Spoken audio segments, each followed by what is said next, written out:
at this, and LAG, like, they're just praying, bro, because they're 1-7 on all these maps combined. You know, obviously 6-star SD they haven't played yet, but yeah, they're just trying to find a needle in a haystack. We'll see if they can get it done. It's online, so I don't believe in LAG.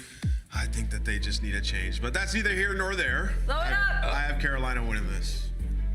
Y'all aggressive. Allie, he said to go fast. It's just how I've been with LA. Ready to go? I'm going Carolina Royal Ravens. Carolina Royal Ravens. Nameless is at number 89. I'm going with Carolina. I got to get to 85 before you get to 90. I'm going LAG. Turn it purple. Yes. Fans, come with me. Shit. All right, there you have it. We have our predictions locked in. I'm about to go way down potentially here as we send it over to our casters. Fellas, take it away. I don't think I've ever seen anyone more checked than Puckett trying to make predictions this year. That is off the cuff. Yeah, Study, this is going to be an interesting series. And hey, it's not just the fact that LAG can't seem to find a way to win Respawn online, but Carolina, first time they've all kind of been in the same spot, and it's already provided good results for them. So marquee matchup here on the bubble between the 8th and 9th overall seeds right now in the standings. And that's why it makes it a little more difficult for me, especially if you're LAG, because Carolina, they're all in the same vicinity. They're going to be sitting right next to each other, and we know the history of LAG. They suck online. They only have 3 total wins all season long. Believe it or not, one of them was versus Atlanta FaZe. Still jaw drop about that one, but they cannot figure it out online. So hopefully today's a different start to the day. It's going to have to be. And, well, maybe no better spot to go to than some of our newer maps. I mean, these are not very well rehearsed in overall competition for either of these two teams when you look at the 6 stars and also the Rios. Although that told, LAG and Carolina both played some tremendously tight 6-star hardpoint in one of their opening matchup here in the Stage 3 qualifiers. So see if they can kind of improve upon what was learned there, as LAG will get a little bit of help from Clayster with the team nade and get in for the opening time here on P1. Yeah, when Carolina spawned in originally to 6-star, they went up against Vegas, who had versus Seattle, had a really tough game. It was back and forth all the way to the very end of the game, but the Seattle were able to clutch up on the other side. And then for the Gorillas, they were down like 1 million versus Vegas, and then slowly but surely started to fight their way back into this game. So what the two similarities I took from both teams is that we need to figure out how to break these hills. When we're not the team early off the rotation, neither squad found any success off of breaking, but you're not going to need any breaking if you're the team getting the initial time and rotating early. It's going to be all of LG all throughout P1, but Carolina trying to answer back now at P2. Yeah, and that is kind of the storyline for both these two teams, not just on what we saw kind of in this opening instance of this map, but just historically across their hardpoints. Just not really as polished as you'd like to see, moving rotations into hold percentages. So see if that could kind of be improved like you mentioned. Over towards the second hill though, Carolina starting things off nicely. Good timing here from TJ on the check, but they don't expect a little bit of a split spawn situation around the back. But Gwyn, he has been not just in Rookie of the Year form, but one of the best overall right now in Respawn across the CDL. Tries to pick up on it, but LAG eventually amassed the hit and needed to find the break. And that was gotta hurt if you are Carolina, because you had a full setup at P2. It's just no one was blocking that black spawn. So that allowed the Gorillas to have 2 players spawning towards the back, set up a proper pinch, and then eventually leads to the break for this final 20. But if you are Carolina, now we're going into a P3. You're gonna have one player, at least in Clayster, still trying to contest it, keeping it scrappy out the old hill, but we know how much of a money hill this next hill can be. Yeah, and Estriel maybe has broken a bit of timing here. I mean, Carolina, like you mentioned, playing for some of the finesse on the old time. He's going to cut through. He's going to have a player spawn right on top. Uh-oh. Not what you want to see if you're Carolina. Doesn't even really need any eliminations if you're the Gorillas. It's just simply put, the route comes out just as the hard point opens, and all of LAG spawn on top of the new hill. And you will take that if you are the Gorillas, because you weren't the team to get blessed with the P3 spawns, but just that route right there from Estro got enough of the job done. He does find himself on 5 and 4 getting taken care of, but you take this if you are the Gorillas. You were already up by 20 to 30 points going into this hill. You were blessed with the spawns for this hill, and now you have an ability to potentially walk away with up 70 to 80 points. Correct, Carolina have to find a break in. They are able to find a triple through the front end, but it turns into a one-on-one, and none other than Gwyn able to win it and secure some time for his team. Yeah, just lots of good nade usage coming up from Carolina. It did not look like there was much of a defensive trophy system put into place, so all of those were finding value. Felony, Gwyn trying to work their way back through, but Fame picks things up. An 8 and 4 start for him. One more contestant up top is Clayster, and the teamwork is good for LAG to confirm the scrap time. And once again, take a look at the minimap. Already pushing over towards Nude. They're going to get Clayster to spawn at Old, and there may be a chance here for LAG to move across the map and maybe split out this Carolina hold, but Estriel's long pinch does get shut down, and now Carolina will open up the new time. Yeah, now Carolina have all their sole focus on towards the back end because they know where the pressure's coming in from, but if you're TJ, you probably just want to play that one a little bit safer. Now your team is in a man disadvantage, but who cares? You're going to spawn right behind them. You're going to be able to set up a proper pinch. Felony's able to find 3. TJ's going to be able to find a 4th, and it's Carolina holding on to the first push. Yeah, great read from TJ as well, knowing that none of his teammates spawned near him, so likely LAG will spawn right where he had placed his last respawn up. Clayster down low, just waiting to use the glass as a bit of information gathering. Yep, this is mostly bulletproof. The hinges are the most shoot-throughable stuff on the door. But Clayster only gets the first, and there's no follow-up at all from the rest of the Royal Ravens. May not be a lot of time, but it does lead to LAG finding the break and also making their moves in towards mid-map. But that gets picked up by Carolina, leaving Fame by himself, trying to watch this cross. Yeah, now they have the numbers off the rotation as well. Big set of fights is going to be underway, but Clayster's able to at least start it off with the first onto Fame. Assault there for the trade, but it's going to be Carolina only down by 20 points, currently in control of the Pool Hill.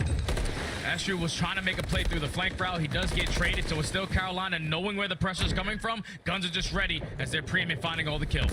And TJ just treading water. We're on the backside of the hot tub. Fame waiting for the peak to come through and will win it with the pistol. But Carolina off their respawn, looking to reinforce pretty darn quickly. And Gwyn will jump in. Another pistol battle with Fame that does go Carolina's way.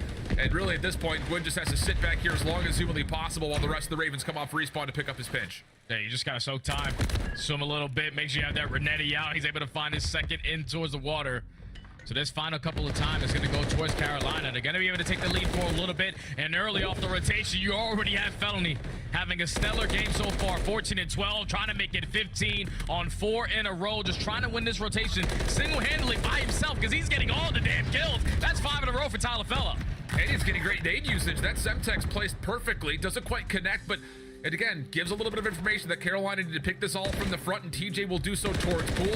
Fellow just staying down, waiting to see if he can get a freebie around the backside of U-turn, which is on the way, and he does take it for the 6th kill. Carolina ripping apart LAG at the moment, now finding their largest lead at about 30 points. Yeah, this is good stuff right here from Carolina. In the second half of this hard points, they're starting to turn up, hit it the whole different gear. And you know Felony is definitely chirping a little bit. Finally, he does get shut down off of that 7 spree, but you will take that. Now you just want to keep this P1 as scrappy as you possibly can, but start thinking about that rotation where you're going to have our potential rookie of the year already in a position to contest it, cannot find the kill on the Estrio. So LAG do a good job of at least maintaining a better side for the next hill. Yeah, just kind of talking about the rookies in this matchup. Gwyn not having the greatest of starts, but Estriel has played supremely well for LAG. Kind of quietly under the radar, mostly because LAG hasn't been necessarily good. But 18-13, lots of hill time for Estriel, and he will make sure that continues to be the case as we open up the palm tree in that lovely shade of purple. Carolina working their way around the Pool side. Estriel has to give up the hill in favor of the regen. That's enough to get the Royal Ravens in for a break. Oh, this is good stuff for Carolina because they bombard their way right through the front end. All of the Gorillas, they know where the pressure's coming in from, but they cannot help. You cannot give up middle map control and allow the free pinches to come on in. But Carolina, they were able to flip the spawns right on its head. And this might be the turning point of the game. You allow Carolina to walk away with this final 30. Keep in mind that they still have that cruise missile to break in towards P3. You have to contest this all the way to the very end if you are the Gorillas. What? How does Gwyn stay alive right there? Looked like an absolutely perfect triple chow, but all of it gets shut down. So now the Ravens, a huge lead as we jump in with the Carolina Royal Ravens. Listen in. Hold on. Diamond. I'm coming dead. I'm coming, Tita. One's there, close right. He just ran to the right, pretty sure. Yeah, he's Fame, close right, really weak. I'll come middle with He you ran guys. into you, got great timing. streak. You guys got great timing. I'm gonna streak. I'm gonna streak, bro. I'm gonna streak. Okay, Close right there. I'm streaking. Sorry, One to the back, 2 deep in the back, 1 at a time. 2 deep in the back, 1 at a time. I'm going for this guy. I got one shot in lobby. One shot in lobby, hit middle. Assault, one shot middle. Go together. Assault, one shot middle. DJ, yep. Let's go, I'm mid. gonna go blue. DJ. One shot, one bullet, DJ. To your left, 2. I go. I can fly. Yeah, I'm working front. Absolutely here, but I'm trying to Close. fly. On the box. Wood stairs, on a half a week. Wood stairs, back Nice. elbow left kid, Back elbow still. We need a row. It's money, huh? I got one. Yeah, One behind the Try desk. keep him off, try to contest. It's high road, you're not behind I that. got 2. Nice. One more at all, 2 at all. That's your own Done. Fame. Yeah, that's your own Fame at all. I'm sending over long, getting I'm statue. you, I'm running. I have statue. Listen, One on me, Fame. Okay, one deep long on me. Send over mid. Deep long, diamond con. Nothing hit our mid I think stairs. he hit our mid. Fame. AD Go left. left, 2 here. Diamond con here too. He ran back. I'm back on your bar side. Okay, he's gonna be you. I got time. Go. I got time, Terry. Do whatever you want. I'll look for you. I'm having the back now. Okay, Trove. Thank I'm closing these doors. I have you for you. I have your. Okay. You You can play go around the back, guys. Yeah, play the deep back corner. Yo, I'll one bait deep you. you. There's 2 you, I think. I have Maybe you up someone here. I can help you guys. else. No. Help him. Go around the back. I have you. I have all of you. Now. He's here, Teach. They're going There's two on me, Teach. Two on me, they're pushing me. They're pushing me. I got one. One more deep back on me, I stunned it. He's in, weak. One shot in. I'll lay down dead. Nice, let's go. Good fucking shit I out. have you. One in the back. One more in the back. I have you. I'll get a choke on hill. One more in the back on me, guys. Two. They spawned here. I'm on the stairs. I have you again. They're crossing you guys. I'm getting in this. Clean stuff through and through in this rotation here, Jay. I mean, they made life difficult over on the exit. Scrap time at 3, and now the rotation to 4 looking decent. That is until LAG kind of all hit through the window at the same time, and a necessary break comes out for the Gorillas. Yeah, they definitely needed that break because at least if you are Carolina, you got the investment out of the cruise missile for P3. The Gorillas were able to stabilize that, still maintain the back spawns and keep this game sort of close. But you started to allow Carolina, especially when they shut down that first push over towards P4, with just the setup that they had. Felony was sitting behind the double doors, where we know are bulletproof. He's just giving the comms to TJ to eventually set up that pinch, but that allowed Carolina to now grow a 40-point lead, only needing 25 to close out this game. The break has to come in quick for the Gorillas if they want to still stay alive. Yeah, and fell in a great spot, as we've often seen. Trophy system down to help him out, and the pinch is perfect from Clayster around the back. And this looked like a very well maybe game right here, right now.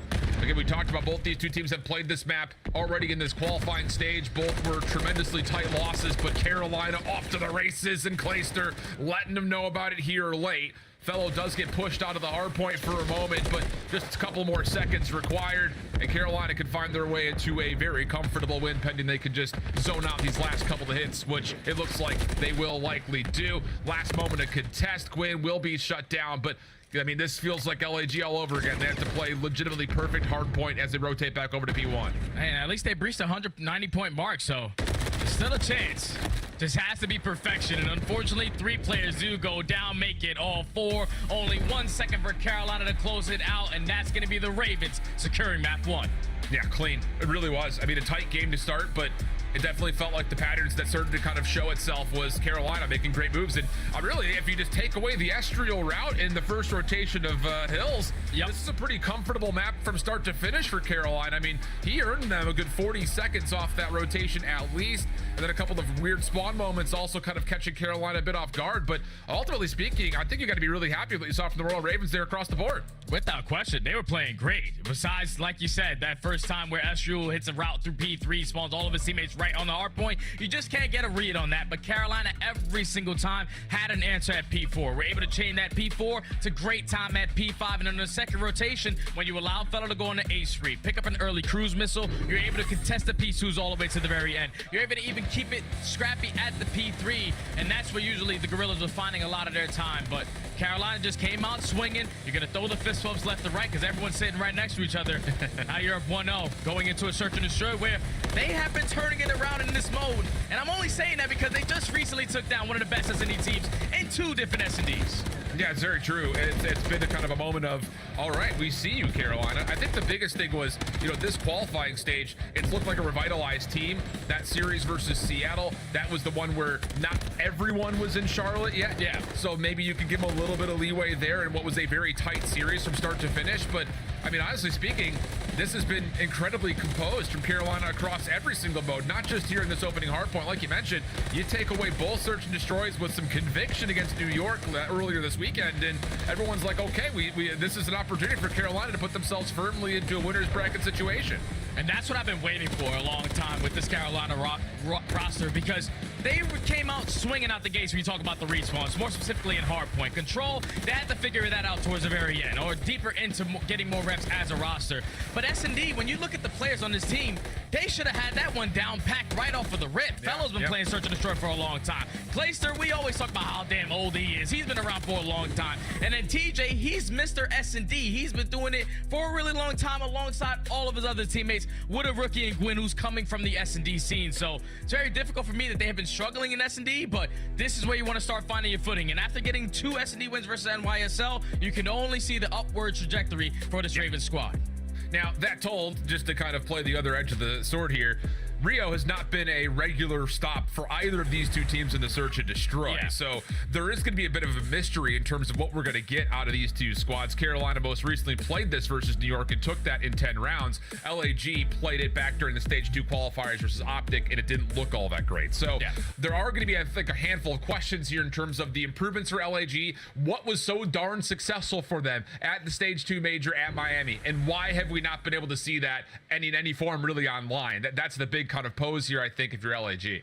Yeah, no, it's tough because obviously when you're going online, no one's going to square up against you on a map like High Rise, which is your best S&D that you have. You're unbelievable at shutting down that B Street, but you have to be able to figure out a bunch of these other maps. They haven't played this map in about 2 months since they played against Optic Texas, and the biggest thing that they struggle with is when they find the first blood, they still cannot convert it into W's. On the opposite side for Carolina, when they found first bloods versus NYSL, and it was only about 36% of the time, they were 100% conversion wins in those rounds. So first blood is going to be a big battle for both of these teams. And the other side of it too, and one of the things that I think watching over Miami compared to this LAG team previously, no matter what the search and destroy map has been, we often talked about this a lot, Jay, was LAG just have this ability to play at a slow tempo. Super slow, man. And more often than not, we saw it like on Invasion, and it really hurt them. That had seemed to be kind of remedied in a way where we weren't really getting that same tempo full through. But I think the thing is, you can't afford to have any moments of indecision or second guessing here on Rio. I think especially off the break off, which has often been, like you mentioned, where LAG have really struggled the most. Yeah, that's what you have to figure it out, especially early on the attacks. The map's so damn small that you cannot waste a lot of this game clock to allow a play to start developing, because then the play is already going to be in the other team's mind. They know exactly where you're going to, and there's only 30 seconds left. They have full mid-map control. You have to be going towards A. You just have to continue to play mind games if you are the Gorillas, and especially set the tone early on into these rounds, because we know how aggressive TJ and Gwen like to be through top mid. If you can shut down early with Fame and Estru playing it the way that they usually do in Search and Destroy, that's where you can contest it. Also, just kind of a footnote here in terms of what went wrong for LAG when they did play this map versus Texas. They didn't win a single defense. So there will be some questions there when we eventually get to that point in terms of improvement. But we will start things off with LAG on the offense. No trophies means that LAG actually just going to kind of voluntarily stay away from mid-map. And Carolina, who don't see much information off their opening nades, now have a 4-man stack towards 8, and that stun does land onto Assault with the Ravens looking to pursue. Yeah, they got early information to at least one player from the Gorillas playing over towards the banana side, but how much time do they waste trying to locate where Assault is? Because that bomb is already going to get planted, but Assault is going to drop. So TJ with that first blood. Carolina 4v3 now.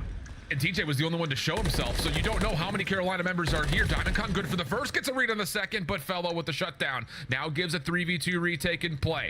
LAG still maybe a little bit anxious about, is there anyone on this long flank from behind us? But the shots, the damage, good from TJ with the nade to flush out the last opponent. It's just down to Estriel. Bomb will be hopped, and the team chow is perfect. What a bold call from Carolina on their opening defense. Yeah, that's beautiful. That's great teamwork on full display right there from Carolina. Force send it, isolate the player who was trying to be the island player for the opposing team. You get the first blood, and then you trade efficiently through the back end. I just think if you are Assault in that situation, the bomb is getting planted through the middle of the map. You just got to back up far as hell to not get caught off guard in those gunfights, to at least assist your teammates with the info that you gained. But once he falls, Carolina know there's no one on this side of the map. All we have to do is trade, take top mid control, and the round went to them. Yeah, and again, I think it is important that it was just TJ that was seen by Assault on that push through. Yeah. Otherwise, I'm sure LAG put together a very different looking post plan. But okay, just the one kill for DiamondCon for LAG. And here we go. What do they have for the defense? Not having won a single defensive round versus Optic a couple months ago. This time, how about this? Quick push over towards bridge side. Fellow equal to the task, at least for a 1-for-1 trade, and the bomb is quickly planted behind it. So now it turns into a 3v3, and Carolina now know that they do not have bridge control. So Gwen going to be in a crucial position. Can he at least take down one? He finds one. Can't find a trade. 2v2. Clay also able to get a beat down another, and the follow-up is perfect. And this is the speed and tempo for Carolina that you've gotten like, okay, Clay's a little shadow boxing. So you've kind of seen that. I think in particular versus New York, that's what really impressed me was they're not just playing isolated corners looking to go 1-for-nothing or 1-for-2s or anything like that. It's mostly been get your intel, get back, set yourself up to get a little bit of help when you need it. And the assist column has been great for Carolina, especially in the search and destroy. Yeah, that's beautiful plays, because once that bomb goes down as a 3v3, you have all the information right in front of you and where they're going to attack from. But instead of Carolina just playing it slow, waiting for the time to waste, they send the play right to them. Everybody was an instant trade. I said 2v2. It was already a 1v1. The round already ended. So Carolina up 2-0 in the search and destroy, but you can already see a different play from the Gorillas as they are sending it over towards A. And this is interesting because Carolina are kind of pulling a similar play here where they're just voluntarily not taking any information towards A, but with the amount of numbers that are pushing through mid and over towards bridge, they know that no one else is here. So they actually have a lot of intel in terms of, okay, all 4 members for LAG must be on the site. Now it just comes down to the task of trying to find a retake with the bomb already planted. And especially with Felony still holding down the back of his spawn as well. So he knew that no one was going to overextend. He's actually able to take down one before falling. But now Assault knows where the pressure's coming in from. He's able to take down a double. Now it's Clayster left in a 1v3. Tough situation for him. Last 2 players towards garage side. Clay may have seen the first, wins it cleanly. Plenty of time, but he's going to have to push through and challenge, and Estriel's going to wait behind the door just to make sure he creates enough space to allow the bomb to at least be in a more unmanageable situation for the post-plant retake. So good 1v1 win right there, but yeah, really interesting ideas here from Carolina to start just kind of voluntarily giving away one site and fully playing retake. Yeah, I'm not gonna lie. The strategies are looking good, though. I'm loving the teamwork aspect of it because we're just clearing out top mid, covering all our bases, and then Felony was the guy playing towards the island, watching the overextension through the spawn. Unfortunately, once he wasn't able to find that kill onto Assault, that's what made the round a lot more difficult. Even when finding that first blood, not taking down Assault, you could tell he was the X factor because once he was able to gain the end info and then turn it into a double, makes it basically impossible for Clayster to try to clutch up on the round. Similar break off here for LAG's defense. Lots of focus towards this bottom bridge side. Carolina once again feeling the vacancy to get the bomb planted immediately. Clay able to find the first and actually almost takes down Fame for the double. But once more, LAG find themselves in a very early now 3v2 with the post plant setup looking pretty complete here for Carolina.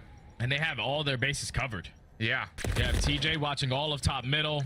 Your bridge shot is controlled, and the overextension as well is going to be watched by Gwyn, but that's just another perfect round by Carolina. Is going to be watched by Gwyn, but that's just another perfect round by Carolina. You take top mid control. You know that they don't have any positions towards top mid because no attacks are being used, and then even if they do, your trophy systems are going to be able to block it. But Clayster super aggressive with that MCW up through the bridge shot, is able to find the first blood. Once the bomb gets down, big nade over the top from Fellow, and then, like I said, all your bases are covered. Carolina not making any mistakes. Well, the thing about it is if you're LAG and you're committing 3 players to playing over towards the bridge side of the map, you could not get first blooded. Yeah, that's straight tough. up. You just cannot get first blooded in that position. So again, those opening duel win percentages really coming into grips early here as LAG will come out of spawn. Not interested in the bomb for now. DiamondCon watching over towards the backside of bridge will likely be the one to go back and pick it up, but doesn't make a difference. Win for first blood. Stuns connected off the rip, and Carolina holding early 4v2. Like, where's the trophy? Like, there's no way in hell we're thinking you're going to take top mid control without a trophy in your back pocket. Because then you set up Gwyn for the first blood. Clayster instantly there for the response. So now DiamondCon is at least able to take down Clay to make it a 3v2, but both teammates are on complete opposite sides of the map, and the bomb is still down in their base. So a lot of time to still work with. Just have to figure out who's going to try to get that objective done. It's going to have to be Assault. Thing about it is you can see Carolina are still running circles around the backside of that fire truck. They get Assault down, and now, I mean, you're playing 1v3 TDM if you're DiamondCon. TJ's head will be popped up, lots of damage, but doesn't get the kill. And, I mean, you got to be scratching your head right now, like, LAG, what are we doing? Yeah, we got to get a trophy to top mid. We're going to try to take top mid control. Both the players running up the Eskies cannot afford to be stunned, especially with no tac mask, because Gwyn was ready right towards the soda alley, and then Clayster from a different angle, head glitch in the bomb, find the initial 2 kills. And then even though it turns into a 3v2, you saw that TJ had the info on where DiamondCon was. Oh, yeah. You isolate him, and then even though Assault thought he probably had the jump on him, that's where Carolina's teamwork was on display, because it was crossfires galore. Fellow gave the comm. They were able to isolate Assault, and then a 1v3 for DiamondCon. GG. 4-1 right now for Carolina. All right, different break off here for LAG defensively. Nades through mid, but it's actually the offensive utility from Carolina that lands. And that's enough. That frag landing is enough to keep mid completely open, as Carolina will take a moment of pause before possibly considering this A site. But late stun for Assault does get some information that stops his rotation away, and now he's got to be the sole defender over, looking for a little bit of assistance from the rest of the LAG defense. Oh, without that stun hitting, I thought this was going to be one of the best attacking rounds I've ever seen. Once that stun comes in, LAG now know where the focus is going to be. Bomb does get planted, but everyone conga lines through the back end for the initial 2 kills. 4v2, make it a 4v1.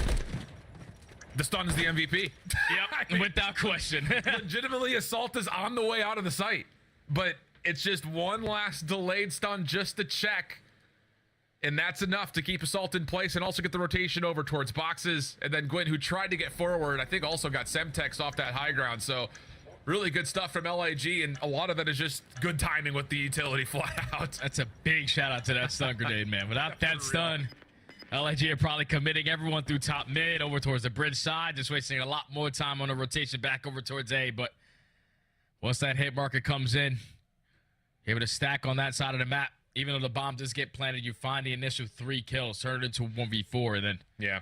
Glacier just stands no chance. So the Gorillas making some adjustments on the defensive end. But now they got to figure out on the attacks because they're just giving up top mid every single time. Carolina are taking it, taking a lot of map control and forcing you to make your plays towards one side of the map because they're trapping you early off. No, this time, another different look here for Carolina where they're just over-flooding one side of the map completely. And Fellow will actually get a bit of information early here on this cross through police, and that's enough to actually stop the Ravens from playing for the full flank, and they're looking to contest the plant. Problem is, they're not really in a position to do so. The bomb will get planted immediately. Gwyn off the mantle. Assault nearly caught with a frag out, but Gwyn still looking to go aggressively, and he's got a bit of a lineup, only finds the first, and we'll go 3v3.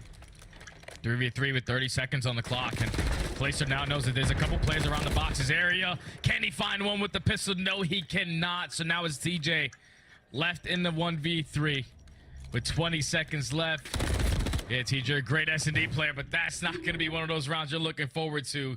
The Gorillas just bombard their way up through A, find success again at that bomb site. Now stay alive in the search and destroy, getting closer and closer, now down 4-3. And I love that maybe slight adjustment from LIG. Sure, they get to read that Fellow's playing deep in the corner, but you got to keep in mind the conditioning so far for Carolina has been we're overloading one side of the map. And if you're feeling that much vacancy, LIG just commit to immediately getting the bomb planted. They're not looking for any extra information, any extra kills, any extra damage. It's just plant the bomb immediately. And that gut check call allows them a chance to put themselves on that double stack upset over towards boxes. So the decision making better there for LIG. We now are down just 1. And how about it? Gorillas maybe hearing you a little bit, Jay. Worried about mid map. They've got 3 players focused towards this B side immediately. And this is perfect. You take top mid control, and now you already know we can shut down that A push if Carolina decides to do it, but we have not been able to stabilize their B aggression.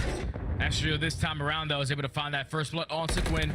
A minute left on the game clock. Carolina have a tall task now. How are they going to get this done? Oh, good trade, though, from TJ. Fellow will lose his life in a 1v1 with Diamond Con deep over towards bridge side, though. So it's on to Clay and TJ to open things up over towards the middle of the map. And decent start, but Clay is low, and there's enough for the pistol to finish things off. And that's now a handful in a row for the Gorillas, getting us back to level footing at 4-4. That's good stuff out of the Gorillas to take control of top mid. Astrio finding the first blood, and then starting off the trades fights through top mid. He's able to find 3 on the round. So you want something done, you send in your most aggressive player, and Astrio is going to be able to take care of it. As they tie the game at 4 apiece. Assault giving out the strats, and if the strats aren't, we're going top mid with trophy systems. We're definitely going back toward day. Okay. Breaking point in this map, possibly right here. Carolina going to go to a more natural and default setup. Double stack through garage with TJ and Fellow, and wow, the crossing angle watched perfectly by Fellow. First blood tallied, and the follow-up Sentex lands right at the backside of Banana, taking care of DC. Bomb now down at an early 4v2 for the Ravens again. And now Astro and Assault have to try to clutch on up. You see Assault slowly working his way up the bridge side. Might have just found some great timing, but Clayster with the reposition. He just wants to put himself in a position to play closer to his teammates to potentially play a trade. But that bomb is still going to be down over towards Banana side. There's no way in hell Carolina have a read on it. So Gorilla's still in a 4v2 with 45. Have to get a couple kills. Yeah. Problem is they're still being tested. I mean, TJ's up close and personal, and the read under Assault is also good. So Carolina just say, let's stack it up. Play our 4v2 here. TJ still wants the gunfight. I mean, this has been an aggressive game of tag between the two of them. And LIG just don't have any space. I mean, they have to now force it forward, and all of Carolina are set up ready for this. And this just feels like a delayed TDM round at this point. Assault's going to get pushed out. Clayster with the pistol will really let him have it. And that's enough to put Carolina onto their map point. Yeah, that was good adjustments right there from Carolina to say, screw the 3-man pushes, conga line through one side of the map. We're going to go back to the default 2-2 split, and it works out to perfection. Felony with the crossfire is able to find the first one, and then TJ with the nade over the top. Once you find those initial 2 kills, basically 10 to 15 seconds into the round, it's going to be done and dusted because that bomb was down over towards that side of the map. The Gorillas now had to work their way back to retrieve it and then try to think about the objectives. There was just way too much from Carolina in their setup around that 8 point. for them to even stand a chance. So now Carolina at game point, back on the attack, all out aggressive through top mid. All trophies are down though for both sides, so a lot of this is not going to hit. TJ still looking to push the tempo when he gets the first. How does no one even look at him for the trade? Oh my goodness. An absolute slaughter. Top side, middle, all of it turning up the Ravens except for the eventual trade on TJ that just simply put came too late. Diamond Con trying to get up Eskies, not gonna happen. And Carolina continue to convert on these first bloods at near the highest of the league through this qualifying stage. They're playing great, man. Especially in that search and destroy. It was teamwork, teamwork, teamwork. Every single time they've saw success at the end of the round, it was a 3-man push towards one way, 4-man push towards one way, and that's the way they were able to just simply outnumber all of the Gorillas and every one of those engagements to walk away with this search and destroy. Non-stop taking top, make control on your attacks, and then even on the defensive side, LAG simply could not find any success through top mid. They had to consistently go towards A, and eventually Carolina made the proper adjustments to shut down that play, then to walk away with the search and destroy in a 6-4 fashion. Now up 2-0, and this is fantastic for Carolina. A 2-0 week. You just beat New York in a game 5. You're going up against the Gorillas who can find success here. This is massive for them because I know going forward, their matches only get tougher and tougher throughout Major 3 qualifiers. I mean, look at the first blood tally for Carolina. Holy smokes. I mean, damn, 8-2 tally.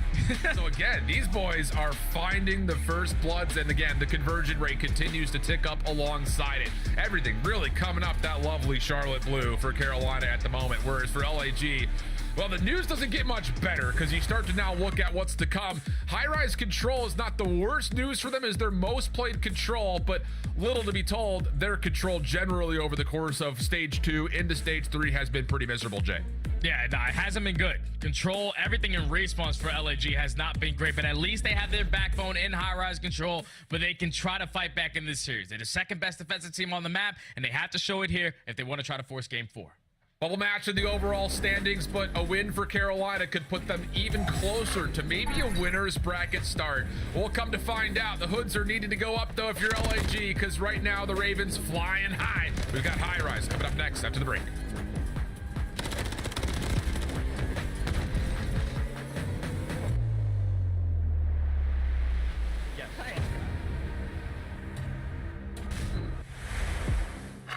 Upgrade your game with the Scuff, the official controller of the Call of Duty League.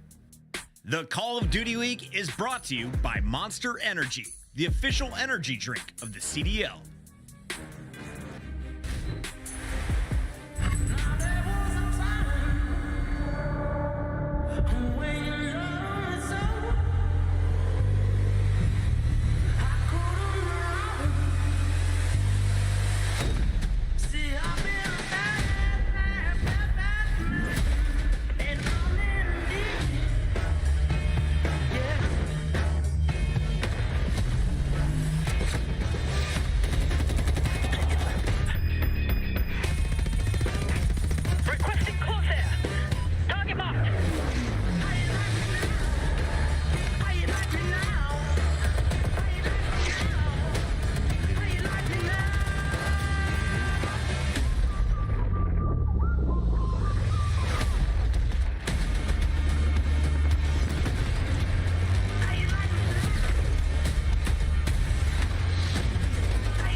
Welcome back there, friends, family, all you Call of Duty fanatics. We have got ourselves a pretty one-sided affair at the moment. Carolina able to kind of cruise through the search and destroy after a couple of rounds were put together in a row for LAG. Kind of the same thing could be said for the hard point, which was on 6-star. And now we've got high-rise control coming up, Jay. And again, this is the most rehearsed map for both of these two teams when it comes to control. I think the big story here is the fact that LAG just have not been particularly great in control over the course of the last, well, a while, put it plainly.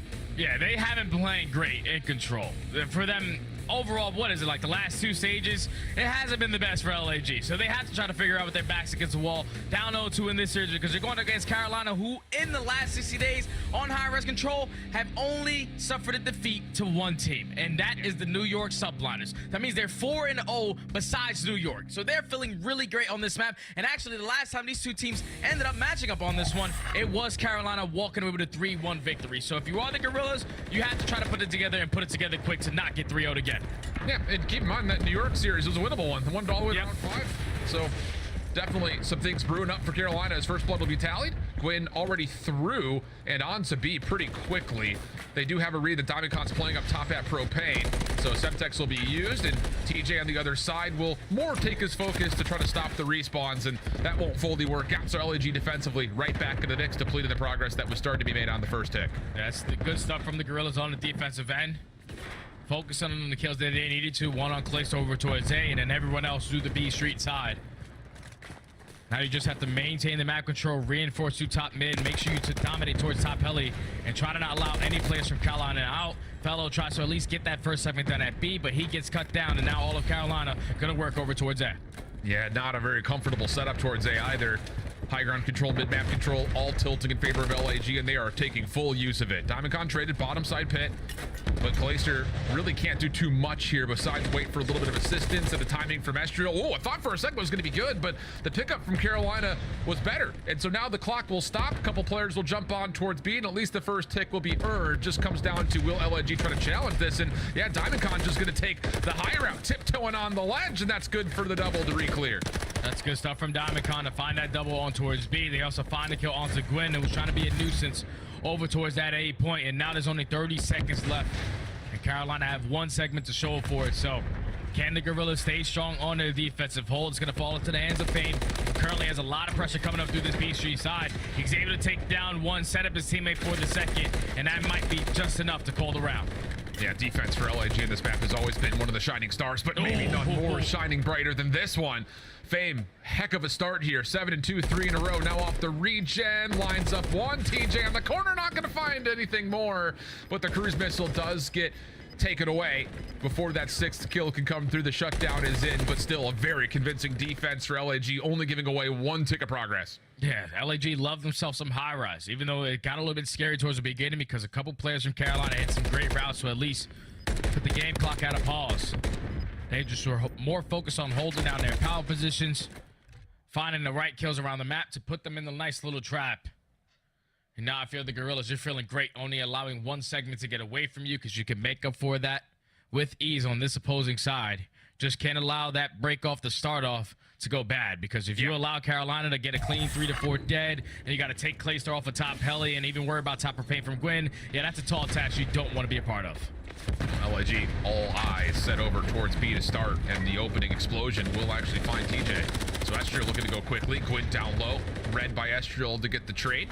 Clayster, kind of the similar situation over towards mid-map, but Estriel more focused on trying to get on and stop the clock early. Not going to be able to, though. Fellow on the cross, able to push him off and find a kill into DC. So once again, Carolina defensively setting up a bit of assertion here around the speed zone. Yeah, they're doing a great job of maintaining a lot of mid-map control. Finally, the Gorillas able to get some breathing room over towards A. They get the read onto Gwyn as well, working through the on-the-ground pinch. So first segment is potentially going to be complete. No, it's going to turn into a one-on-one, and Fellow's able to come out on top of it. Actually, Astro's going to jump right back in and get that first segment complete. So already job well done if you are the Gorillas. Can we earn any more? And that's the big thing, is it's not just more over towards A. It also needs to be something to start looking towards an extra 60 seconds on either of the two zones. Good read from DC, able to take Gwyn down from the high ground and topside heli. Fellow not there for the initial trade, so now all of a sudden the door's kind of open again over towards A. Keep your eye on Estrel, number 3 in purple. He's already working over towards pit side. He may be able to get behind a lot of this defensive setup, and he lines up a handful, but only tallies a single kill. So Carolina survived through the moment, and now it's down to reading where the next hit's gonna come from. And now this falls into the hands of Fame. You have to try to be the playmaker. Domicon does find one off spawn. Fame at least finds one on the pinch, but cannot find a trade onto Gwyn. So all of the Gorillas, the remaining Gorillas, working their way up through the B point. Clayster does take down one, and with only 10 seconds left, it's going to look like a very similar round than what Gorillas had in their first defense. Yeah, pretty much the only major difference here is the life count, which is starting to trend in favor of Carolina late into this defensive half. So defense for defense, only a single tick for either of the two teams as well. So very even affair, maybe a small life advantage for LAG, but at the moment that's pretty outside the picture. Yeah, you're not even thinking about that. You're more focused on, can we potentially have another shutout round on defense?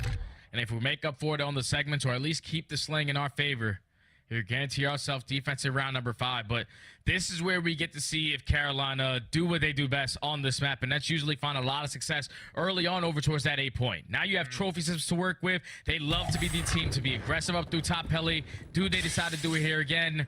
Hell no, J-Stud. We're not going to do that. We're going right to the normal. We're going to B. And it's a lot of it through elevator side as well that the focus happens to be at. Maybe a little bit of read, knowing that Diamondcon wanted to get up top to Propane early last time through. He's not here this time. It's Estriel down low to make the first play. That works out nicely.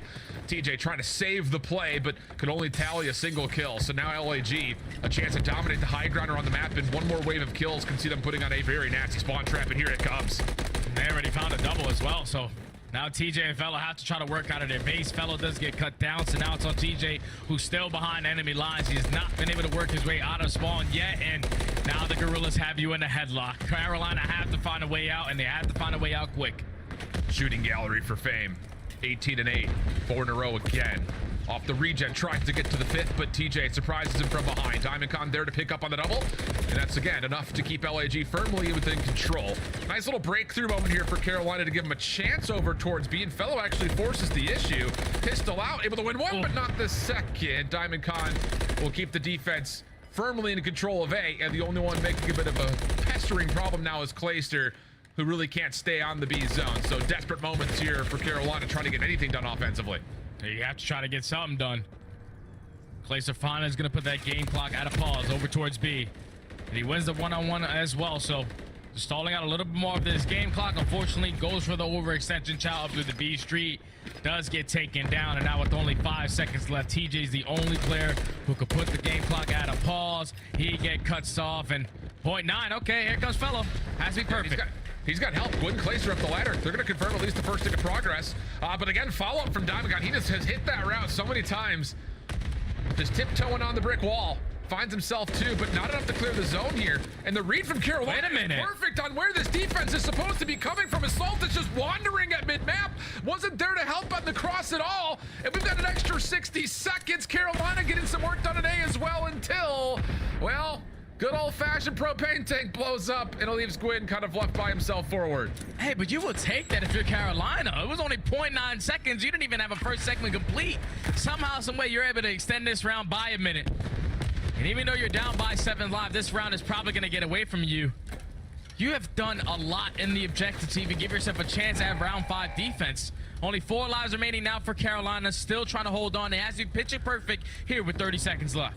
It just kind of felt like LAG let off the gas there a little bit. I mean, the trades at mid-map were good. Fellow gets the only other follow-up, but Assault is just kind of lurking and gone rogue on the backside, maybe looking for spawn kills, and he misses the timing. So Carolina, like you said, get away with highway robbery here in the B zone.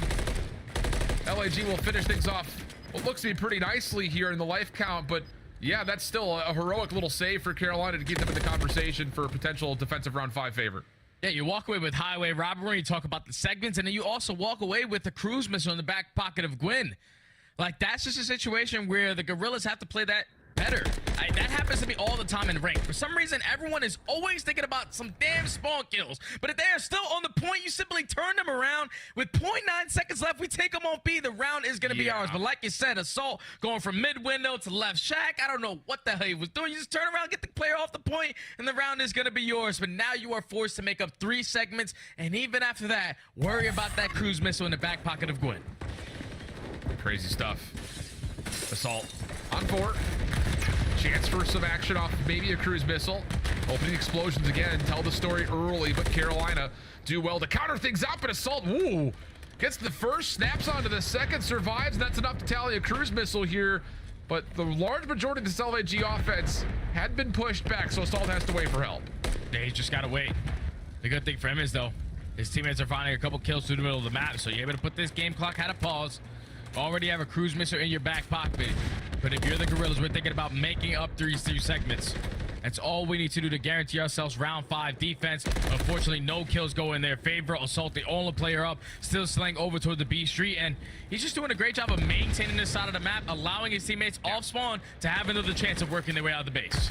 Well, you say that, Fellow will actually take a route through A to get behind, but the problem here is, whoa, how does Carolina defend the A zone? Apparently TJ just has to use the ladder with a pistol to get through. So now all of a sudden, it's a bit of a mess all over the map. LAG in pieces. Fellow does get picked up, so good read from the Gorillas to make sure no spawn trappers are in play. Now the focus can go back towards the B zone with already a ticket progress already tallied. Oh, but Gwyn with the double through bottom pit. He's able to relieve all of that pressure. Now the Gorillas off the reset, trying to run out of their spawn. That's another 3 dead in the feed for Carolina. And that might just be enough for the round win. Gorillas only walk away with 1 segment, so they're gonna have to walk away with another attacking round if they want to try to extend this series a little bit longer. But Carolina, like you said, highway robbery in that round number 3 have done enough to secure round 5 defense. I mean, the help is just so good for Carolina. TJ on 4, not able to snap around in time for what could have been number 5, but at the same rate, LAG also not able to stop the clock and make anything else happen. So like you said, round 5 defense can be pretty much secured here for Carolina. And it's just, again, one of those things that I don't know how much of it was the connectivity issues of them being in 4 different locations, but all of them in the same spot at the same time.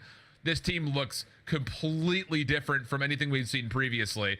As you look back over to Gwyn's little double here from his POV. Yeah, what a snap up top to Fame coming off the high rope. Yeah, he just wins some insane gunfights left and right. Like, this guy's giving up couches for his teammates because he's not performing. There's nothing you can't do if you are Gwyn.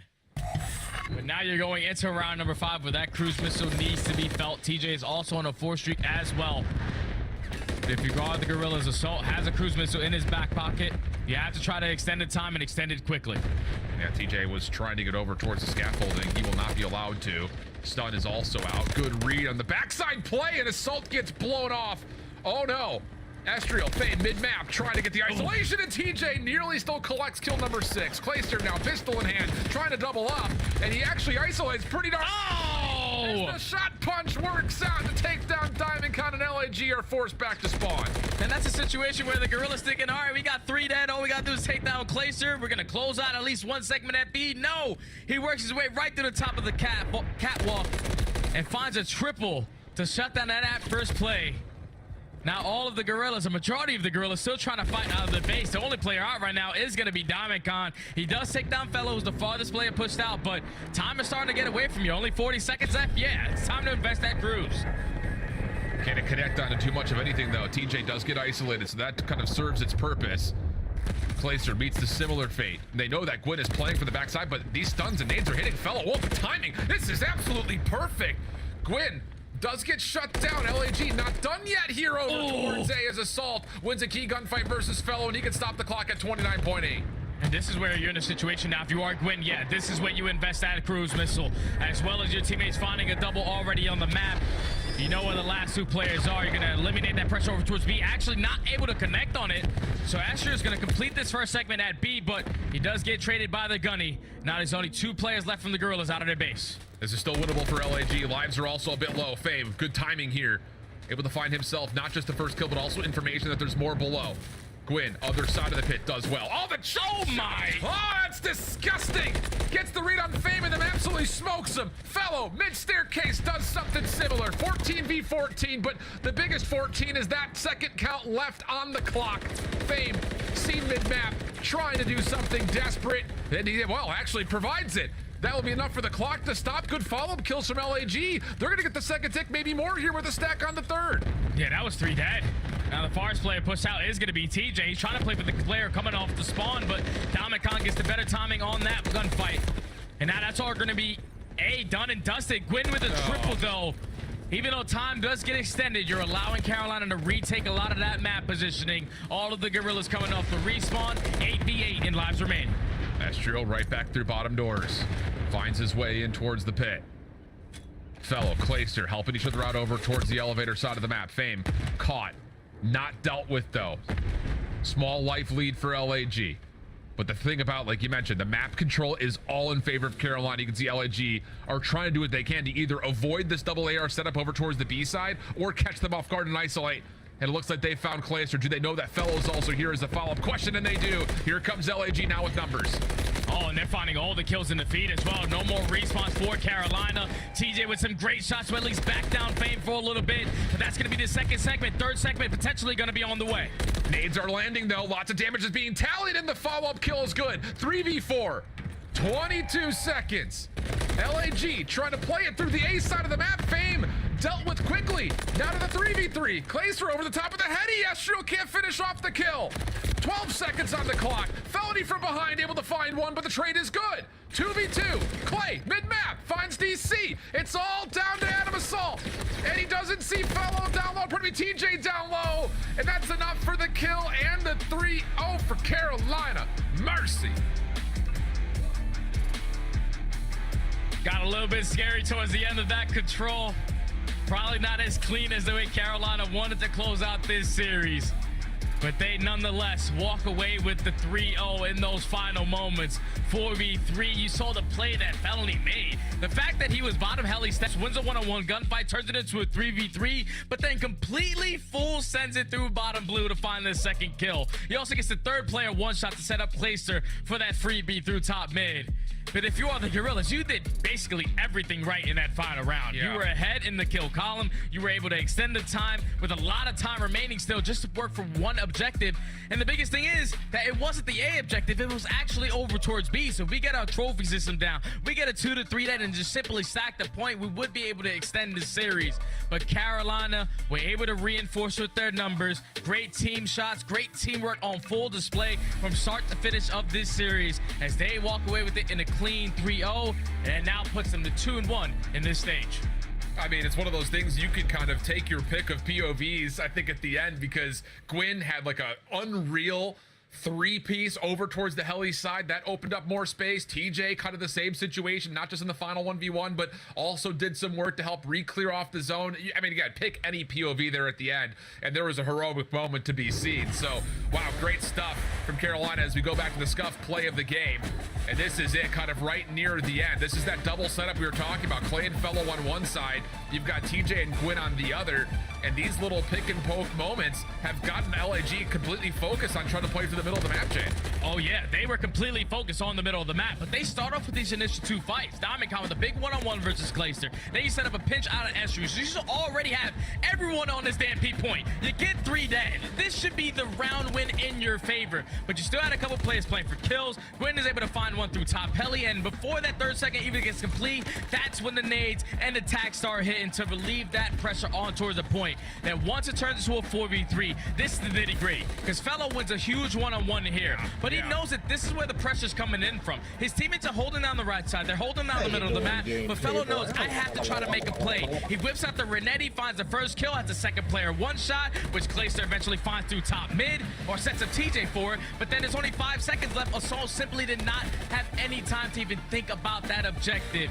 Just think, if you are the Gorillas, you did everything right. You found 3 kills in the final moments. All this simply comes down to a stack with a trophy, and you would have been able to extend this series. Unreal stuff. What a finish after what was, again, a very defensive dominated first 4 rounds for the most part. But there's the final tally. 30 again for Gwyn, 30 and 29 5,200 damage. TJ also a great map, +4 at 5,500 damage. Give him the credit for it. But Fame, 34 and 25 for the L. DiamondCom, 32 and 25 for the L. Both way over, surpassing their teammates even in the damage column. So, you know, one of those things, you look at this LAG squad, another 0-3. That's 3 0-3 losses in their first 3 series of this Major 3 qualifiers. And I'm sure the desk is probably going to be surely saying the words blow it up at this point, Jay. I mean, what's your reaction here as you finish off this first series of the day? You gotta, bro. We're talking about 3 stages. You only found success in 3 online matches. I know it's cool to be at LAN and always get a consistent top 6, but there's no way in hell you're going to be able to consistently be confident going into champs by just your placements off of LAN. You have to figure something out, and you have to figure it out quick, because online, it's really getting away from them. Well, Carolina's looking absolutely for real. That win also boosts them to 7th place in the standings as we head back to our 3-man desk for the breakdown. I feel like LAG's just here to make everyone's odds at majors go crazy. This is a squad causing chaos on land, but online it's been the same result. Carolina, though, we got to give some props, not just to Gwyn, to TJ Halley, nameless. This guy was the Hodor. He shut things down at the end of round 2 and round 5. Yeah, I mean, TJ Halley was going nuts. I mean, he makes beautiful plays there at the end of the control, just being patient to spawn and waiting, because he knows somebody's going to try to get behind enemy lines and make a play. This control was honestly awesome to watch. Yes. You know, well controlled by Carolina, you know, playing for that defense in the last round and just making the right plays. The search and destroy as well versus LAG. We know how good of a team LAG has been in S&D. And for Carolina, they have only just added Rio S&D to their map pool, right? They had 1 rep on it at 1-0. They come into this one, they win the first blood battle 8-2, capitalizing on a majority of those first bloods. So Carolina, man, since they've gone to a facility, just a more well-rounded team. What we saw from this team on LAN is now happening online, and that's good news. Just an extremely solid performance at Carolina Royal Ravens for me. I mean, I think expected across the board considering how bad LAG is online. Maybe the conversation would have been different if this was a major, but even the only time these teams have matched up previously was during Major 2 qualifiers, and that was also an online matchup. And the only map Carolina Royal Ravens dropped was a search and destroy. So like Ann said, I think it's a testament to not only adding Rio to their map pool, but getting better at that game mode in general. And this is going to be a situation where we start seeing Carolina Royal Ravens kind of climb the ranks a little bit more. I believe this is their 2nd or 3rd win now on this split. They look great. LAG needs to go back and watch this VOD. There is no reason they should have been down 0-2 in round count with DiamondCon and Fame combining for 40 and 20. That was their kill to death ratio as a duo, and they were down 0-2. To bring it all the way to the 5th round, a good fight, but it's not going to be good enough here, Nameless. I love what you just said, Chris, because you're totally correct. I mean, this is a team that has players who can go on streaks, right? You know, you're talking about Fame in the green room. You're like, this guy is frying right now. They don't capitalize on it, though. And that's the problem with this roster. They're way too streaky. And if they can't figure it out online, they do need to make a roster change. These teams have all made changes, and they're climbing the ranks. Talking about Seattle, talking about LA Thieves, talking about Carolina, who is now in a facility. Everybody's making strides towards getting better. And for champs, I'm curious to see if LAG care.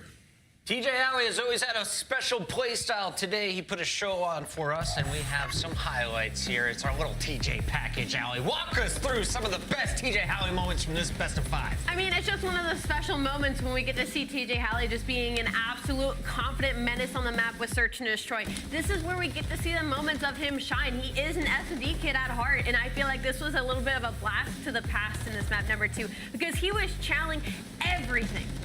Yeah, they dominated mid-map. I mean, you saw a lot of their offensive rounds. It was TJ spearheading it on defense. It was Gwyn getting up close and personal, getting towards vending, finding those bloods, and they were making them, like, they were playing off each other so well. Every time Gwyn or TJ got a first blood, Clay was there, ready for cleanup, ready for assistance. Well done. It's time for Monster Energy Winner Spotlight. Felony, welcome to the show, and congrats on another win. This time, it's a clean 3-0. Talk to me about the improvements the team has made. How did you pull off a clean sweep today?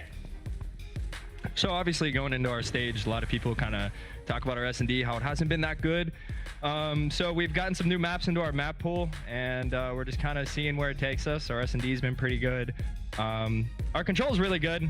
New York, we're kind of historically famous to go round 5 with them and crazy high-rise controls. So we kind of fumbled that yesterday with the 3-0, but I'm happy we're able to close it out today and get the 3-0 for sure. Absolutely. TFL Enterprises, congratulations on another huge and very, very large W. For you guys, you're finally in a facility, quote unquote. Can you walk us through what kind of y'all's situation Yeah, what's is the right setup now? you Is it got an going? Apartment? So we have a like a kind of like a penthouse apartment and a whole bunch of setups in here, and yeah, we're just making it work. We got some great internet, and all the boys are in the same room.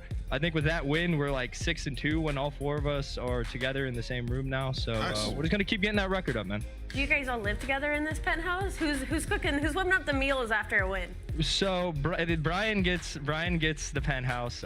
We're all staying at a different apartment. Okay. Still pretty nice, not quite a penthouse, but you know, we spend every day here. It's Brian Saints living in a penthouse? Call of Duty can make dreams come true, children. You heard it here first. All right, listen.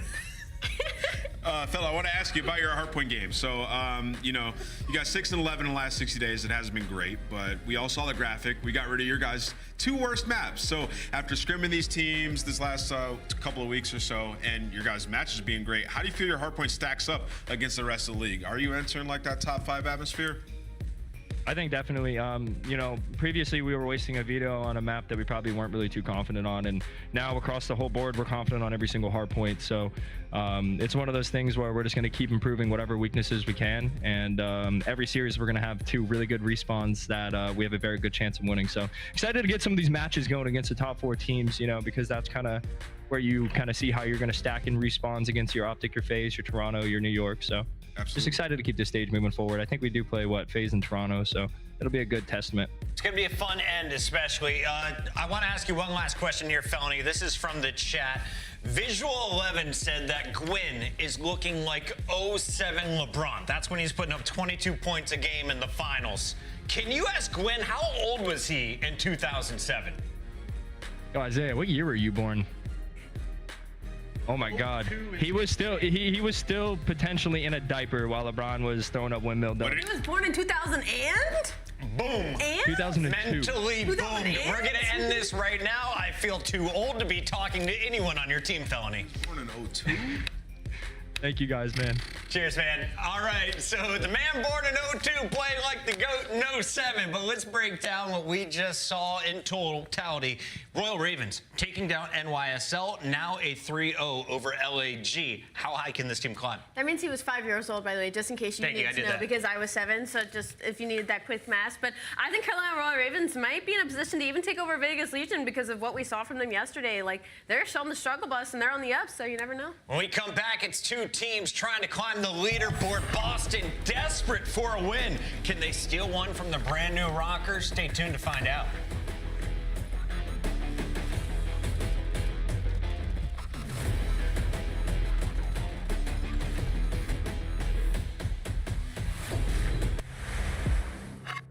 Upgrade your game with the Scuff, the official controller of the Call of Duty League.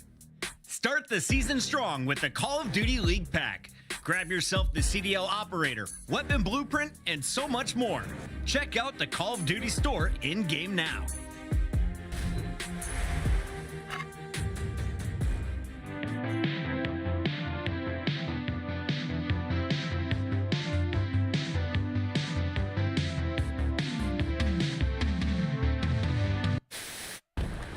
On team bridge. Yeah, our bridge is shield. What's left? I'm cutting mid. I'm not sure if I'm getting old, but I swear to God, Joe, sometimes when Celium talks, all I hear is.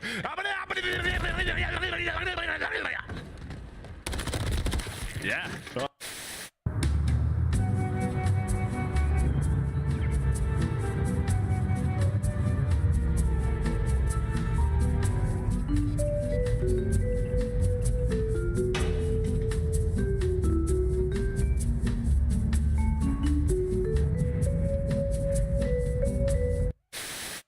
For the YouTube channel. Dude, I chowed this like a hard point. Oh my gosh. 30 seconds remain.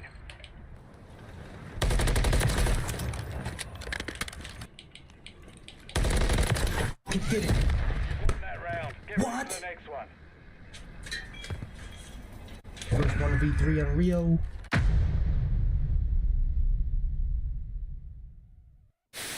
All right, hey, chat, watch this. All right, let's go play the game. Let's take a look at this bad.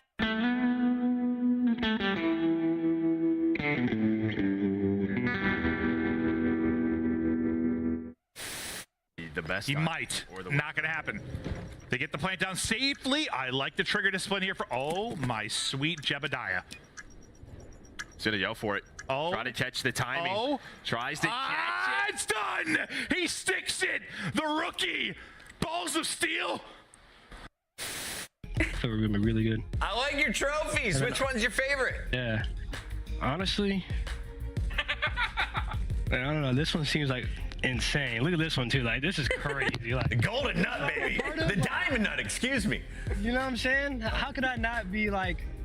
How could I not feel like I'm not gonna lose? You know what I'm saying? Like, come on. Yeah, and that's what I was going to ask you is like, Sib, you're coming into a winning culture. These guys won champs. We obviously A retake from, but Dashi maybe just gets given a gift. No, Dashi didn't see him. Open your eyes. Oh no, he didn't see the player Kleenex lying down in the alleyway. Oh my word, and oh, Kleenex. And I don't think Hydra's going to be in a position to at least get towards the bomb. He's the one who gets up with his life. Oh! Akko, the 1v2 takes him off to defuse in the perfect amount of time. And Krim cannot believe it. Let's take a look at this again. Look at the top side of your screen. Oh, inches away. That's got to be 0.2, 0.1. And also... I'm bringing all that power. All that power. I'm bringing all that power. It's an energy inside of me. I want to be full of that power. All that power. I'm bringing all that power. I can guarantee victory and energy, bringing that power.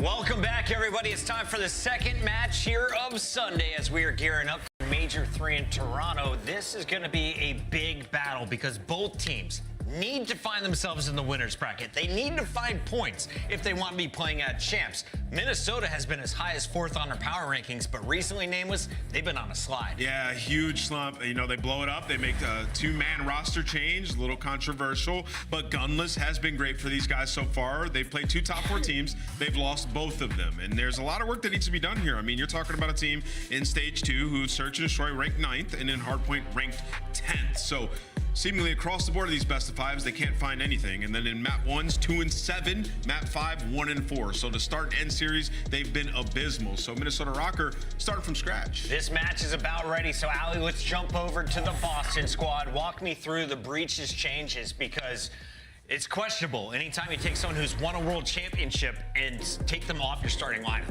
It was a big risk, right? Dropping a Slasher and a Seaman, adding Pentagram and Beans. Beans, we kind of knew what to expect, but there feels like there is no team chemistry, no teamwork whatsoever with this roster, at least from what we've seen thus far, but it is very early. And, you know, we try to give some wiggle room to see some sort of steps in the right direction. But in their match versus Miami, like, Miami hasn't been that good of a team recently. They push them all into a game 5. They lose both the Search and Destroys, and they lose a handed Vista. Simply, it's felt like literally 2 players in Real and Lucky. So for Boston Breach, I just need to see them all on the same page at the same time. For me, they think of them as a contender right now for the middle of the pack. Nameless, as we take a look at the maps and modes, which team, actually, you know what? Which role has the most pressure, ARs or SMGs today?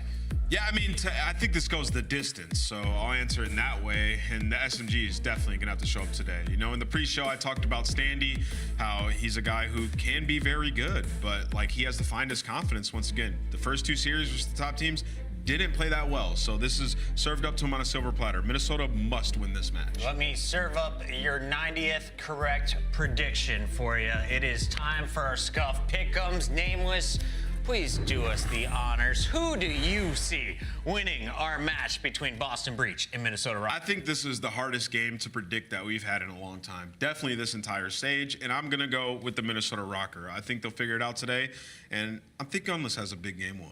Big game one from Gunless. I like that call. What about I you? have to agree with my analyst duo. This is a really hard one to make a choice on. I'm going to go with Minnesota Rocket, though, because I have a lot of faith in Linz and in Gunless. I cannot take Boston Breach until I see them find success. They have been close to it. They are still looking for it. Trigger warning, Jason in chat, who's uncomfortable with his own nails. My toenails are purple for Minnesota today. There we have it from the fans. Everyone's going Minnesota. Miles, Chance, take it away. Wow, Chris's toenails are purple. Charles, did you hear that? Yeah, heard it loud and clear. It's crazy, man. Wow, Unreal. that was cool. I had no idea Christopher Puckett with the purple toenails. Well, you're all thinking about Puckett's toenails, and I know you're thinking about his feet. We got a lot of Call of Duty to get through today, folks. Yesterday was a banger. Today will be no different. Very, very excited to roll into this one. We've got a bit of beef here, Chance. There's a bit of beef. Watch out, you vegans. And it's I on don't the menu for sure. Yeah, bro. And supposedly it's squash beef. I don't care. I'll run with the narrative. No, Beans and Gunless have a blood feud. It's been passed down from generation to generation, and it is the most beef we've had. Actually, that's definitely not true. It is the second most beef we've had this year. So, no, a very exciting matchup. Again, a lot of, either former pros or challengers players getting the new mix on both of these rosters. And obviously, both of these teams very much fighting to find a little bit more success. I know especially so for Minnesota, the 0-2 start they had might look a little bit painful, admittedly against two top 4 squads. This might be the series where we actually learn what sort of skill they're bringing into it. Obviously, the hard point 4-13 overall. Some of those maps against the top 4 teams, maybe Boston would be a different look for them, but still a team with a lot to prove. Your Monster Energy pregame there. Look out for the hard points. For Rocker, it's not been ideal, but the last time we saw them play, name was brought up on the desk. It was against 2 of the top teams. Now, we're not necessarily playing some of the top dogs. A team that might be in a little bit of a transitional period as well, and that's Boston Breach. Who knows? Rocker, the sky could be the limit. We'll find out what this roster has in store for us in a brief moment. We have a slight audio issue, which we are resolving ASAP. Pentagram's camera's a little bit fuzzy. Can be No. His camera's perfectly fine. He's a naturally blurry person. He's just like Bigfoot. It's the exact same deal. He's just blurry. That's all it is. Okay, really difficult to take photographs of him. Ah, I see. Well, that explains it. I can't wait to see him in Toronto and be like, that's nuts, man. You look just like your player camera. Hardpoint makers over the last 60 days, and good God, it has not been good for Rocker. For Boston, perfectly average, Chance. Perfectly average indeed, and I would say sort of the Boston almost play style that we've seen, especially with the new adaptations the roster is making. It's aggressive, it is about the kills, and it is about your main slayers popping off. Beans, obviously, he has been dubbed a shooter. I think he has absolutely thrived in the pro environment, certainly in the kills column, and Snoopy, when he is at his very best, one of the better shooters we have in the league. So this is a team that can bring the slaying prowess, and on a map like Karachi, if you find the right kills in the right places at the right time, it can be devastating what you do to the other team. So it'll be a fun match to see how these guys contend. Maybe Standy will be that direct sort of 1-1 matchup against Snoop. And of course, on the flip side, Gunless versus Beanmans, you gotta have the ARs lock you down. I want blood. Or, I want blood of each other, though, not your teammates. Come on, focus. Oh, no. Well, we had the Beans line up there. No, see? It's a draw. Damn it, that's a shame. Well, the audio issue sadly not resolved. Great job there from the observing team as well. Garbanzo beans, also known as chickpeas elsewhere in the world, but there's only one Beans we're interested in this matchup, and he's at the top right-hand side of the screen. A shooter, as you called it, Chance. Beans had a good run in, the MW2 season, coming into the Boston Breach lineup. Looking for a lot of deads in the comms. Dead! I think that one of the most requested things I've seen from this team is an extended listening for Boston during this match, just to make sure as soon as Beans kills Gunless a single time, we need to hear what's coming through in the comms department. But I mean, you were completely right.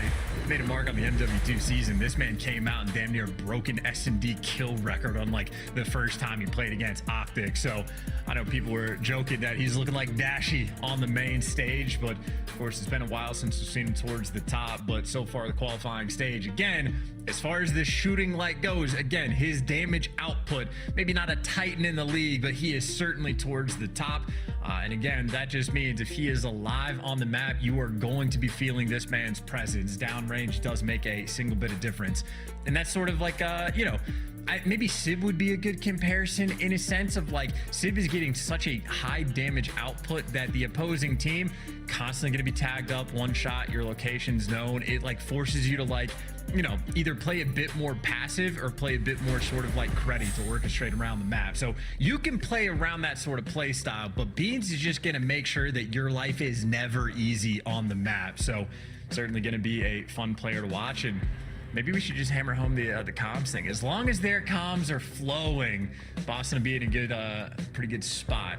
So we have to make sure we pay a great deal of attention to their comms and the listening. So what Chance is asking for, folks, is a Boston Breach listening. Hey, I'm putting in your He's going to get it. I'm sure he's going to get it. We're going to get to this game as well, folks. Boston Breach. Whoa. Almost ready to go. Rocker on the other side of the board. A mild level of frustration, it looks like, across the player cams. Accuracy. Ready to get into this one. Standy had quite the lean going on. I also want to give a shout out to Standy's hair. That hair has gone from shaved, nearly bald, to really luscious locks in what feels like 3 months. It could be my kid.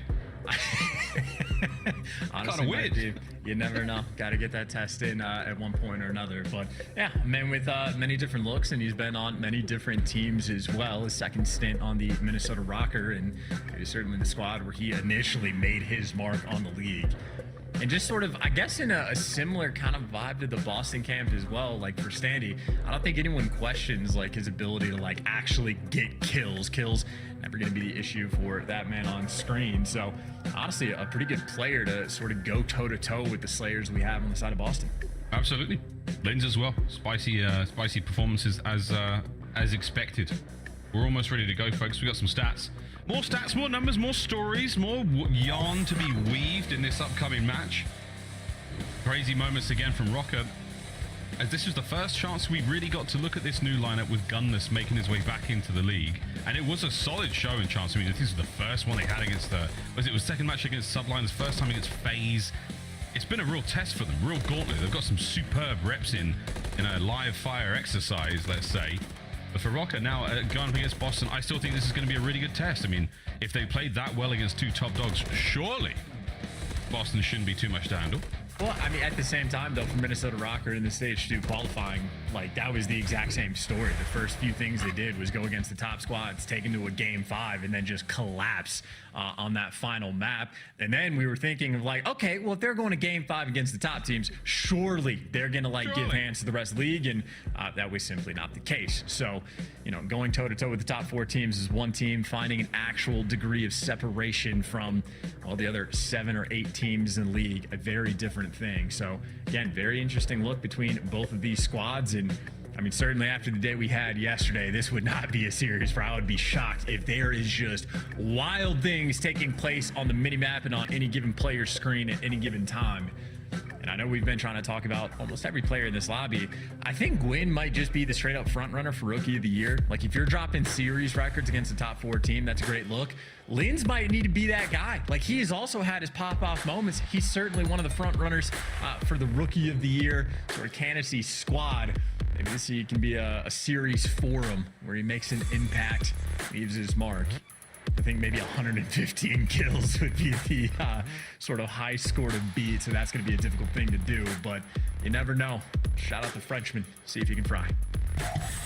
French fries. Oh, hi, we didn't see you there. Hey, That's welcome right, back. folks. Hey, There's what's been up? another issue, a slight one, as we're closer and closer, but this time we did have the lobby drop. So we're almost ready to go, boys and girls.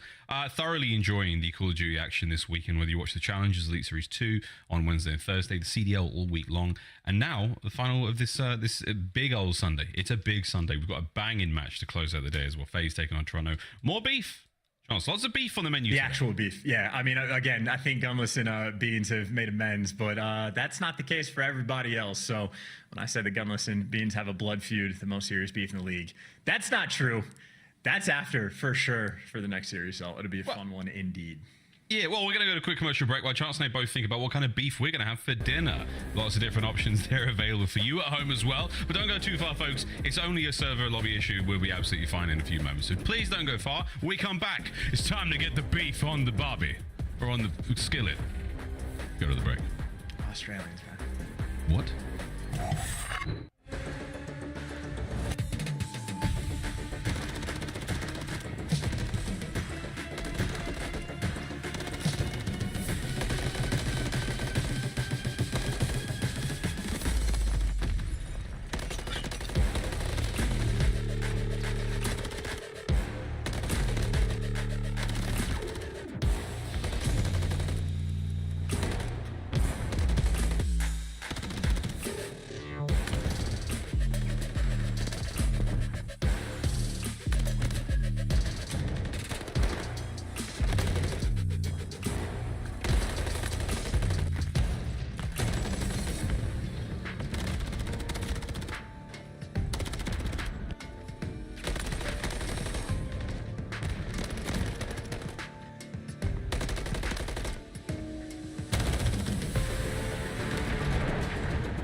tactics.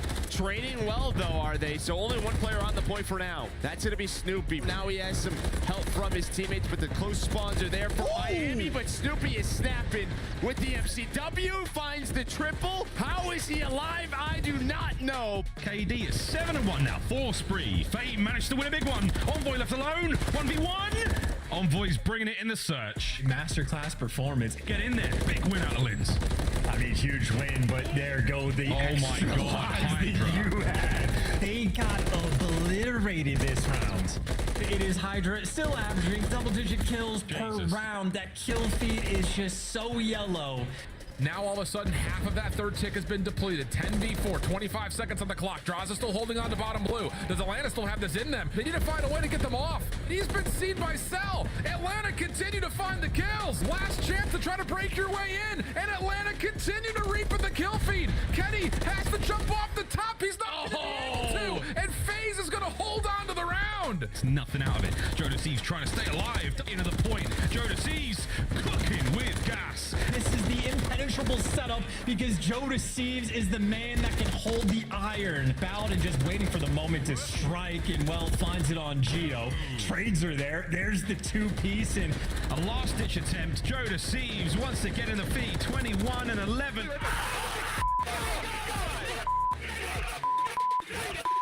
That is the smallest graph we have ever had for the game flow.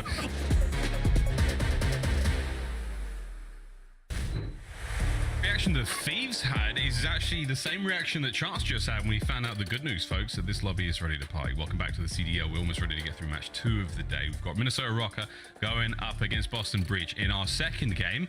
Exciting Chance. We've obviously had a little bit of a break. We've had a couple of issues to get into the game, but everything seems tested and well now. Fingers crossed. Any quick recaps of what to expect from our 2 teams tussling down? Nothing but blood and vengeance, and the same level of intensity in the comms that we just heard when LA Thieves 50-point club Vegas. That is the type of energy I'm expecting from these squads going into this match. Of course, smiles on their faces for the moment. Everybody just trying to sort of keep their minds afloat, getting prepared and ready to go. And I like the gum chewing out of Pentagram. As long as he doesn't make noise in the mic, chewing certainly something that can help calm you down, help keep you focused. I know accuracy. I mean, he's been doing that forever. So Pentagram, maybe from the school of Lamar. Also, it keeps your mouth salivated. All that cooling out really dries out the mouth, whether you're hydrating or whether you're hitting the monster. Throw a stick of gum in there as well. Here we go, folks, into map 1. Karachi hardpoint on us. Rocker's record not so ideal. Boston a little bit better. But all those stats get a little bit muddy as we find team changes here. Will we see the new looks out of Rocker, or is it Boston who have come to play today? Let's get it. We got a game, ladies and gentlemen. I'm so excited, and probably not going to hide it. It is my job. Straight through the middle lane. Priest going to be looking over Snoopy, trying to get him over there towards the time. Pretty distant spread here for Rocker if you got accuracy playing outside the bridge, but it is just a massive amount of kills being exchanged. Priest inside the time, somehow able to win the close range gunfight. As the time goes white, got to pay attention to the spawns. Rocker still got the left side, but the kill feed dominated by the green. Boston can be clean, potentially, for the final 25 seconds. It's a long time. That's going to give him a decent chunk going in towards Diner. Everyone there from Rocker setting up for the next hard point. Everyone except for Gunless is now back in off spawn. Still trying to keep a hold of that back alley side of things. Here's the approach now from Boston. And Pentagram has done a lot of work here. Oh, good golly. Gets both. Priest is at El Pal. New hard points up, and Rocker find themselves at half strength. Yeah, keep in mind for Rocker, this was a very early rotation. They chalked up 25 seconds just to get here, and then Pentagram ends up making the perfect play. Watches the cross, calls out to his teammates, hey, there's going to be one playing over by Ticket, and Priest, as patient always, sits there and waits for him. So you get the perfect teamwork, perfect chemistry, and perfect breakdown of P2, and that is as good of a start as you could possibly ask for Boston as they continue to collect this time. Yeah, that was a fantastic break. Rocker thought they made the heads-up play by giving up a bit of time at P1 to get themselves cozy for the next one. Sandy into the hard point. Snoopy guns him down, no problem. Doesn't look left, right. doesn't mind his P's and Q's and gets absolutely put to bed for it. New hardpoint will be up in a moment, and already Rocker looking towards it. You've got a couple of members of Boston now on this 2-2 split, so when that cafe opens up for business, we say bye-bye diner, hello cafe. Linz has got his work cut out for him. Can he make it towards the point unscathed? Well, maybe not completely. It does get traded, but still an opportunity to put on the pressure. But Boston do keep it secure. You had Beans, by the way, early rotated this hill with like 30 seconds left on the clock, and the first gunfight he took was him getting fried by Linz. But at least he got his team those spawns as Boston continued just to run the score up. 3 hills back to back. They are looking clean. Rocker, they are desperate for this break. Yeah, they're looking to get in there. Pulls the back. Here goes Linz. Nice bit of check. Whoa, the second would have been ideal. Accuracy, though, is there for the trades. It's now 1v1 on the point. Lamar wins it, gets himself streaks as well. So nice work out of accuracy. 20 plus seconds to be had here as well, Chance. Good work out of Rocker. Now can they set up and not let this get out of hand? Accuracy on 1 hit point. That's not going to be an easy thing to survive, but he somehow does. The boys of Rocker have survived for now. Yeah, what a big moment for accuracy, too. You have Standy still hunting for his first kill in this game. So if not for the spree from Lamar, this could be a very different situation. But if you turn your head to the rotation, you have Boston again ahead of the game. They've been first at every single hill so far on Karachi, and maybe not an easy hill to actually soak up the time. But so far, Priesta has still been doing a fantastic job as Standy is still searching for his first kill. He might be able to get it here. The dreaded street hardpoint. In a moment, it'll be the monkey wrench. 1 in 10. There it is from Standy. 30 seconds to go here on this point, and Rocker, they're in it and they're finding it. Not an easy thing to do. It's a sweet code there from Standy. Gets himself kill number 2. It's kill number 3. Standy, once you pop, he just won't stop. Yeah, I suppose there's 2 ways to look at it. Standy starting 0-10 is not good, but he started 0-10, and this is about to be, what, a 10-point game or a tied-up game going into New and Linz? Yeah, well, he wants to run the score up. Standy, an opportunity, has multiple players to deal with, and, well, doesn't win the first one anyway. But, I mean, all things considered, for a nearly tied-up game for Rocker, who have lost every single rotation until this one, things aren't bad, and for accuracy, it's great. 12 kills already for him. He continues to fry. Yeah, pretty good. Junks up, Snoopy in the corner, well read, dealt with as well by Linz. That was a bit of an awkward gunfight, and he manages to walk away with it. Priest are now fully aware the players on the top side of red. Nades, everything, you name it. Accuracy, pressure forward, don't let them get through that mid-street. All of Boston there, shoulder to shoulder on the inside of the map. Beans looking to take care of accuracy. You need to eliminate Lamar from that spot, otherwise you're open to the pinch. Snoopy trying to make his way forward as well. They're committing so much to getting accuracy out of this position and trying to get towards the point. Look at that scoreline. Rocker have run it up. Oh, and dude, and accuracy got the kills. That was the one guy where they knew exactly where he was, and, well, he picks the perfect time to come out of his hiding hole and still make an impact. And even for the final 10 seconds, there are 2 Boston players that were just looking for Standy, and by the time they find him, it is not for any bit of time. It is only going to be for the map control after the fact, which, well, as far as map control goes, Beans might have a power position, but accuracy has the time for the moment. Right now, Rocker, again, just on the objective front, even when the rotation has been bad, still having this big of a lead, I gotta say, for Minnesota, is a great sign. Oh, wonderful stuff. And they're still chewing up the time here. Beans chews up gunless in the first of what will be many deads. It would look like quite a quiet one there in the player cam. Boston now with a point. In they go. It's 3 from Beans, but accuracy with the early cruise is going to be able to get them out at the time at the very least. Gets a kill as well. 2 down for Boston. And then it's what, nerd spot in top red. Well, Snoopy making his impact from the nerd spot, but last man standing straight into the pre-aim of Linz, and that is the rookie dishing out 2 kills off the back of the cruise missile from the vet. And now on the rotation again, you've had Minnesota having to like fight tooth and nail for different sections of this game. This is about the most clearance that they are probably gonna have. There's no Boston setting up the brakes, getting the information early on. It is just gonna be a head smash through the front. So Rocker take 2 at holding P2. If they get broken as easily this time around. I doubt it. The crazier things have happened. Here comes the opening set of kills. Trades are nearly done. Priest tags out. Pentagram through the front. Here we go. Now you're knocking on the door of the diner. Breach and clear. There's the contest. Problems now. That's going to be a good nade out Pentagram. Not going to necessarily take care of accuracy, but the pressure is there. Out we go. The trading of positions. As Snoopy through the back, can he get two? No. Standy and Linz, they hold it together. This time, Rocker stay alive. And they go. Well, yeah, I was about to say, for the moment, they still get pushed out towards the back. And Rocker, I mean, still, you will absolutely take that time. Still a strong P2. The only bit of bad news is you're still getting left side spawns. Gonna have to hike across the map. And right now, Pentagram doing a nice job of just slowing these like Rocker players down at the old time. But either way, 80-point game as we go towards new. Linz gets caught, which means Boston, they will have the full setup as this hill pops. Well, Boston with the full setup. We haven't seen Rocker get any too many great breaks. Let's go for a quick listen in and see how the approach sounds. Nice, nice. Good kill. Alright, they're spawning huts. I'm needing out. One up there. One is G-point, one is I spawned G-point. front. I spawned front. They spawned Or chicken huts. there. I spawned huts. They're spawning on you, I think. One is G-point. I know. I'll see the guy. I'll see the guy huts. That's We gonna be got me huts right now. He's going to be on the dump. Two dump on me. Another one dump. Priest Got dump. your One kill. hill. 34 seconds here. Okay.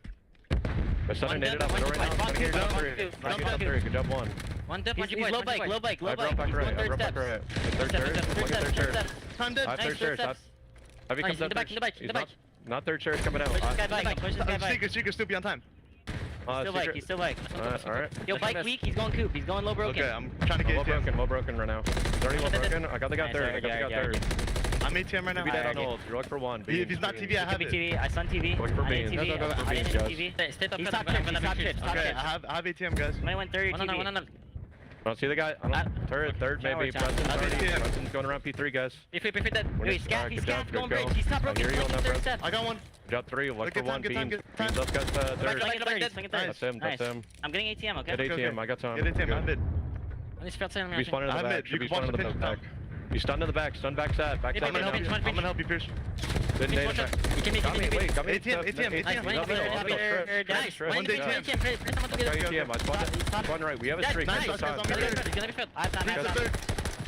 Third dead. Bump me out time, bump me out time. Go He's church. mid-map, he's mid-map on me. I might be cut. You're good. He's mid-map, he's mid-map. Put a nade Dark to be cut pillars, three. dark pillars. Top one chip, shot top beans. chip, Snoopy. Dark pillars, beans. You're good. Nice. One spawned out. One spawned out, guys. Okay. One spawned out. We should work front, we should work I'm front. going front, I'm going 12 front. Yo, seconds. one Let's stomach spawn out front. top. Let's spawn out close front here. I'll see my new, got new. Yo, top new and on new. Him third. Stop rug. Go. Okay. Gonna go trips right now. That's nice comms out of Rocker. Very controlled. I felt like I knew where everyone was and what everyone was doing. No complaints at all, and I would say some of the plays they were making pretty on point as well. Accuracy, I think, might be the standout player, but now the situation, you are trying to flood out through red. This is the most difficult way to actually try to break this chunk kill, and, well, we'll see how the start goes. Two in the feed, a lot of trades coming through. Who comes out on top in the end? By the looks of it, Minnesota, well, maybe doing some damage. This is just the difficulty, though, right? It's the funnel system. Now you get into this standoff situation, but Minnesota happy for it. Every kill they get goes so much further, and Gunless, he's gonna dish out dead. Gives you the big two, sets up his teammates for the next, and a break like that might be the moment the Rocker called game. They firmly have the advantage now. And now free reign across the map. Good work out of Snoopy. Cuts off Gunless, cuts the spree down. 20 points for the win, though. No more hard point time to be gained here. Good work again out of Snoopy. Takes care of those players just to buy his teammates a few more very valuable seconds here in this opening game of Karachi. New hard points up. The final hard point set here in the map. Boston are in it. But Linz cuts them down to ribbons. The last few remaining members here of Boston breach forward. Priest, the last man, gone. Accuracy gets his. Linz right onto spawn. Into the kill feed again as Rocker looking to drive the dagger deeper. And here comes the twist. Well, yeah, here come the weird spawns, though, as well. A bunch of players spawning on the left side of the map. So Boston should be in a situation to get the break, or maybe Standy's just going to be aware. So reading the chaos and coming out on top. And in the meantime, Accuracy, well, he went on another 5 while capping the objective. Minnesota Rocker out here calling game. That was an 0-10 start from Standy. That quite literally did not make a single bit of difference. It was still a nearly tied up game when you weren't getting any production out of the new player. And then Standy, it's not like he had a crazy heat up. He just started going even basically for the second half of the game. And Minnesota Rocker effectively dominant there on Karachi.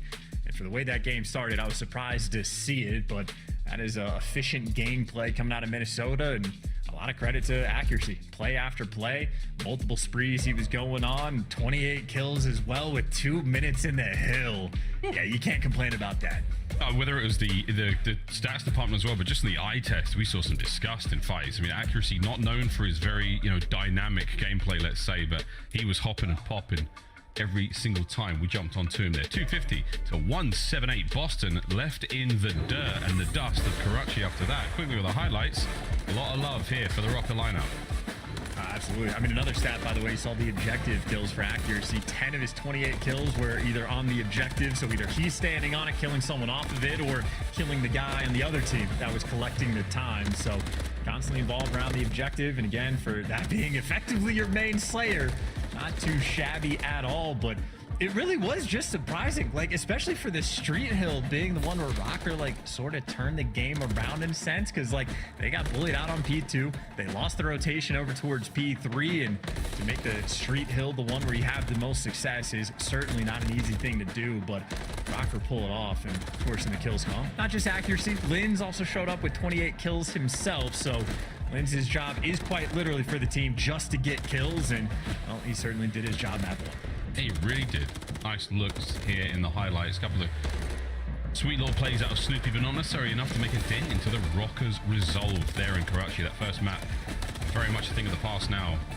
As you're seeing the sort of teamwork element there, a lot more trades coming out of the Rocker boys. I mean, you heard the comms pretty solid as well, very smooth, gunless. A sort of deeper, dulcet tone in the background there, absolutely laying down that UAV style of gameplay, making sure you know where everyone is on the other team.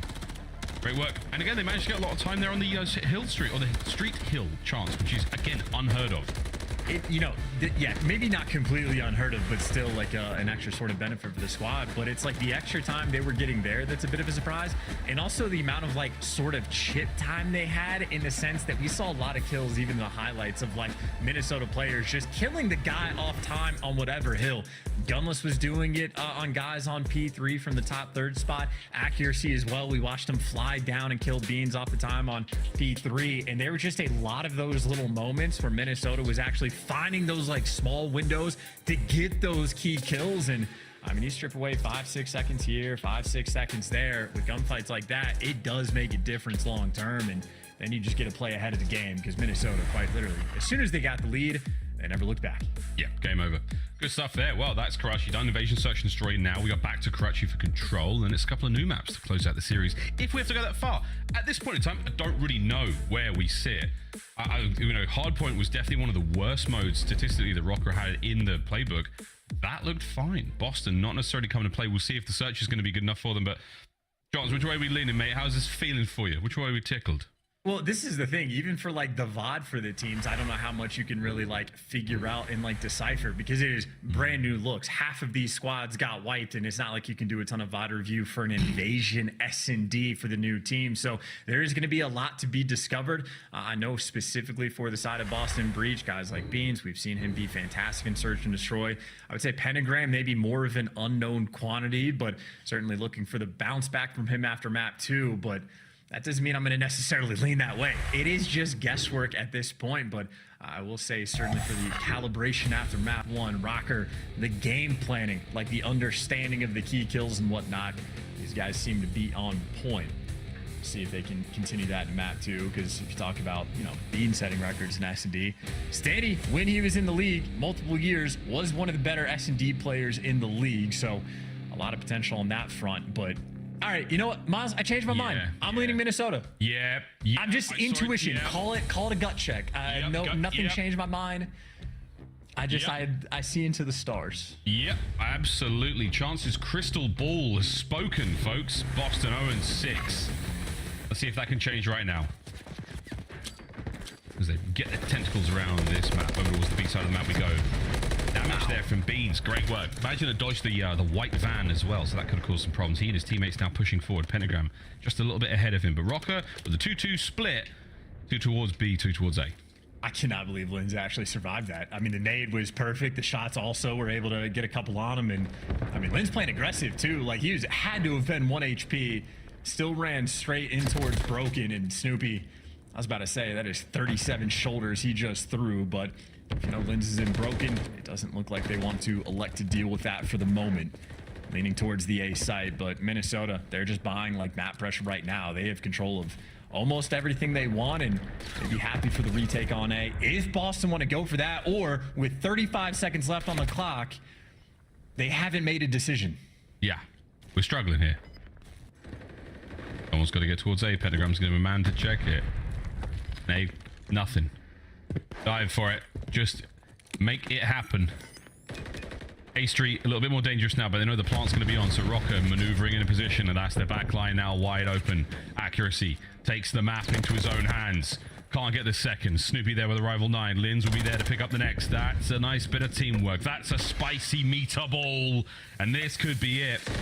Smoke play from Gunless. Oh, he's thread the needle right in between two more players. Linz, though, now in a 1v1 against Pentagram. The map on its head. Linz gets it. 20 seconds on the defuse. That's the first round. Oh my word. I mean, he was down at 15 HP. I think Penna had the Renetti in hand in that moment. So that was nearly a pistol diff moment, but Linz makes the read, wins the gunfight. But I got to say for Boston, as far as that goes, they didn't give themselves a lot of time to work with. They didn't get the first blood, but they still nearly turned that into success, if not out of the play from Linz. So hell of a round from both of these teams. And I mean, that's just efficient work, or teamwork rather, from both sides of the metaphorical stage. It's a nice way to set the tone. That is some good S&D. Boston a little late to the play, but once they got things going, it was a trade on trade on trade. Shout out to Accuracy once again, being the man to find that first. Oh, what do you know? It's a bag of beans. Well, there are bloody beans everywhere, and there's another beans on your screens right now, boys and girls. Oh my nice God. walk out of Linz. Just runs out and puts Snoopy out back and shoots him. Wow, good stuff. Hey, Rocker haven't left their spawn except for Linz. He's literally on an island. I mean, he's getting comms from Accuracy, don't get me wrong, but you have Rocker right now. They are heavy playing for the flanks to roll through. In Boston, while they do have a bit of presence on the map, no one's overcommitting just yet. Panic dishing out some damage. But clearly, this play is going over towards the B site, and Pentagram not watching Darkin. Well, eventually does get over aggressive and does get caught. Game plan from Rocker paying off. Yeah, so far super good. Risa though, nice 2. Looking for the third, not enough time. Stanley there fast on the hit towards A, and it's another 1v1 situation. This time Beans has to recover the bomb. Looking for the plant. Oh, sorry, Rocker recovering the bomb. Stanley's already on it. Beans got no idea. Will Standy peek his way through dark? There's 15 seconds on this clock, and Beans is gambling big on B. That's actually crazy. Standy was playing for the timing too, expecting Beans to rotate from the B site and work over. So Standy making the heads up play call, but yeah, Beans on the 50-50 effectively just guesses wrong. And now this is a tough spot for Beans to be in. He has no information. And Standy almost missed out on that bomb plant by a fraction of a second, so kudos to him as well. Roundabout journey. Beans is making a lot of noise. And now should have it. Dead to rights. Another 1v1 goes the way of Rocker. And that's, I gotta say, I really like the play from Beans. I just didn't like the timing of like when he actually moves to go and check his side. I'm thinking when there's just, you know, maybe 9 seconds left on the game clock, you know he's not gonna go playing out towards B, so make a move and try to get the coverage, but he does wait a little bit too long, and obviously Standy, who's able to get the plant and get away without being spotted, and trying to retake a site by yourself with absolutely no information, not an easy thing to do. And Standy, again, very strong search and destroy player, ends up making a better play. That's a 3 spree as well, so good stuff. On halfway towards that cruise. Boston once again slow on the approach. Having to comb the corners here of invasion, and Linz is not going to give up this angle. I think he might have seen a red diamond there, Snoopy making his way across. It is possible, but we'll never know. Same setup for Boston, though. I mean, like, they were happy just to let Pentagram with a very small amount of help go for this bomb plant. And Boston on offense, spreading the map once again. But clearly the commitment's going to be out towards A. They're doing this with a little bit more time on the clock, but smoke's out. Pentagram just making the call. He's cleared out all the space, has the trophy down, and for Minnesota, seemingly going to let this happen. They're going to try to catch someone after it gets planted. Pentagram goes the wrong way for it. Lins. Oh my god, nearly punishes him. Surely somebody moves into it. Beans. Oh my good god, nearly got fried. Stanley now pressing the advantage. Checking his corners. Snoopy's atop blue. Gunner somehow snipes Priester out of the equation. Lins now flying into the fight. Lovely patience. Good work to stay alive as well. Gunless on the site, and that should be it. Snoopy, the wrong part of town. Can he get here in time? I don't think so. Gunless has left the bomb. Back on it. Snoopy's got a chance. Snoopy's got it. Big win, but still 2 seconds to spare. Lins plays it close, and Rocker find their third in a row. And oh my god, Gunless is playing him with my heart. Did he actually hop off that? That had to have been an accident or a comm or something, but while the chaos was happening, as soon as they got the 2 versus 1, Lins was running in a cafe, and it was Snoopy that was shooting him from back DVD. So Gunless does make the perfect call. He reads the situation perfectly. Plays with the timing just a little bit, but either way, credit to Lins is at least standing near his teammate to make sure you get the trade, and Rocker retook that fast enough that they had the extra time on the game clock anyway. So efficient retake, everybody nearby, and Boston don't pull off that sort of late success, but that does seem to be the call there from Breach. I mean, they'll take their time, go for the bomb plant, and just play for the 4v4. So no absurd first bloods rolling through just yet, but either way, Rocker up 3-0, and maybe here's your first absurd first blood. Lins getting active once again. His teammates are nowhere near him right now for trades. He is on a solo mission, and he's gonna get it. Another first blood for the Rook. I mean, not even sure. It's like you're saying that the strat here for Boston seems to be, yeah, we're going to play for that 4v4, you know, rule. I don't think they could get a first blood. They're really trying. But they have been denied in every round so far. 4th round, no good either. Can they take a man advantage now? 3v3. Accuracy? Oh my god! Nearly gets Snoopy as well. An advantage for a brief moment. Standy. Ian Gunner's trying to pin down Priester, but he's in a bit of trouble now as well. Wow, Standy just cuts him down, and it's another for the 3rd round in a row. A 1v1. Hey, this is just, I mean, this is abnormal. You're not going to read this. This is a very difficult situation right now to be in. Standy has at least made it back towards the bomb, and is this just going to be another 50-50 where Snoop just stares and hangs out over towards B? Standy's going to plant in the exact same spot. We're doing it again. First try he was Beans. Now it's Snoopy's turn. And they need this round too. They're down 3-0, but again, Snoopy has to approach this with 0 information. Bro, this is technically the 4th round in a row. We've gone down to a 1v1. In theory! Oh! Snoopy just says, what? Sandy says, let's f***ing go, baby! Quick rehydrate. That was a nice win. Oh, the MCW, perfect weapon for the situation he was in. The old left, right. Good night, Standy. Another 1v1.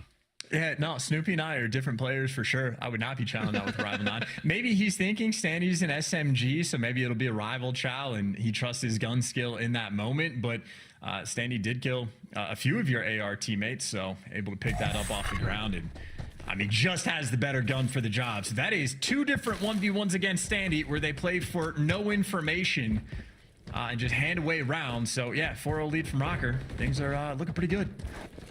He's feeling great, man. A couple of big 1v1 wins. Lins is 6-2 as well. He's really been the Reaper here on Invasion. You should absolutely fear the Reaper. Don't know that wonderful song by the Glorious to Cult for you.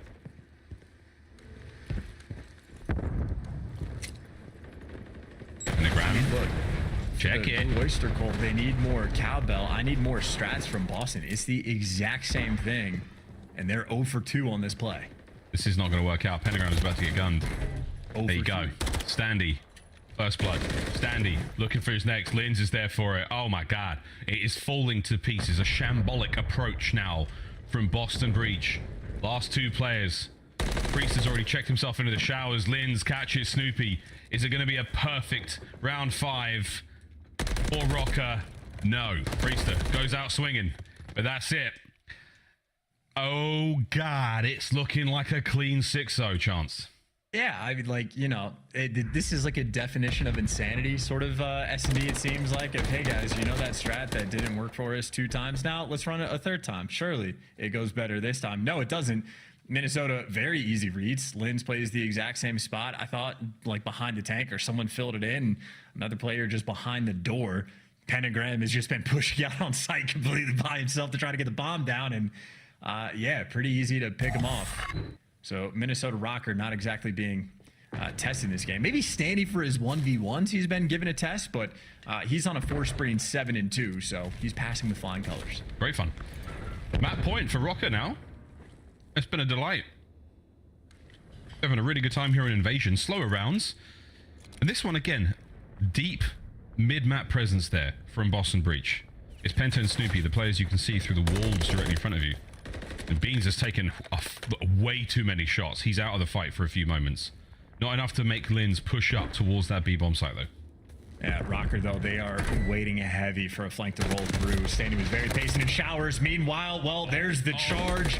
Back towards the middle tank. And Gunless for 2. I was going to say finally round for Boston, but the odds have been even. 2v2. And the Boston players for the moment are going to be split as Gunless going to be able to get this bomb down. Oh, he's going to get it down. Ouch. Eats a nade. The Big P's made of tough stuff. Here comes Priester. Both of them going through mid-map now.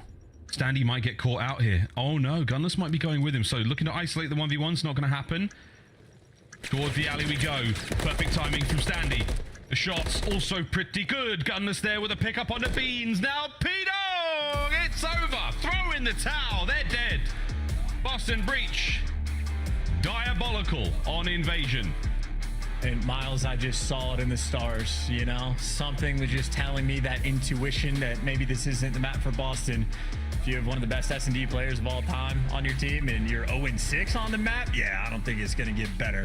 Hot 6-0, one single strat on offensive rounds there for Boston and punishing for that lack of efficiency in mixing things up. Rocker able to get it done. Even in the few rounds where Boston had opportunities to win. I mean, technically they were in a 4v2 in that moment. You had Gunless just slamming it shut. Standy, again, very strong S&D player, wins both of his 1v1s he had against 2 different players on Boston. They didn't want to get any information on him. They're playing hardcore for the 50-50. Does not pay off. Challenge across the map with Rival 9 against the MCW. Yesterday, I think, is wearing off on the matches today. Oh, yeah. A tough one from Beans there at the 1-6. A lot of damage dealt though again with the MCW up at 9.5 minutes nearly for the 6-0 there from Rocker. Incredibly confident. Never did it really feel too wild and crazy even in those 1v1s. Actually, the Standy versus Snoopy, that was about as tight as it got. Karachi Control coming up in a moment. That's going to be map number 3. We'll see if Boston can get it done. They've got to get themselves back onto this because we want to see a little bit of Vista, see a little bit of 6-star. That'd be ideal, folks. But right now, Boston Breach on life support here in the series as Rocker are certainly having their way with them. We're going to go to a quick commercial break, folks, on the other end of this one. We'll find out if Boston have got anything left in the tank whatsoever, or will Rocker spell doom for the green squad? We'll find out after this break.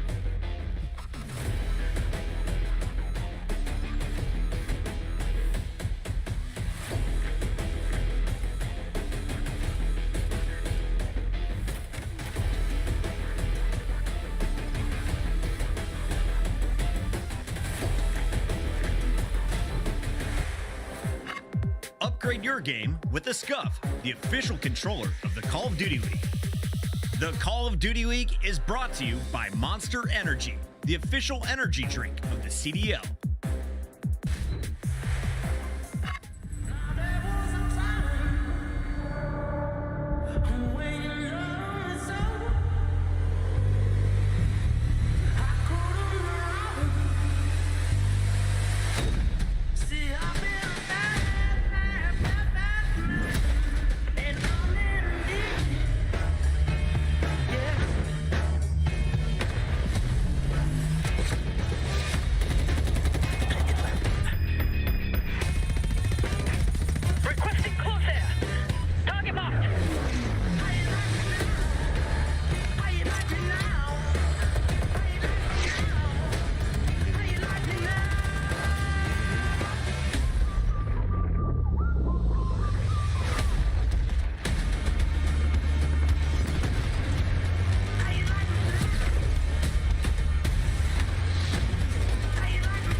Here we go, boys and girls. Map number 3.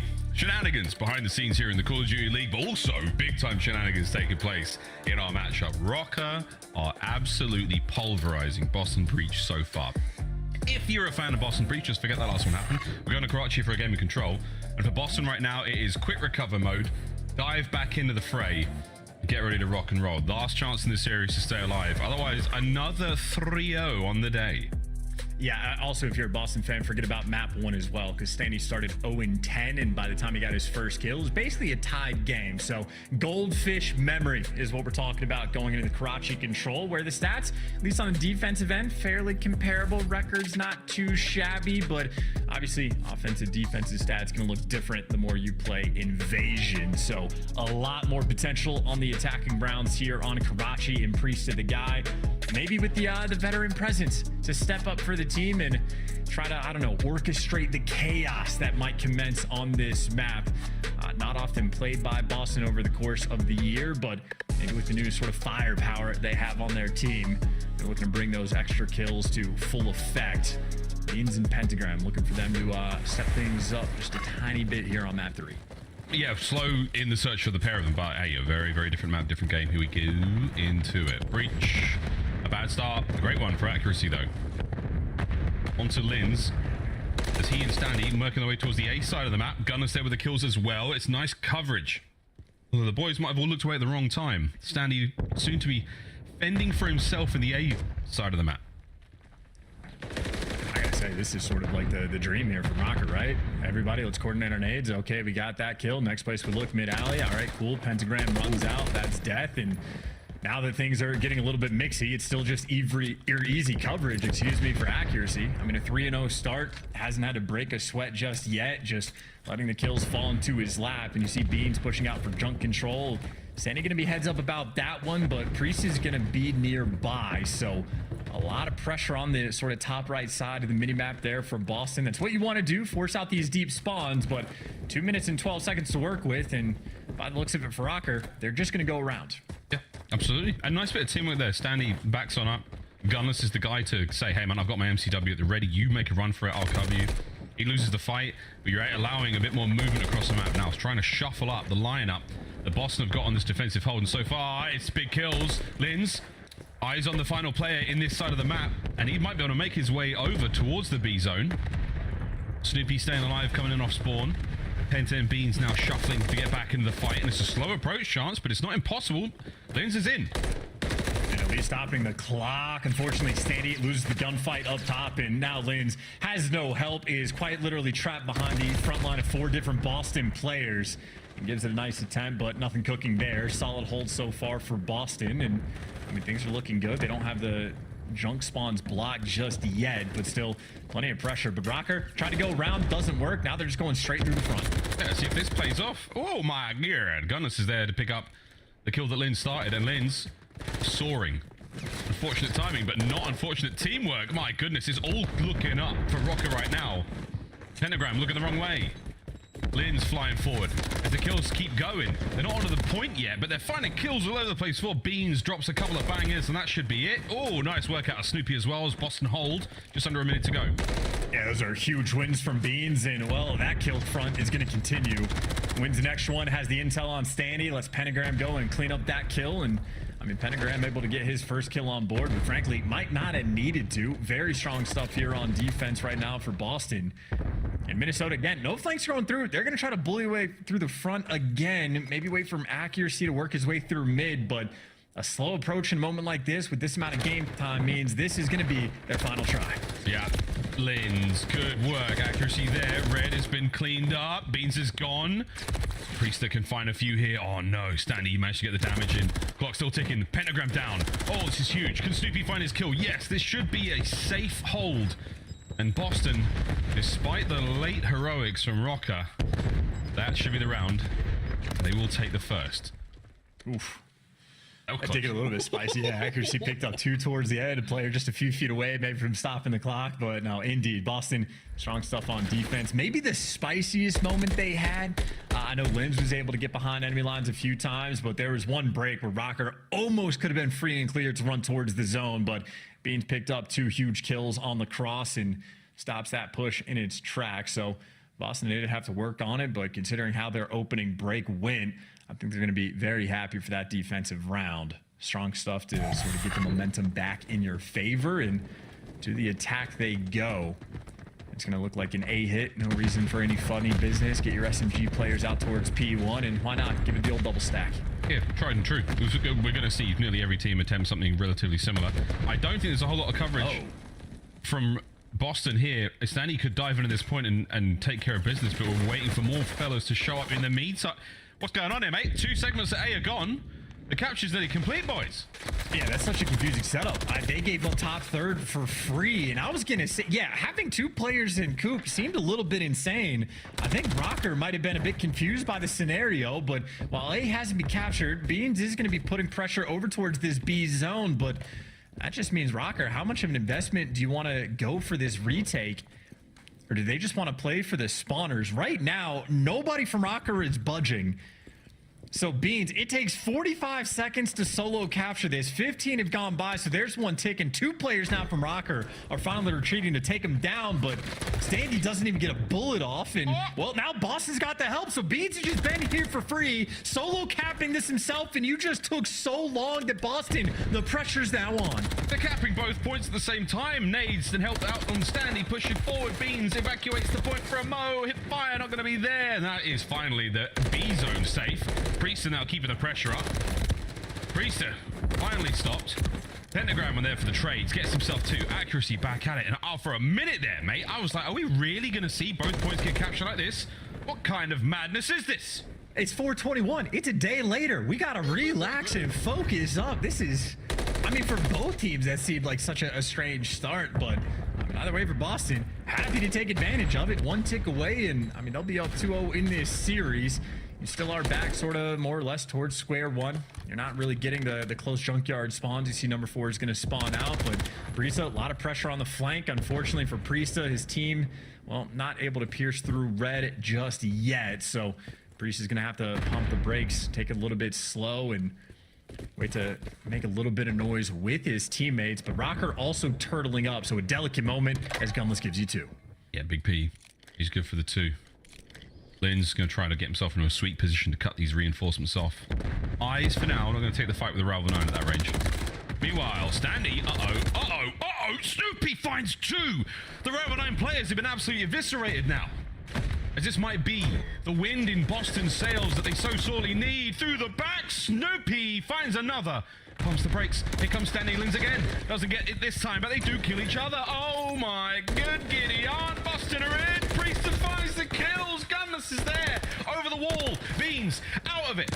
Straight into the feed. Big tags as Beans is cooking. You've got to get back onto the point though. Boston find the kills, but not the time.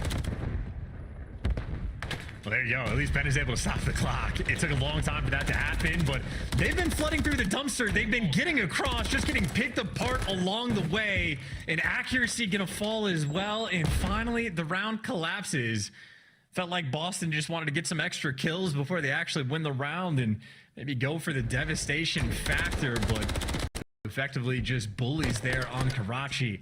And again from Rocker, like Beans got a kill like in the sort of vending alley, so they knew where he was on the minimap, and then he just goes and stands on B uncontested for like 25 seconds before anybody wraps back. And I mean, then quite literally, Beans wins a single gunfight and the round just gets blown wide open. So Minnesota maybe trying to think a little bit too much there in that round and getting caught because of it, down 2-0, and maybe a lifeline for Boston in the series. Snoopy looking solid at 13-9. The top side of the player stats is incorrect currently, so look towards the player cams. That's for an updated and accurate score line. Oh, big work out Pentagram, straight into it. And Pentagram is technically 9-14 right now, not 8-14, so it's not too far off, but good work, 10-14. Can't get any more out of that life. Pressure there, massive work. As Rocker now struggling to get out of spawn, they've got a bit of space to work with now, but Snoopy's going to try and foil that. Big stuns once again. Everyone from Rocker coming through the south side of the map. And I mean, hey, accuracy able to pick up Snoopy, but right now, less than 50 seconds on the game clock, and you were just feeling a ton of pressure. Linz, dead to the nade, not the trophy player, so you're just right now desperate to stop the clock at all. Sandy also on the point, not a trophy player, so Pentagram going to hunt him down, successful at that. And you've just been getting spawn trapped this entire time. Rocker, don't even know how or when they found the time to get a cruise missile, but you're using it in a desperation moment to get out of your spawn. This is worse than ideal. Yeah, this is a bizarre turn of events. Still on A, still capturing the zone. Just one man on it, Standy. From spawn directly back to the OBJ. Halfway through it now. Unless has got some side of the map covered, no top third presence. And that might be a problem because Pentagram has managed to slip through. He will be the man to dive into the point. Standy gonna win this fight. Gets it. Teamwork's there. 3 down. And on the B we go. Okie dokie Rocker. Looking to capture both points simultaneously. You go from getting spawn trapped for the first minute of the round, and now you're capturing both points simultaneously. And Boston, the routes there, taking off spawn. They're going to be funneling themselves through the alley. Easy kill there from accuracy. That is his 20th of the game. Sandy getting cuts on the cross, and not a trade for Boston to be found. Snoopy's at least made it past the dumpster. So a small bit of good news, but 2 ticks have already gone through. Yeah, here we go. Accuracy up close. Big wins. Snoopy just turns from it. Another one. Lamar can't get any more. Priest is in. Linz, send it. Try to bang a door. Look for these players. It's lovely coverage now from Rocker. They're keeping the capture going. Linz cutting out the reinforcements. Beans and Pentagram through the front. Standing through the windows. Has to get in the time. Stop this one. This could be the capture. Priest is able to get at least 1 kill and fight forward. Massive work from the world champion. Linz, you've got time. Wait for the squad as Boston reinforce. Oh man, this is a spectacle of Call of Duty right now that we are watching. 2 juggernaut teams going at it. And accuracy again, just trying to get information. Knows the players in bus. 2 around the back point. Linz gets the first blood on the engagement, and that is the floodgates open. Rocker, go button being hit. You're looking for the trades around the zone. 2 in the mid alley. Standy trying to hop in the wall. Boston just have everything though. A disconnected push. And Rocker cannot find success. The kills are good, but the ejected play, well, got a couple ways to go. We're in. Find them, Linz. You found them. They got you good. Beans still alive. 18-16 now as he's fighting. Boston are fighting. This could be it. There's 2 lives left for Rocker. And this has been one hell of a Karachi. Gunless. Down and out. And that is the map. Woo! Boston are alive and kicking, shots. Yeah, no, for sure. That's a 3-0. I think just like the scoreboard, that game was ugly. Yeah, there's a lot of mixedness. Let me tell you, your situational Call of Duty understanding was being tested in that game because that was chaos in a few different moments. Almost nothing makes sense. You go from getting spawn trapped for the first minute and 15 seconds of that round to all of a sudden Minnesota Rocker are capping both points at the same time.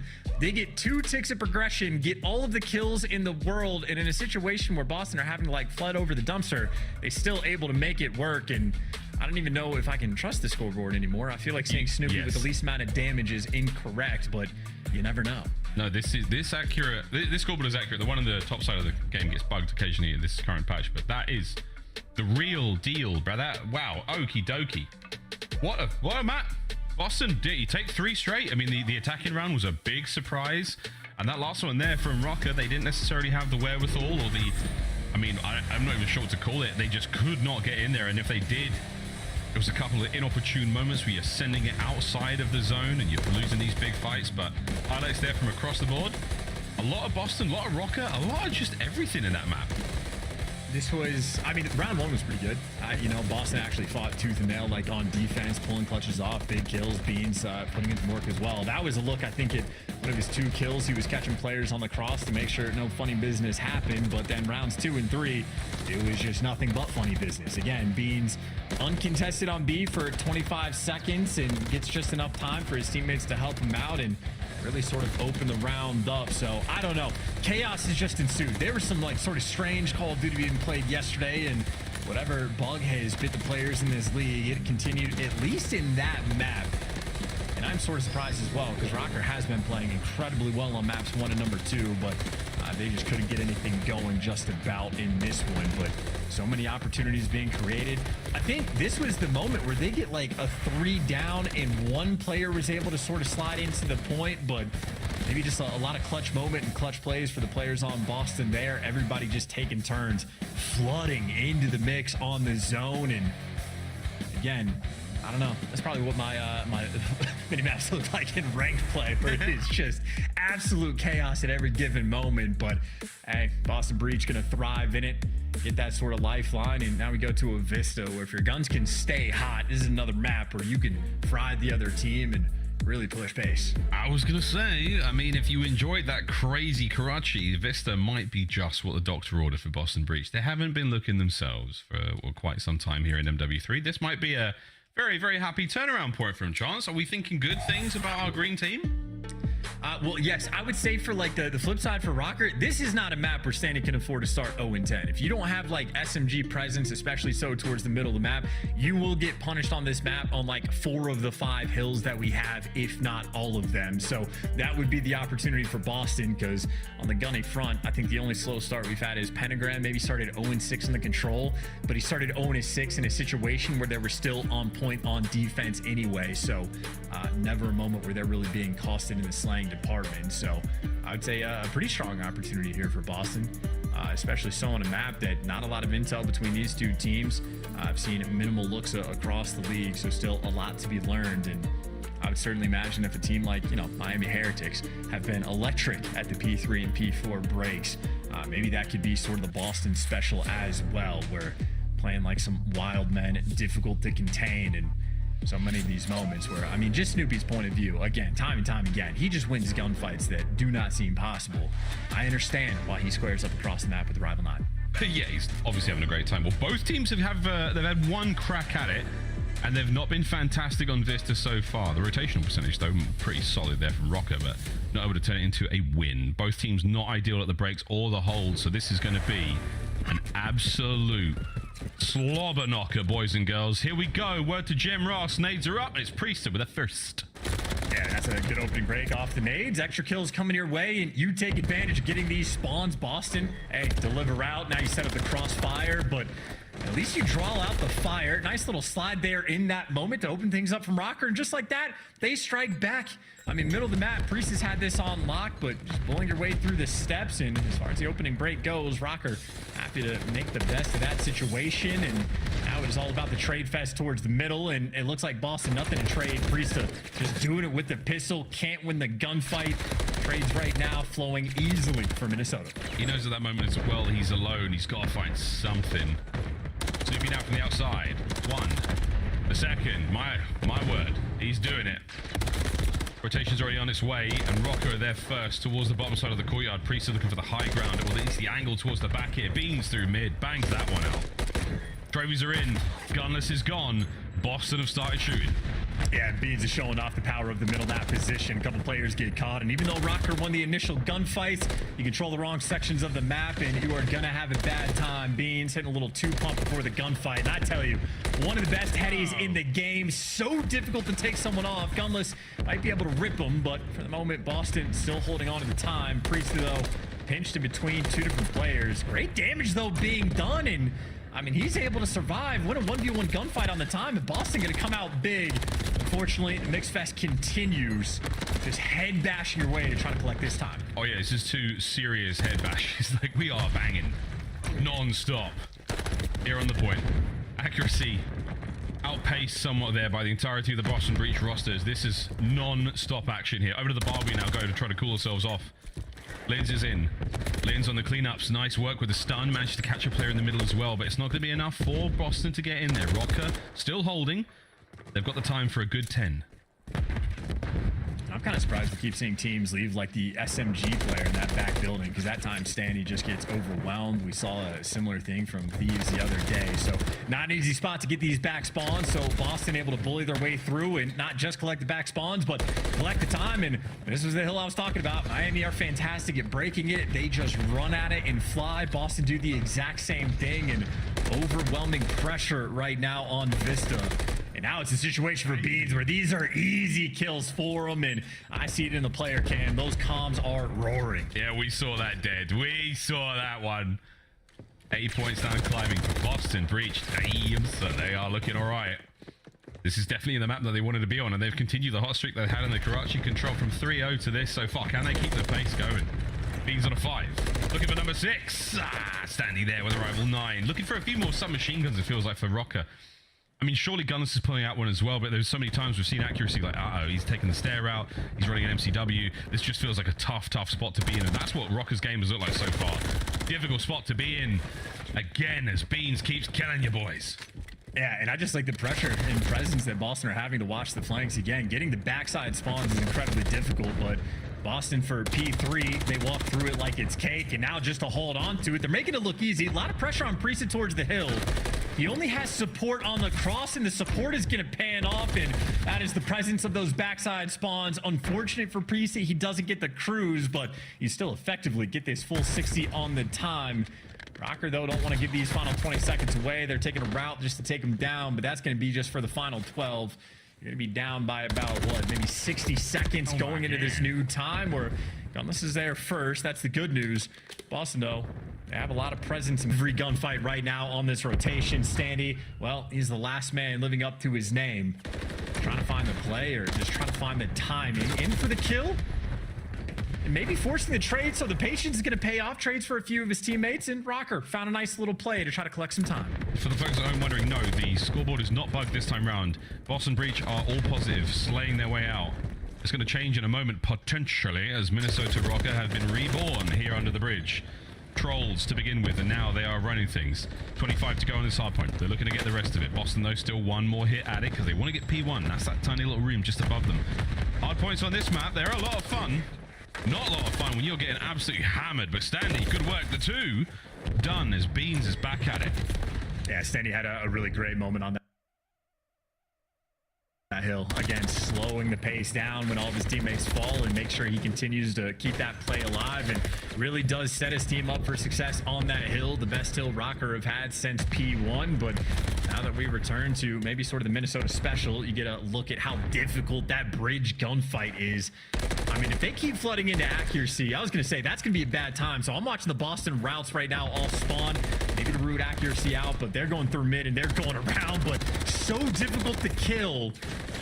And this is just impossible. Just accuracy is like life, setting up the rest of his teammates. Minnesota Rocker, and they're making this P1 hill look easy right now to hold. It's been a near perfect 30 seconds so far. Another 30 to go.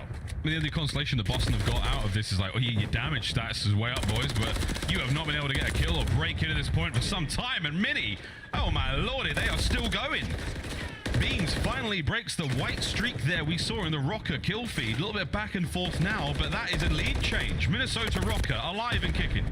Yeah, and we just watched the hill where accuracy got made one shot like 4 different times from 4 different angles, but they just could not kill him. And while they're trying to shoot the main AR, they're just getting traded by someone else. And now on this rotation, Lynn's opportunity. This is where you want your Slayer to shine. Extra gunfight up top, Burger, but does get traded out. Weird spawns on the back left, though, coming through. So easy kills from Gunless. Gives you an extra kill as well. Minnesota Rocker, yeah, the switch has absolutely been flipped. You've been flipping that switch, you've been stomping on that switch. If it was a pedal, it's been beaten into the ground. Now Lynn's on a bit of a flow.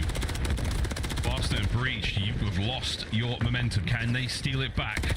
Let's find out how they sound with a quick listen in. Push up. I'm pushing up Burger. They're spawning stage. Yo, 2 of them might spawn behind us. Maybe. Carry P1 Close vines, not weak. Close vines then. Nice. Here's in the back. Lamar spawn behind us. Lamar did spawn behind us. There's only like one there. Sandy, last one, Sandy. Sandy, back, careful. You use me. Has to be. Yo, I'm getting lower. He's pinching you burger. He's pinching you burger. I'm holding him. You have him? Let me knock it off. Yeah. Oh, have your back. Nice. We're looking for one, bro. Yeah, I think he's. Might be low, bro. I spawn out, bro. He's in the back. Have your back cross. I'm trying to play this guy, bro. No, have your cross. He fell off the map. We're looking for shit. Looking for one. He's zig. Dead. Nice. Spawning on you. Yes. Hold it back. Yo, they could be one, okay? I have low R, okay? Mid on me, one shot. There's 2 minutes. We need to play tight. Yeah, I'm low. There's 2 minutes. I don't see anything low. I spawned shot me, go. I have help. I'm playing zig. Stab, one more here. Lid's weak. Close. There's 2 guys. One more. They're both there. They're both at O. Nice. I'm playing in the back. Sandy, like that. I'm trying with even. I need him too. I'm about to chop. They're got set somewhere. Hurry. I hear him one shot. I don't see him left. I'm pitching Zig. You'll be fine. You can come back left. Yeah, he put something. There's 2. Here's Sandy lives Lamar. Lamar and Lynch. I'm close. He's going pillars, so I spawn. I'm on your boost. He might have hit pods. I spawned here. I'm up. Yeah, I have your help. Stay down time. He's behind me. I'll kill him. He's going useless. Sam pillars. Nice, bro. I'm trying to block. Nice, bro. I'm blocking. We're good. They're spawning on you. I'll kill P1. I am. I need your front, Ben. I'm gonna play in the stage window, okay? I have a trap in 1 second. I stunned it. There's 3 minutes.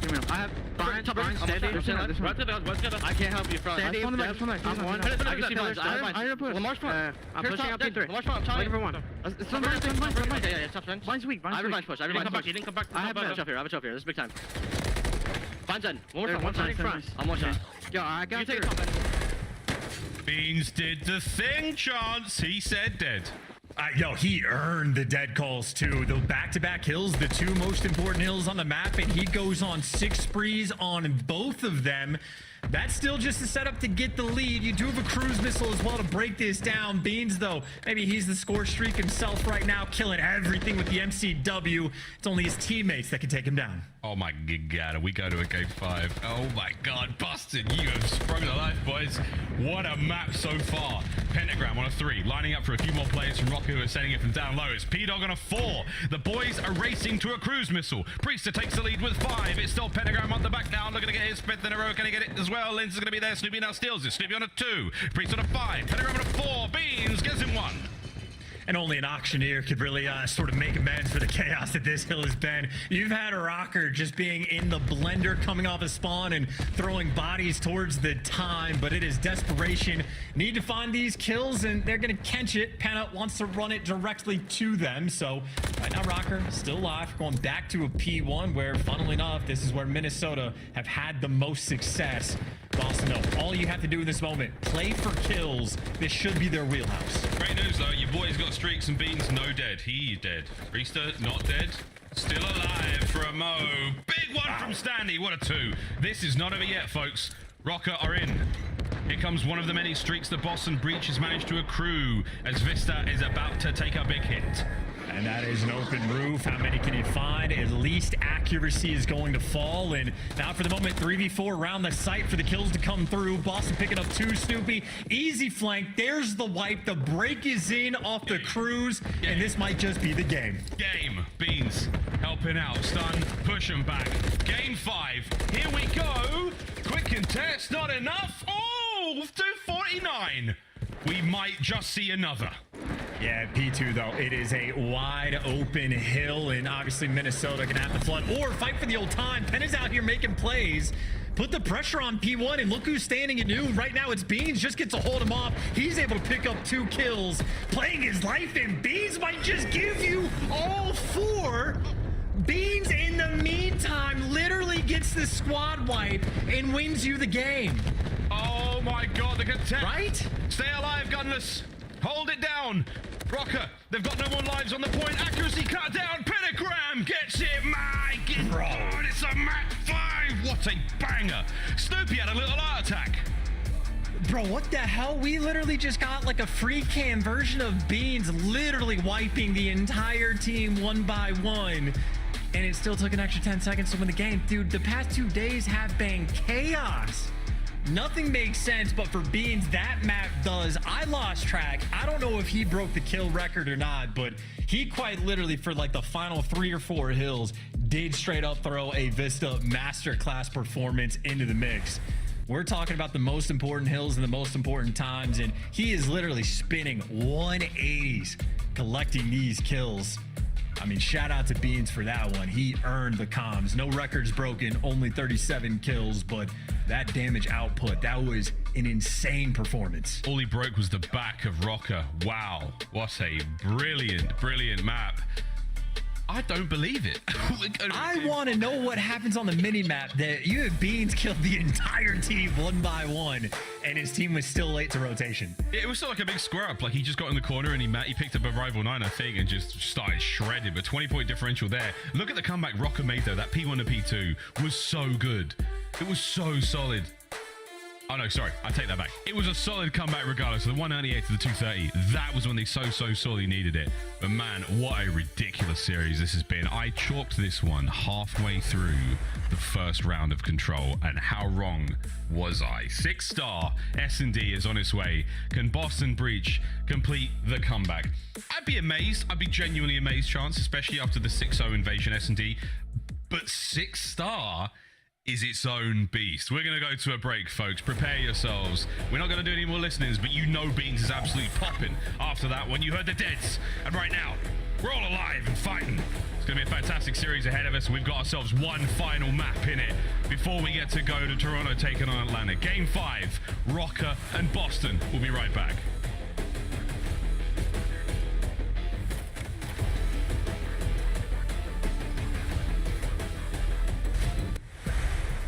Upgrade your game with the Scuff, the official controller of the Call of Duty League. Slice up your competition with the Executive Chef Operator, now available in-game in the Call of Duty store.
It's time for a game 5. If you told me that we were going to be going to a game 5 after the first 2 maps in the series, I would have told you to go and flashbang yourself, because this has been one hell of a turnaround. And I must admit, Chance, Beans and the boys of Boston are absolutely banging their way through this one. We have one more Search and Destroy in the series. It's going to be a 6-star. And this is the way the last one looked. It was hideous.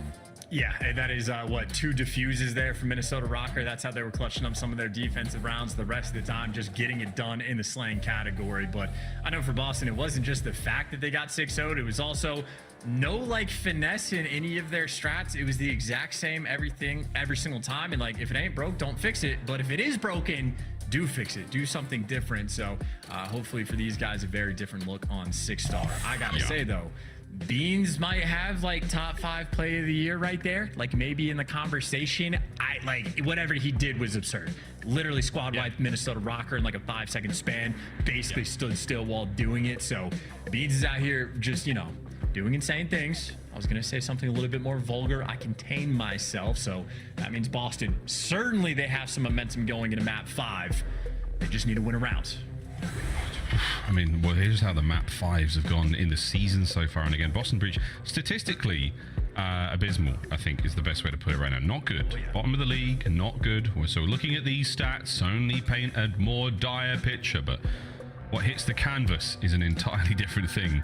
This Boston Breach certainly are full of beans, and right now, he's the guy getting it done.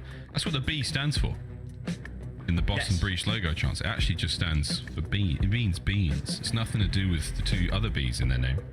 Always has been. Now, this is, by the way, jokes aside, like a very interesting moment for both of these teams, because neither one have a win in the Major 3 qualifying split. Granted, Boston has only played 1 whole series, so like it's super early on, but it is sort of justification. You want the vibes to be flowing quickly when you have a new roster like in the mix, because there is not time to waste when it comes to the CDL points. And I know for like Boston, again, 1-6 record or 1-5, whatever it was for the game 5s, you need that to turn around right here, right now. And of course for Minnesota, like their stage 3 started out the exact same way that their stage 2 did, in the sense that like they're going toe to toe against the top teams. They actually look pretty good, but you need the better output, because previously they were collapsing in the game 5s. And well, now for Minnesota, they might be collapsing once again, staring down the fierce faces of these Boston Breach players. And man, this could be one of those turning points in their entire season. You look back and go, man, remember that series against Rocker? We hit that reverse sweep. It was so good. You just find the confidence to just get in the groove. You start to believe. Here we go, Boston. Beans, beans. The musical fruit. The more he shouts, the better he shoots. We're almost ready to get into this one. I feel the same way. I feel the same way as accuracy does. I'm sort of like, really? Did it really happen? Like, it was going so well. Everything was going so good. And it was just that f***ing Beans guy, man. Absolutely ripped us a new one on Vista. And, I mean, look, we might have accuracy on the player cams right now, but I think Gunless will be legitimately heated if he falls to Beans, because obviously those dead call-outs were roaring. That was the point of contention, but Beans has been earning those left and right, so certainly a tale of 2 different faces. Accuracy, though, I mean, not a player that is going to get checked out. Not that this is even really possible to get stats on. I don't know if Turtle's been going crazy in the background, but accuracy has to be one of the players with the most game 5s ever seen in professional Call of Duty. Longtime veteran, certainly high up on that list. But again, it's not just the CDL points. It's not just like the top 8 margin standing. It's not just winner's bracket. Like, all of these things incredibly important, but especially so because it's a brand new roster. Like, it's the type of thing where it can just collapse your team if you fall this early on. And frankly, at this point, maybe even more so for Minnesota, just for the fact that they would fall to 0-3 in a reverse sweep is just, like, that's just devastating. And looking at them again in the standings here in Major 3, Rocker down 0-2. 0-3 would be tough. They'd be tied, the Gorillas there. And again, points. As far as the points go, you're sorely looking for the points. The overall season standings. Again, another big question we have as we roll deeper and deeper into the season. We do reach a point of no return. As you can see, standing lenses have been a slight controller issue there for the Rocker boys. The technical timeout has been called, so they'll be able to get that fixed, get that back up and running. They'll shoot a bot or 2, make sure that things are tip-top. But right now, accuracy, possibly talking to Gunners. I don't think Gunners is in the same facility as the Rocker players are, possibly playing from home. But right now, the whole point is just regain. Just remember the plan. 6-star. You may not have that many reps on it, but put together what you've got. We're rolling the dice in a big way for both of these teams here, and Boston Breach, I think they're certainly feeling that their odds are a little better after the last two maps, Chance. I mean, that's why it's especially interesting because, like, you know, on the side of Boston, not exactly creative with their invasion strats, but I mean, you could run maybe the same play call in 6-star, and if you just have more experience with it, you're going to have more of a nuanced understanding of how the rounds are going to develop and the situations you might find yourself in. So this is a map that just very interesting between both of these teams, how well prepared they're going to be, what bomb sites you favor, because from what we've seen so far in the CDL, different teams quite literally do just favor very different things. Both sites can be utilized. I mean, plenty of opportunities. We had Miami Heretics where we're watching on defense where they just invest half of their attacks and nades on one site. If they hit nothing, instantaneously wrapping across the map and still beating the other team to either site. So there's been efficient looks and a lot to be learned still on this map. We'll see if one of these two teams will continue to be a teacher, or, I mean, if they'll just be good students around the league and learn from some of the successes we've seen from other squads. We're almost ready to go, folks. Just rolling my clock back to the first S&D. Really tough there from Invasion for Breach. Oh no, Snoopy's leaving now as well. What's going on? He's got to find Standy. We're going to take a look at the last time these two teams matched up now. Very different rosters, everything a little different. This is back in Major 2. And look at that, a Rio Search and Destroy, back when Rio was a little more fresh in the league. But Breach looking a lot more decisive in the hard points. Sub-base and Invasion, the big wins there. Control, not the case. And the Invasion S&D. So once again, Rocco just seemed to have a better grasp on that one, Chance. But the Rio was a 6-3. So if anything's changed, hopefully for Boston, it's S&D. But in this point, I just feel like they've taken a step back. Well, possibly. Again, that could just be a specific one map thing where a few players are couple on Invasion, but the new guys on the squad, not so much. I mean, maybe the biggest difference we see is like the Karachi control being banned by Boston, but this series they get the 3-0 victory, so maybe a potentially expanded control point. But on the overall front, it is Boston dead last in 12th and a long way to go. And keep in mind, teams that are sort of like on the bubble, like Carolina Ravens, just having that like extra 5 points from their placement at the major, they've sort of been like the gatekeeper. But now they're winning series online, let alone on land. So if the teams on the bubble start catching the hot hand, that could be problematic. I mean, Carolina has Rocker firmly in their sights, and Boston, again, just desperate to make it competitive. They need to get that ball rolling because, I mean, you just think about this from like Priest's point of view, from winning champs potentially to not qualifying for the next year. I mean, that would be absurd because he is a diamond player. He's not a rock. A diamond level? What are you talking about? No, okay, no, a diamond of a person, but I mean, where top 20 in the world, top 30 in the world? No, I know what you were talking about. I was trying to get a little bit more out of you, but that's all right. You know what's going on. If you're reading the competitive Reddit right now, or if you have been near x.com in the last week. Standy's back, ready to go. This is our series, how it's gone so far. Back to the Invasion S&D we saw, though. Again, very strong looks out of Rocker. Individual performances, though, Chance, when it came to nearly everyone on Breach were tough. Beans was a 1-6. I think the same for Pentagram, possibly 2-6. But for 6-star Search and Destroy, a very, very different map. Nowhere near as big as Invasion. And we are going to see a lot more of those close engagements. That A-bomb site with a big statue, that's going to be an absolute blowout. B-bomb site over by the pool side as well. I'm expecting to see the submachine guns of both teams absolutely ripping. It is going to come down to who can win the big trade fights and who can make those unreadable flank plays. Plenty of them here on 6-star. This is going to be a very, very interesting matchup for our Game 5. We're now finally ready to get into it. And here we go. What a hump series this has been. Boston Breach looking to complete the reverse sweep, and Rocker looking to keep the egg off their faces. Winning team gets to hang out at that 6-star resort bar. Losing team gotta swim with the fishes. They're not in the pool though. I don't know where they are on the map. This like hotel has an aquarium too. That's too much. It's a nice hotel. Here we go towards the B site.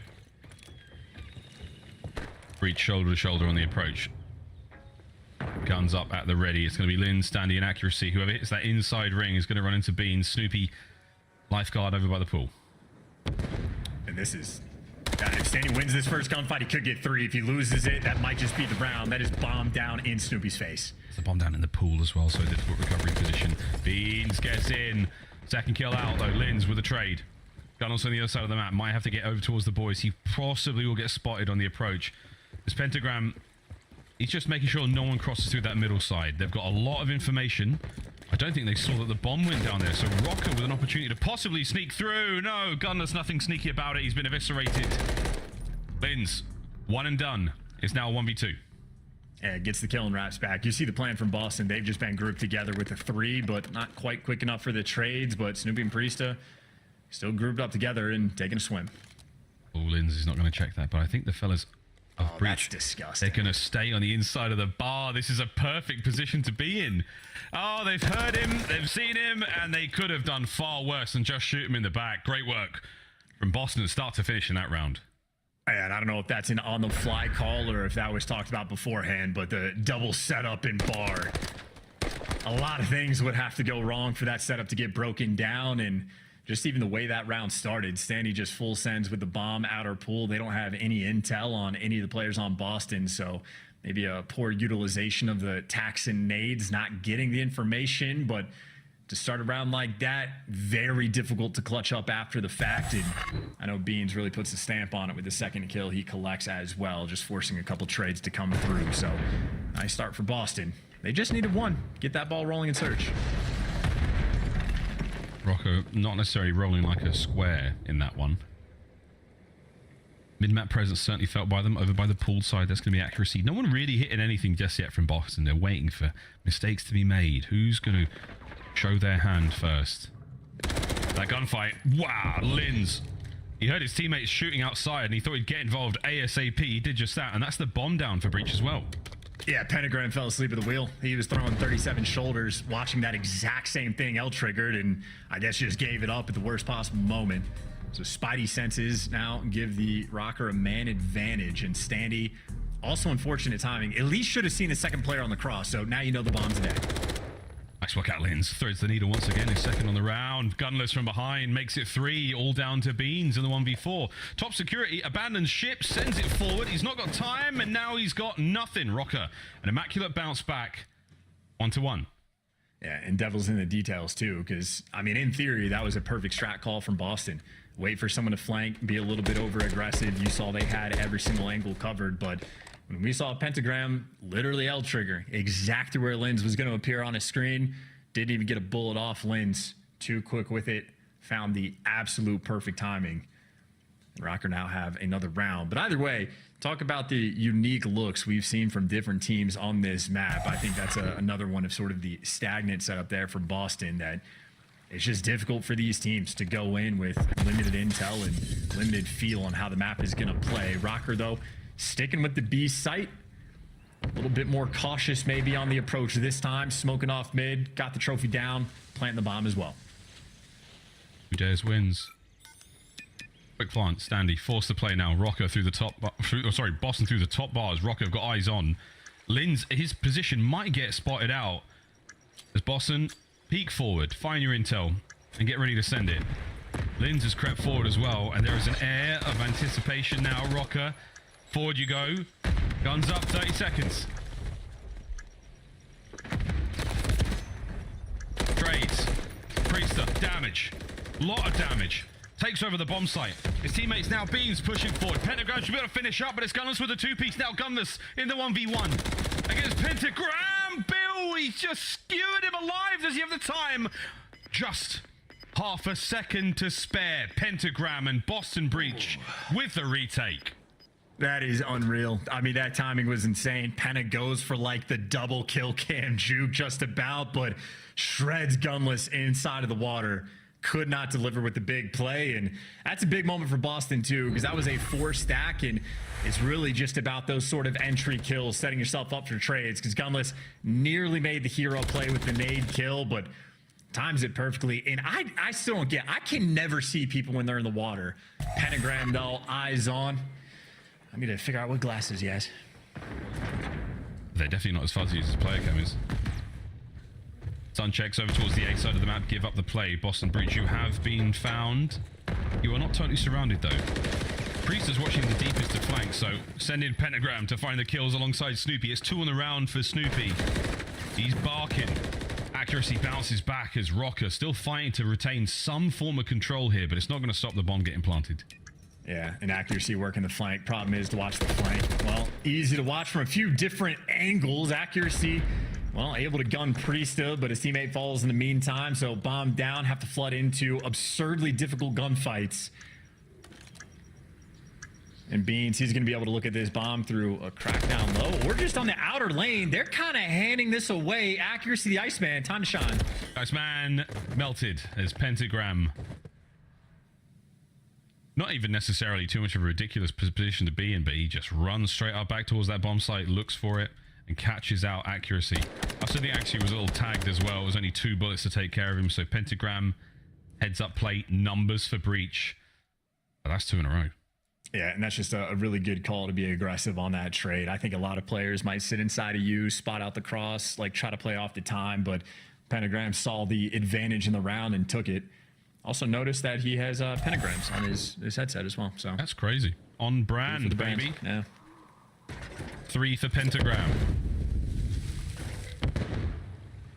Back over towards the A side of the map we go. This time, though, not as many Boston players with the eyes on here, Chance. You should be able to get across. Priest is going to be the man down deep at the end of the sort of elbow there. He will be able to see the players getting the bomb plant with a tactical retreat. Oh my God. We're in. That's the plant, and that's a big first blood.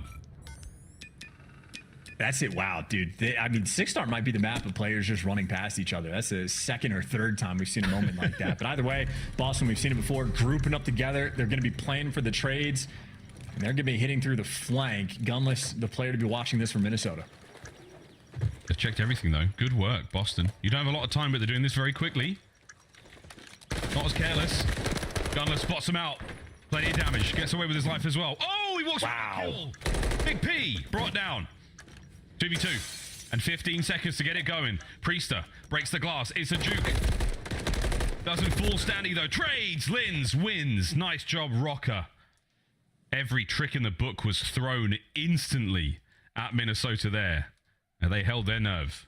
Yeah, and that is I mean, there's a few different things that happened in that round. One, Boston just super unlucky. They did not see accuracy. Penna just giving away the first blood for free. And then Boston spent maybe the next 15 seconds deciding what they want to do. And you waste too much time. And obviously you don't have enough to work with towards the end. But even then on the timing front, if Gunless doesn't get that kill, they still might be able to run it down and get that defuse in time. So I know Gunless has had a few decent moments so far in this series. Add another one to the pile and maybe making up for the 1v1 he had against Pentagram, because Pentagram has been making some plays as well. But Boston slowing things down. Different angle decided there for Penta and information. Rocker running it down. Yeah, that's a nice 2. Gunless. Might add another to it. Priester now in the 1v3. That's a technical 1v4, but it's not going to amount to too much. But P-Dog is actually moving quite well across the map here. He's cut his way through mid.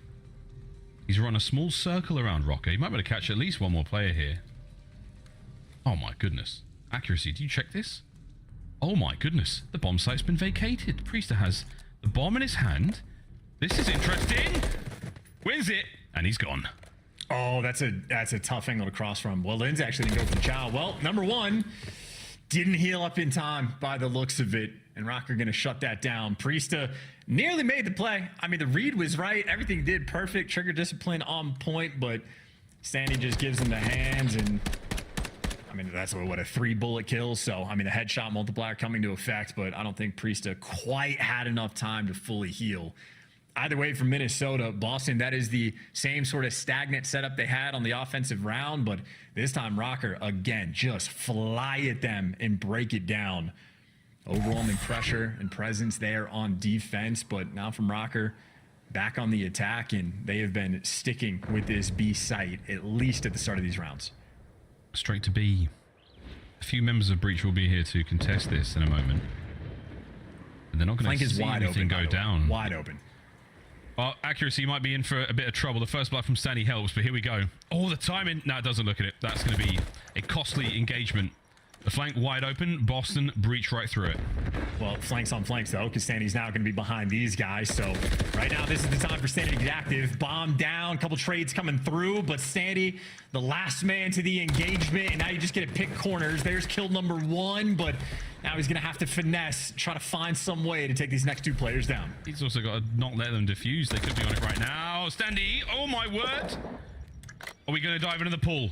Pentagram, you got 15 seconds to make a decision. Here comes the pistols. No, Standy, get your firearm out, son. Oh my God, what are we watching? Pentagram wins it. Not this time, though, mate. He won't be able to get to the bomb. The Standy draws him into deep waters, and he wades out into a round loss, and Rocker take the lead.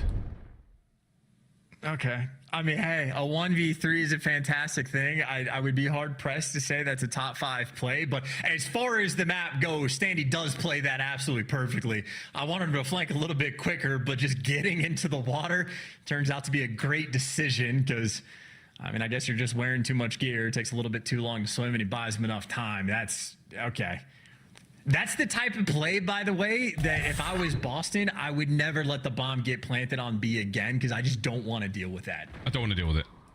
Or you have to save a nade to take care of the player behind that sort of, centerpiece in the pool. So difficult. Also, what a pain in the ass to water that thing as well. The poor groundskeepers of this hotel. Well, problems for another day. Snoop Co. might be able to cause some damage here. The Rocket players above them, they've taken control of the bomb site, but no one's going to be able to get into the bomb site without a pound of flesh. Less than a minute to play. And a patient Snoopy is a dangerous one. Here comes accuracy. Playing for the guarantee, and he got it. That's a hell of a first blood, and that means that you just can't take this route. Oh. And yeah, another AR player just getting that close range battle against Snoopy. Hand delivering you this round. Easy to watch the flanks now. Lens for the 1v4. No. Does not last. Boston breach. That was a perfectly played offensive round. They don't go for the stagnant plays. They don't play for picks. They get progress on the map, and then they set up for the kills. Snoopy doing one hell of a job. Picks up 3 in that round. Yeah, that was a very powerful 3. The first one was good enough. The second, great. Kudos to Beans as well, pushing those players out by Lounge. Perfect awareness from Boston there on that attack. They didn't necessarily have to plant the bomb. They just knew where everyone from Rocker was coming from. Good coverage and a good heads-up bit of work early on here on 6-star. 4-4. Snoopy's still on that 3 spree. Linz. I like it. Breaks the glass. Pentagram. Absolutely no hope in that fight. Yeah, no, I mean, he just straight up dove into death. I mean, that's an option for sure. First blood from Rocker, and you have accuracy that just cleared out everything on this map. You know all these players are in mid. Yeah, they're in that little tunnel. Quick plant. Coverage there from the back. It's going to be accuracy holding these players at bay. Priest is going to be able to try to punch a hole. He might just shoot past. Yeah, he's going to be able to get into this bomb site fight much quicker. Standy with a jump check at the most incredibly well timed. 30 seconds. Rocker, they've got the numbers. The breach are closing in on the site. Only one angle of attack now to worry about. Priest a cut down. Standy was in a sweet corner, and Beans fried. Done. Rocker. Match point. Yeah, and accuracy ends up making the perfect play on the flank as well. Doesn't get the kill on Priesta initially, but he just basically buys his team an extra maybe 10 or 15 seconds of being comfortable to worry about everything else on the map, and his teammates just win the gunfights. Even if they hadn't, accuracy did time out the flank pretty perfectly to chase the 2 players on Boston. So certainly a mistake-free round there for Minnesota. Taking advantage of the situation. Now Boston again. They've had a bit of success on the offensive rounds. Mix things up just a little bit. Need a deep cut here, and straight towards this A site they go.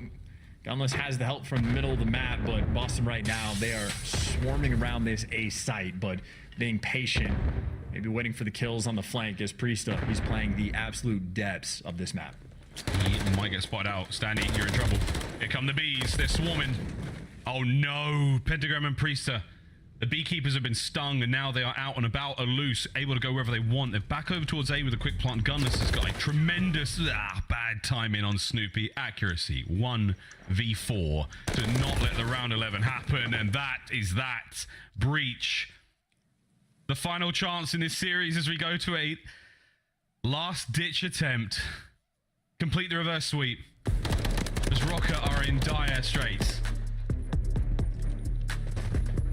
All right, Miles, pressure's on. Round 11, who you got? Who you picking? I don't know. Well, who's attacking? It just depends on who's attacking. That is a good question. That's all Boston, by the way, great play call in that round, just to do something together, bang out through you, try to find that extra kill. And I mean, Boston, anytime they're grouped together, things have been going a little bit better for the squad. Rocker on the attack. Oh, they may have been blessed. Blessed be the kills they've picked up. Rocker, forward you go. You've got trophies to work with as well. Here comes it, Snoopy. The middle map, full of Boston players. What a nade from Standy. Connects. Going to slow them down. Is it going to force anyone to move? Well, right now, Rocker, it's the same thing. I think they might be waiting for accuracy to try to clear out some information. Question. Oh, well, there goes the smoke. It bounced off of his teammates. Oh, so that's the trouble. Lins, though, outside of the smoke plate. Massive damage, not enough for the kill. Standy has got to get in there right now and pick up at least one or two, and he might be able to do it. There's the first, the second. Standy! Gonna get another. Beans on the approach. Lovely tags. It was a 2-pump. It's still good. Priester now. Last man up. 1v2. He's still alive. Sends it. Damage. Wrong place. Wrong time. Rocker, by the skin of their teeth, survived the round 11. Oh man, another purple villain referenced there by accuracy. It was a snap, but what a series that was. A little bit of shade thrown there at the end. Unfortunate that Gunless doesn't have the player cam turned on, because I could only imagine, but that was, I mean, perhaps one of the craziest series we've had this entire year. Like, certainly in terms of like unpredictability. Rocker just looked like twice the team that Boston was on the first two maps, and then Boston just simply found their form on Karachi. Again, previously banned map into control, but this time they get the 3-0 with the new squad. Things looking good. They were slamming on Vista. I mean, Beans quite literally with one of the better individual performances we have had this year. All just the setup for a round 11 in the search and destroy, where, like, I mean, just like Thanos, everything was balanced. The first blood's balanced between the two squads. The clutch factor was there from either team. So a lot of plays being made, a very mixy match indeed, but maybe some of the similar issues that the Boston team was having, those map 5s specifically. I think the record now falls to 1-7, still the pain point for the squad. I'm glad I called the attacking round, and fortunate enough for Rocker, they got it. Wow, round 11 comes to a close. Rocker with the win, and that cost them a pretty penny. What did it cost? Quite frankly, everything. However, they do get 10 CDO points. Great stuff from them. Now it's back to the desk. Thank you, Miles and Chance, and congratulations, Minnesota Rocker. We weren't nervous, were we, fans? Desk, you guys saw this all the way through. Absolutely, your toes saw it all the way through too. I'm shaking a little bit here. My purple toes are still purple, and they are proud right now, Namers. Absolutely. We got the dub, but it took a round 11. And Stats Gurus, can you please tell me how many Game 5 round 11s is this for Boston? Is it just the Optic and Rocker series now? Because this team is still end of week 2, stage 3, with 5 match wins. It's maybe not so much the round 11s, but it definitely is the game number 5s. And for Boston Breach, it's just been the search and destroy, right? Like, they just cannot get anything going. It feels like there's no teamwork. Maybe during that game 5, they had a little bit more of a game plan, just wolfpacking around the map. But unfortunately, we saw they're not a team that thrives in chaos. Yeah, you know, for Minnesota Rocker, I mean, big shout out to them. Huge performance in that map, won by accuracy. We all saw Standy started off 0-10. It was really, really tough, but that's what happens when you play a team like Boston who do not play together. Minnesota was able to rotate, good control of hills, accuracy on the break as well. Then we get to the search and destroys. Now, this is a game mode that Minnesota has struggled in. They were 5-9 in stage 2, 1-4 in game 5. So they have struggled there, and that is why they go ahead to pick up Standy. I was a big critic of it, but I know how good Standy can be in search and destroy. And this is what you got. You're talking about map 2. I think you went 8-2. And then we get to the game 5, 9-8, absolutely delivers. They're man down in game 5. And you see accuracy. He didn't flip his cam this time. He said, we got this one in the bag. I was going to say, can someone in the chat explain the triple snap? Because there should have been a big pause up until that third one. It took them a while to close out the game 5, but Minnesota gets it done.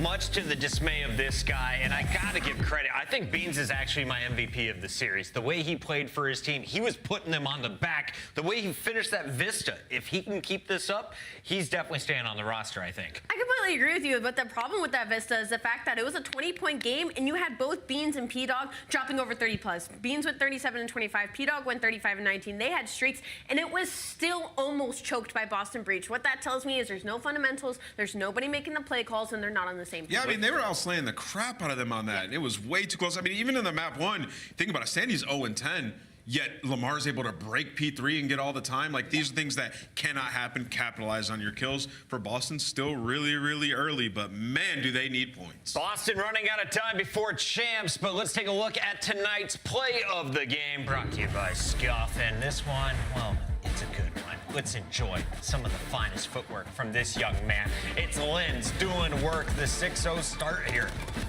Yeah, it's just the 6-0. It's the Minnesota Rocker 6-0 of Boston Breach. This was one of the cleanest search and destroys I think we've seen. It honestly didn't even feel like search and destroy. It kind of felt like we were just watching maybe a TDM pub because Minnesota Rocker was given map control consistently. Yeah, that round was nuts. I mean, the timing was so weird. You see Gunless decides to hop the bomb, but then he hops off it and gets right back on it, which gives the timing away to the other squad. He wraps around, but Linz is so ready. And, you know, one thing from the eye test watching this series, Linz is challenging anything and everything and winning it. I remember in the green room, Chris, you looked at me and went, Linz might be one of the most talented in the league, and I can't argue against it.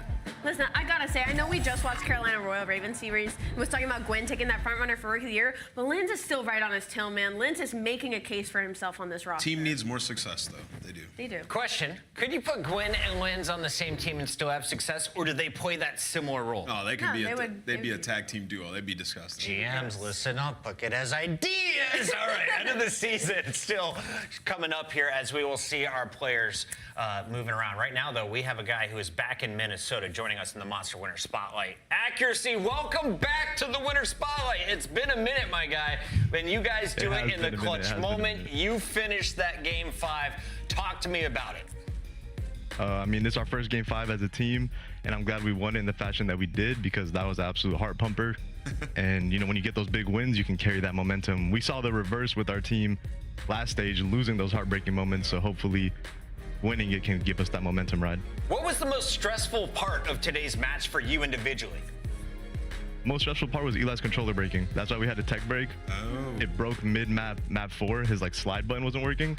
So we had a long break before map 5. He had to run to his other apartment, get his controller, come back. So that was kind of stressful, but you know, we were just like, yo, we got to lock in. It's map 5, like do or die. Not a bathroom break, chat. You were wrong.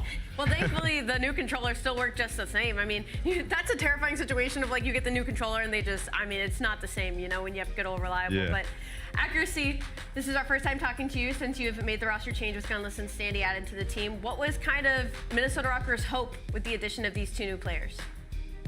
Exactly what you saw. Eli was winning big clutches in the first S&D, huge clutches. In game 5, you got a 1v3 and a 2-piece round 11 to give us that chance. And then Pierce is just helping lead the troops, get everyone in line and slaying.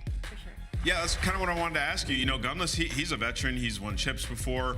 You've been the leader of this team for quite some time and the leader of any team you've been on for a while. How's that having Gunless now as sort of another veteran to bounce ideas off of? It definitely helps because, one, like you said, you get theory craft better, but also it takes some weight off me where I could just kind of focus on my game a little bit more because we can share that, like, calm pressure, you know? Yeah. Who's making play calls in search and destroy as well? I love what we saw, you know, especially in the invasion. And then on that 6-star, you know, it got dicey, but it looked like Eli was making a lot of plays. Who's the guy making the calls?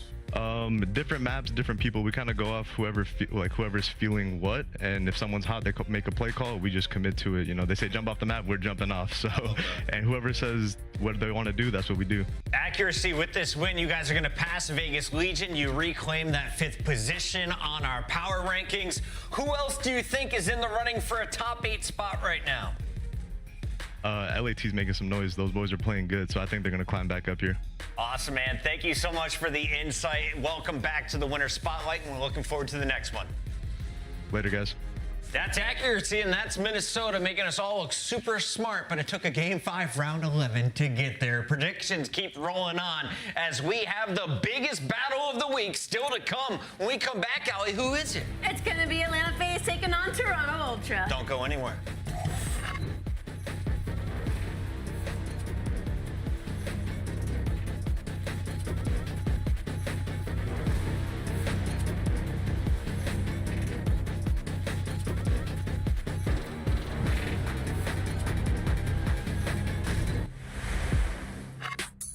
Upgrade your game with the Scuff, the official controller of the Call of Duty League.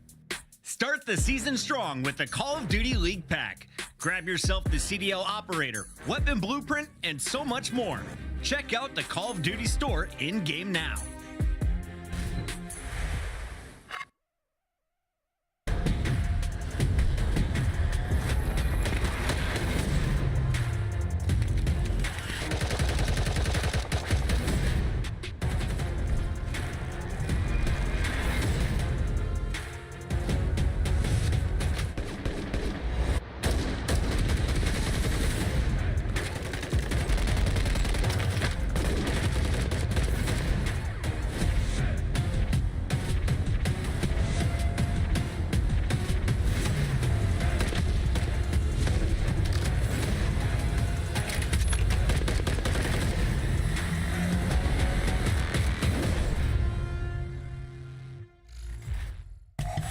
Fantastic match. I'm feeling very sexy, Joe, and ready for a fantastic match. This one went the whole way last time. I have a full matching ensemble. These are shorts. Yep. A little bit thigh. Yeah, you look like an absolute moron. Thank you, Joe. Why we love you. Honestly, it looks like the remake of Malibu's Most Wanted is about to come out, honestly. Yeah, no, that's basically what it looks like. What the f are you doing, buddy? Look, brother. Chasing. I think he's gonna run. No, he's. Oh my God! I'm not gassing you because I've never seen you lose. Oh my God! I had all faith. Y'all just somebody get a trade, dog. We're not getting that trade, dog.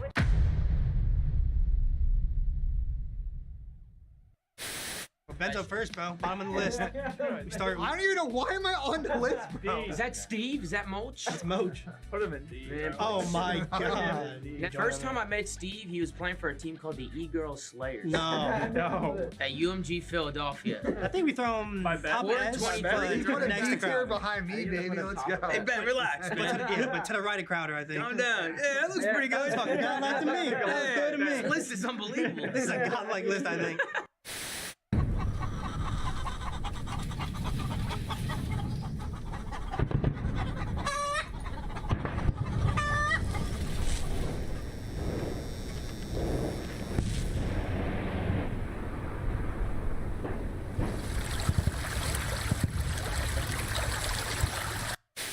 Craziest play I have ever seen in my entire life. I don't know if anything will ever stack up to this play. I mean, I can't believe he had time to reload for the first one. I mean, part of that at all. And the fact that Priesta accidentally mantles the Godheady.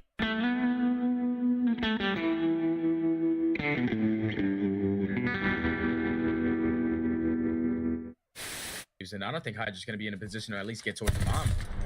He's possible to get up with his life. Go the 1v2 takes him off to the fuse in the perfect amount of time, and Krim cannot believe it. Let's take a look at this again. Look at the top side of your screen. Oh, inches away. That's got to be 0.2, 0.1, and also.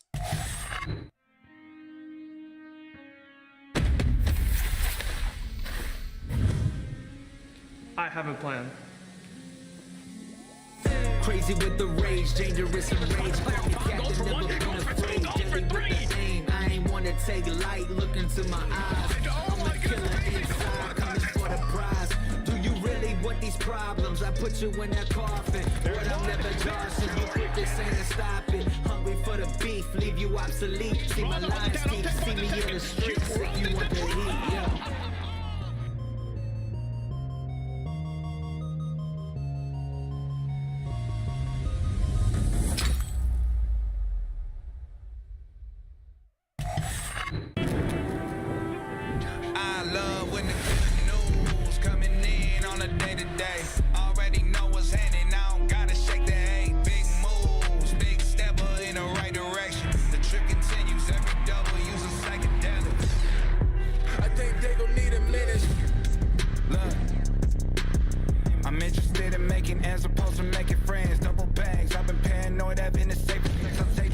Finishing his drink should only take a sec, but Mark just cut me off. He told me that I go on stage and tan. phone shit on the main event. Givenchy, my cologne after the show. She told me that shit was a favorite sin. Sprint a fan of spacious, we could take it frames. What happened next? You could take a guess.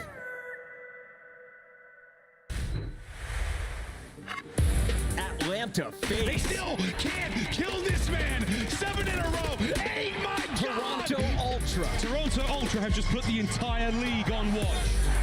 It's time for your monster matchup. I think they're ass and we're on top. Where's that Scrappy at? He is tearing them to shreds. They won, you know what I mean? But that is closer than they think, and we'll be back. This man is breaking records. Scrap digging deep as he's absolutely mauling Optic on the approach. We're coming all fucking year, bro. All year. Toronto Ultra versus Atlanta FaZe. Your CDL monster matchup starts right now.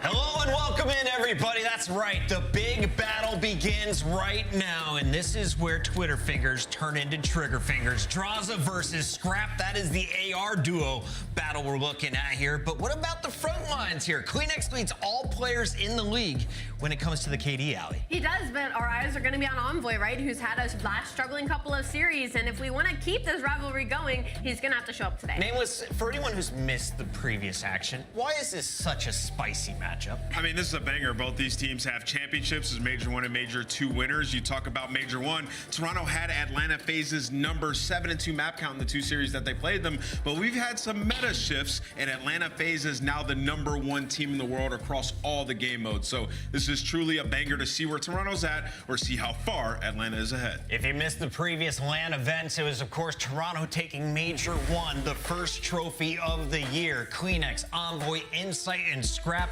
shut up all of the haters as they proved they were the best team early on in Call of Duty. But the maps have changed a little bit since then, Alley. Yeah, and you would think realistically this map pool change would also help Toronto Ultra, but it's done nothing but hurt them. Their hardpoint has been abysmal in the past 60 days, 4-4 in hardpoint, even though overall in the season, they're 29-7. So they have had a steep decline since stage 2. And even then, like, their search and destroy has also gotten worse. Well, on the flip side, for Atlanta FaZe, they've done nothing but get better.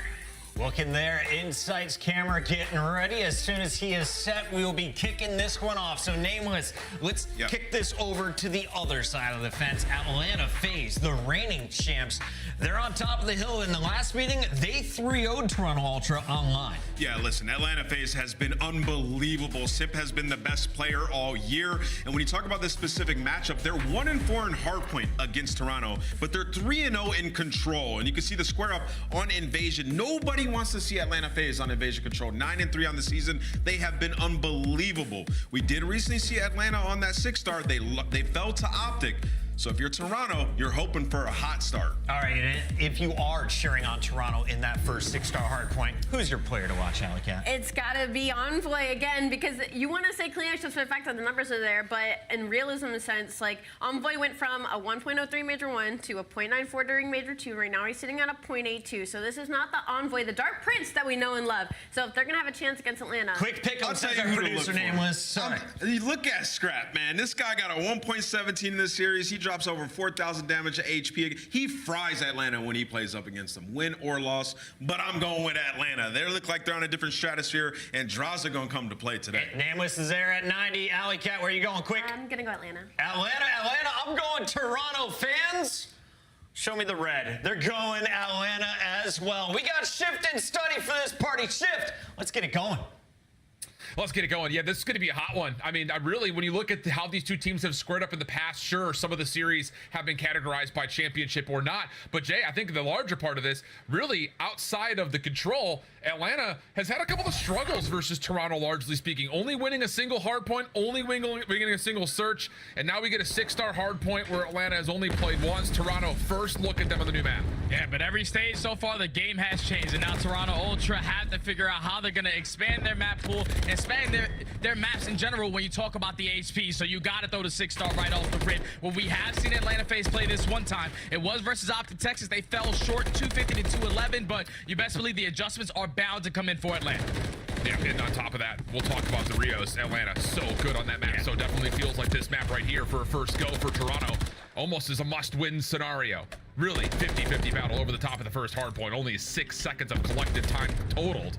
And Atlanta will do the work to kind of get some of the scrap. But on rotation, Toronto already set up looking towards new. Yeah, they're already going to be set up properly for the next hill, but this is where you have to make up for it because Atlanta FaZe, they did a great job, at least versus Optic Texas, doing great job at this P1, but keeping P2 contested all the way to the very end. You can already see the routes coming in out of Simp, coming in out of Draza, taking their sweet time, working their way around Waterside, but you also have players going on a deep pitch. So the first hill is going to go to Atlanta, but now where does Toronto spawn? They're all the way across the map. Atlanta are coming from every angle, but that's why you have Kleenex here to find a double to at least neutralize it for a little bit.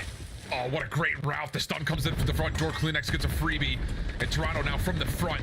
Re-break the hard point, if you want to call it a break in the first place from Atlanta. Kleenex still not giving away this back staircase on 4 in a row. Last attempt here for Atlanta, you'd think, but the thing is, they're kind of being spawn trapped here in a way, Jay. I mean, they're still spawning backside stairs. Kleenex on 5, pistol out looking for number 6. Will not have a chance to use it as Atlanta will now look towards rotation.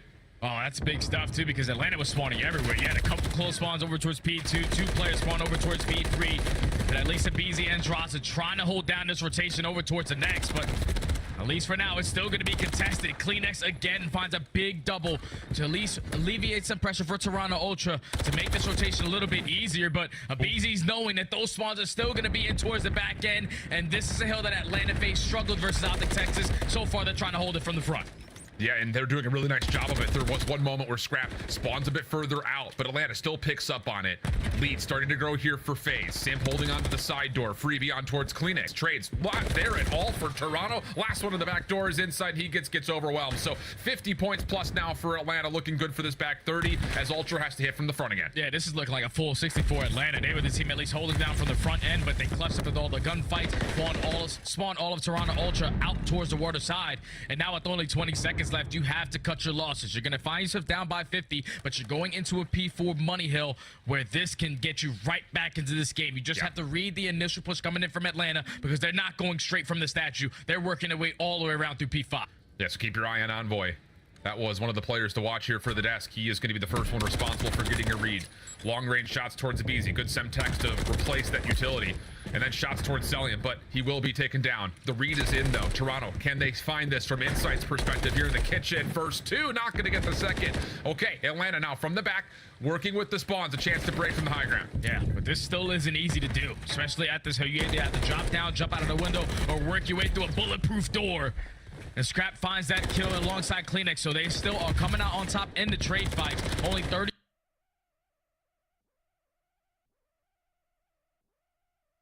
Kill alongside Kleenex, so they still are coming out on top in the trade fight. Only 30 seconds remaining here at P4. All of Atlanta just trying to funnel their way through the back end, and every single time Kleenex did it, just cut them down one by one. I mean, he's winning these gunfights on some unreal angles. So Ultra maybe get more than you would have expected considering the quick flip of the spawns from FaZe. Scrap time will go the way of Atlanta.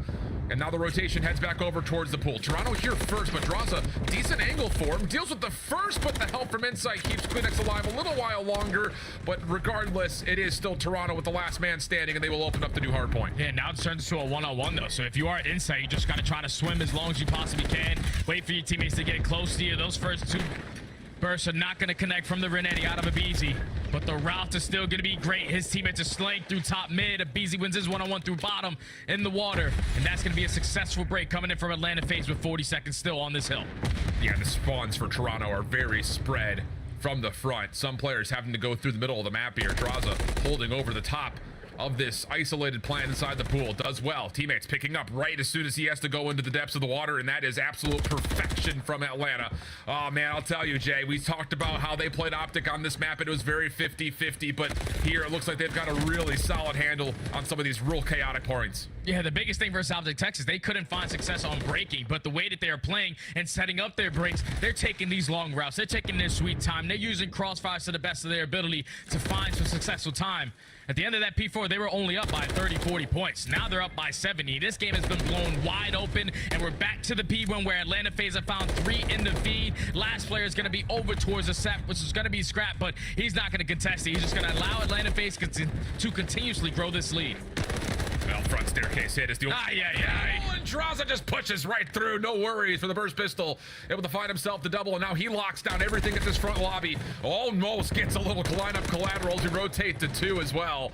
That could have been deadly for Toronto, but with this, a chance for them to get back into the hard point, at least neutralized for a time. But boy, I'll tell you, Jay, they need to win this rotation, and luckily enough, Insight is there first towards P2. But you see those spawns right there from Simp. He's gonna get the close spawn over towards P4 so they can work their way around the back end with Envoy spawning all the way at P3. So they now know Atlanta FaZe are on the backside. We have to try to contest this P1, but also win some gunfights through their front, and Celium doing what he does best. A little body shooting to make sure he lets Kleenex know, I love you a little bit too much. But they are currently up by 90, and the lead just keeps on getting bigger because they are just a step ahead right now in this HP. Yeah, every rotation has been super clean. You all know about it. Not even doing it on kills he finds. So I'll tell you, Atlanta feeling pretty confident at the moment. Kleenex from the side door nearly finds himself too. The drop down will be the next point of ingress, and BZ almost turns and snaps for a second, but spawns are out and Toronto will secure the break. That's a big break because you're already down by 100 points. You have to start making up some good time. And with only 30 seconds remaining here at P2, you best believe Atlanta FaZe are going to contest the hell out of it through the front end because they know that P3 is going to be a money hill. As long as we flood through the front, you're consistently going to spawn in towards the back. We just can't allow Envoy to earn himself a cruise miss, so you're able to shut him down off of that streak. But with only 15 seconds left, Atlanta doing a great job of just applying pressure over towards Waterside, knowing that they have the spawns for next. I mean, the thing is, FaZe are really committed here towards this old time at P2. Like you said, the spawns are decent, but they're going to have to put the response together here. Let's listen in with Atlanta FaZe as they try to read this next hit from Ultra. One could be in line. MC is front. They're hitting the back. I think What do you mean? In the back, dead. What are they? I better put him. Lights in the way. Little light still. Last guy. He went to time. Still time. Lights to time. Time. Left. It's my front. It's funny front, Zach. I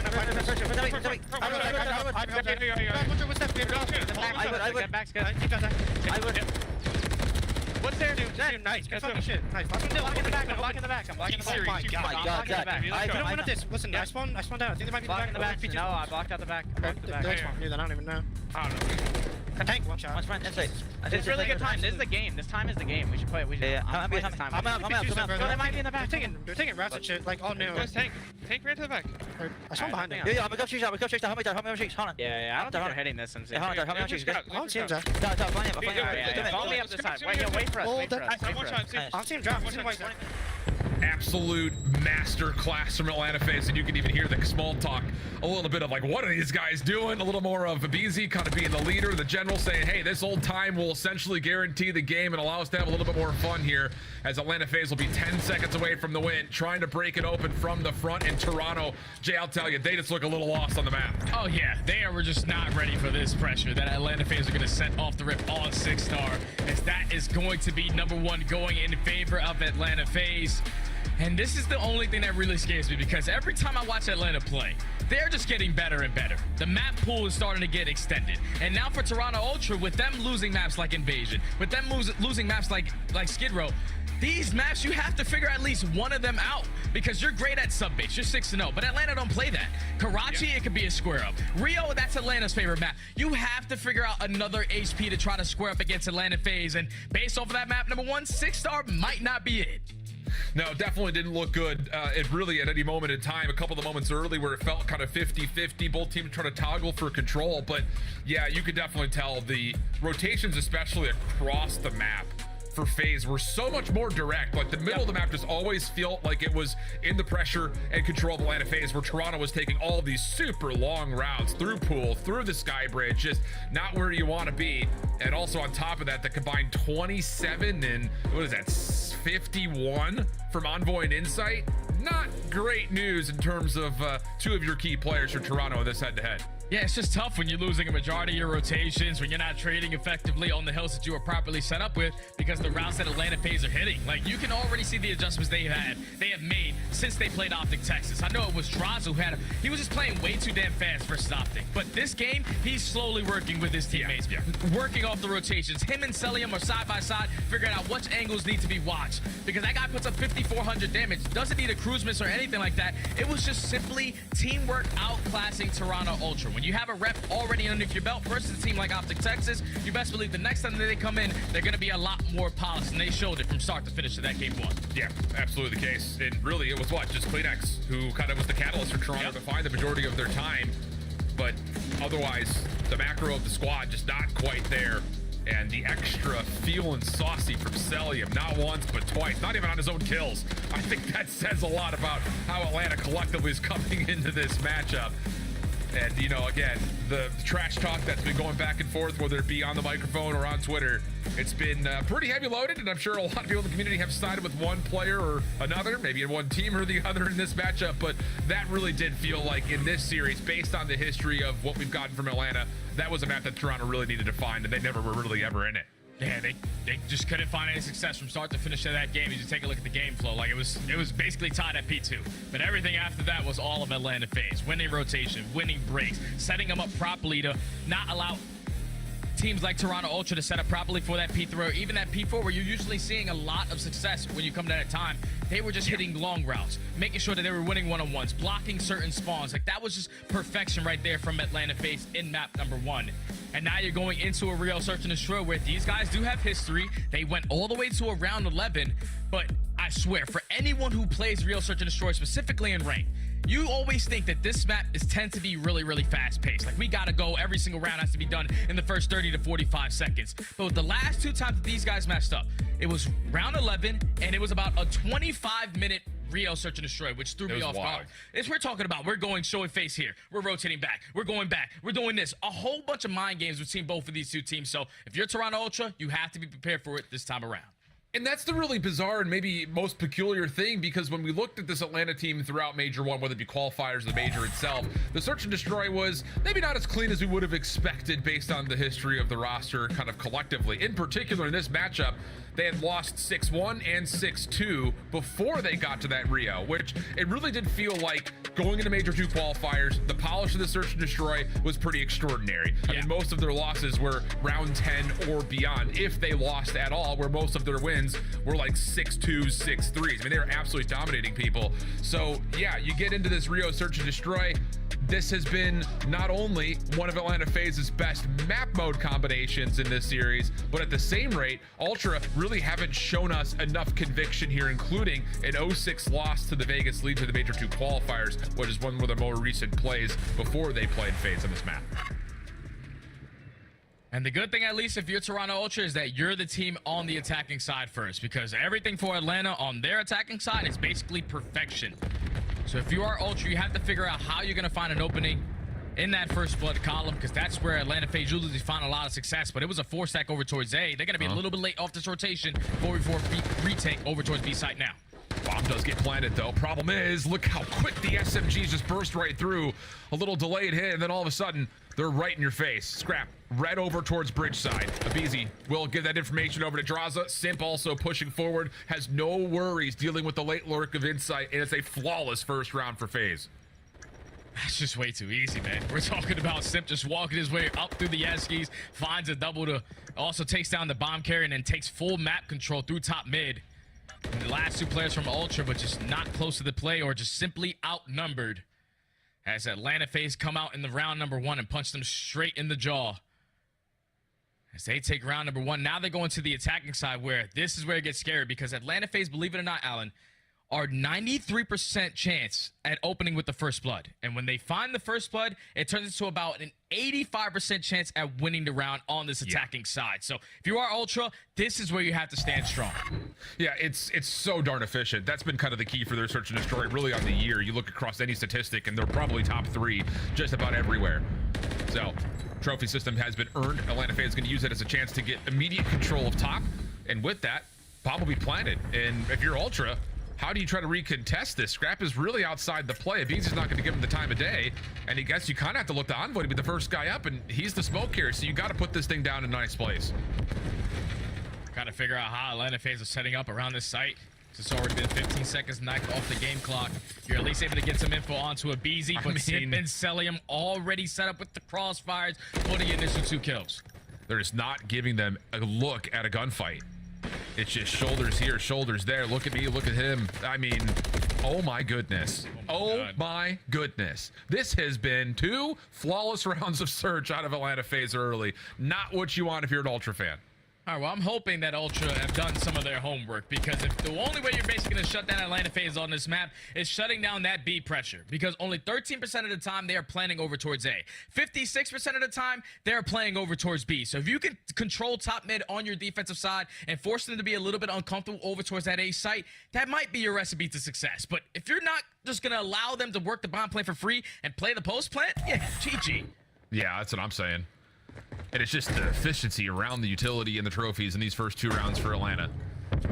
Should be matched this time, as Toronto this time going to go very aggressively right up mid and beyond it. They're going to clear off stairs and Eskies at the same time. This will delay the plant just a touch, but Atlanta are aware of this. Here comes the retake attempt over towards Eskies, and first blood again gets tallied. Abizi just hits the deck. Kleenex on the corner at stairs, but everyone's back to full regen, and Abizi clears it. Oh, man. Are you kidding me? It's like he knows already. Now it's instantly a 4v2. Another 4v2 for Toronto Ultra. Forced to try to clutch on up.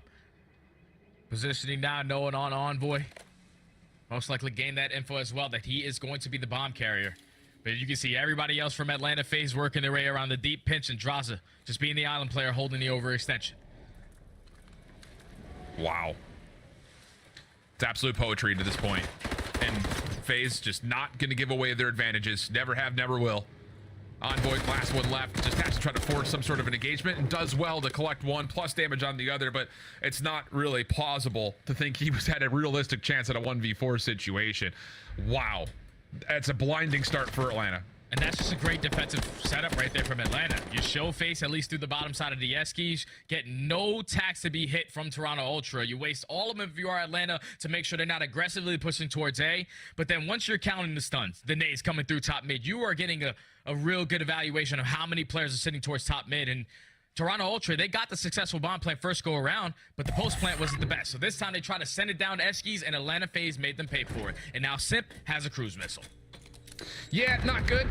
I mean, it's the easy way of evaluating that. Okay, something has to change right here, right now if you're Ultra. And it may need to start with just finding kills. Only 2 eliminations at this point. And now FaZe are going to kind of feel things out over towards the A site. A little nervy here for Ultra, obviously not wanting to step outside in the face of a cruise missile, but you may not have an option here. You may have to try to make some sort of a quick play just to deny this plant. At least they haven't allowed any players from Atlanta FaZe to get past that 50-yard line. So they're still going to be working from their base, but here comes the cruise missile. Going to invest it at 3-0. You're going to back down the players from Ultra, either in towards garage or towards the boxes area, but do they decide to work the objective or play the kills? Oh, I mean, they bait out Scrap. He's trying to check to see if there's a plant right on top of the cruise. It never happened, and now Abizi creates a secondary problem right down. Oh, man! Are we kidding me? I mean, did he blow up the floor tiles? What is happening? Man, this is nasty.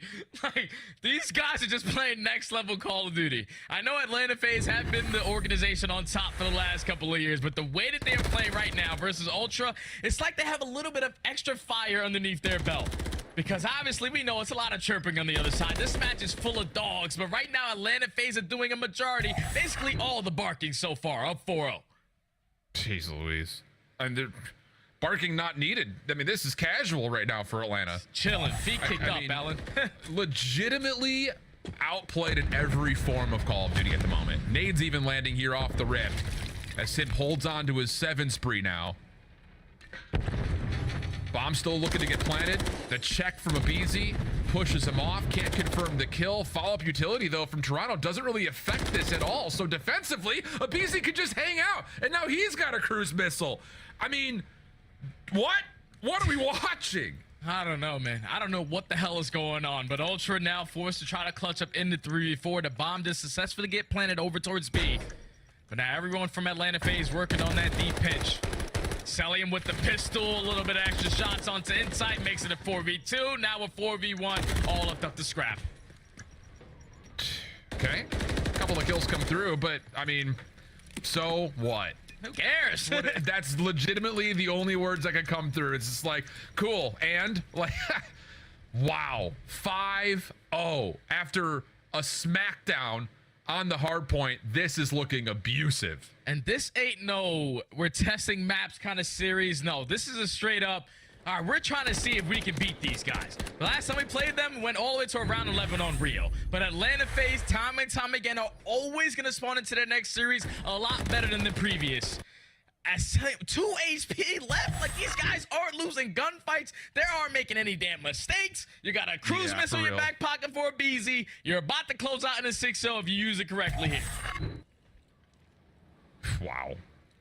Did not think we were going to get this one. We've had a couple of these where we thought it was going to be banger top tier matchups, but ends up being one-sided. Maybe none more expressive of that than this one here. Toronto looking to get aggressive down mid, but I mean, again, it's being checked, it's being watched. Abizi just shows himself, and that's enough for Ultra to say we can't go any further. And now the cruise missile gets called, play goes back over towards A, and surely, I mean, Atlanta are sitting here saying, yep, they have to be playing this off the pinch. Information in the read is there, but this is going to be another free plan if Atlanta want it. Oh, they don't decide to work for it, though. They're trying to push that to at least isolate the player who was on the opposing side, but he's going to regroup with his teammates. Now it's on Abizi, simply just play his life, working his way back through the spawn while his teammates are pushing through the base. And I don't know if Toronto Ultra is going to be able to get a read on this because there's only 35 seconds left. Eventually, Atlanta got to start taking objective. Well, the thing about it is, you have to imagine that Toronto's still hard leaning towards, they got to be around A, setting up some sort of a post plan. Scrap will turn, maybe gets a read on something, but Abizi is just lurking, so he finds himself a 1-for-1. Bob now a bit more urgency needs to be planted. Scrap able to kind of dissuade the initial, and he finds himself too. Okay, there is a heartbeat. Ultra find themselves around on the board. Oh, there it is. Even with the cruise missile, everything that was getting thrown at you in that final round. Able to withstand that pressure from the cruise missile, keep it into a 3v3, isolate, and at least trade effectively onto Abizi. And then Scrap was able to get the read on where the pressure was coming in, finds the timing through top bridge, and finds the double to close out the round. So finally, Ultra able to stop the bleeding, but for how long? Because now you're going back on the attacking side where Atlanta FaZe, every single time they have had a counter to what you were trying to get done. Yep. And there's just not a lot of time to flip that around to be so convincing that FaZe feel panicked. So Ultra will just kind of go to a pretty heavy-handed attack over towards B. Once again, trying to find the FaZe defenders beforehand, and it's just not working out. You're not going to get this man cleanly. Abizi now back over to Eskies. Scrap on the hunt. Celium there to help, and it's a free first blood turned into a 4v3 situation. Ultra trying to force post plan. And now you just have to at least find one kill if you are Ultra, or at least stall out a lot of that game clock to allow Insight to work his way around this long pinch. But everyone from Atlanta FaZe attacking through the bridge side. Kleenex is going to have his hands full. Oh, wow. Does he ever? Plus the follow-up on the other side. Draws it just kind of by himself. Didn't know how many players are here. Doesn't seem to. Scrap has no choice but to take the pistol fight. Gets completely caught off guard. And it is straight dominance from Atlanta FaZe. 6-1. And yep, Ultra need to walk that one off badly.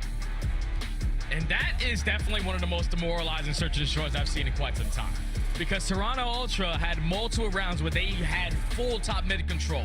But the squad that they are playing against on the opposing side, they're just thinking, even with this map control, we can't think about this objective. We cannot start this attacking round properly if we do not open up with the first blood. And every single time that they tried to push through, catch Atlanta FaZe off guard, they were prepared for it. Like, that's just next level plays, next level search and destroy from Atlanta FaZe from start to finish. Simp and Abizi obviously set the tone. You go 10 non-traded kills, 7 non-traded kills, 2 cruise missiles to work with. But look at the first bloods. Look at that, Alan. That is 7 all in favor of Atlanta FaZe. You're simply not gonna find success if you're not taking them down first. These are some stupid numbers. Everyone over 1,000 damage for FaZe. Wow. In a 7-round game. 11-1 for Abizi.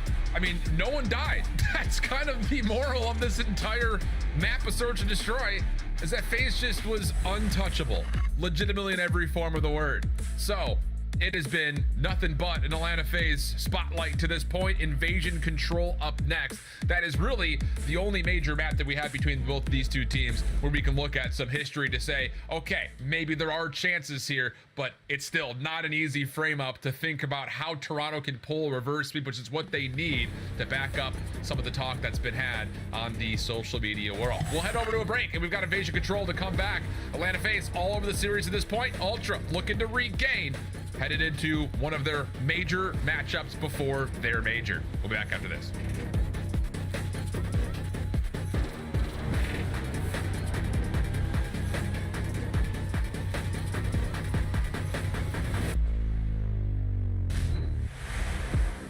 Upgrade your game with the Scuff, the official controller of the Call of Duty League.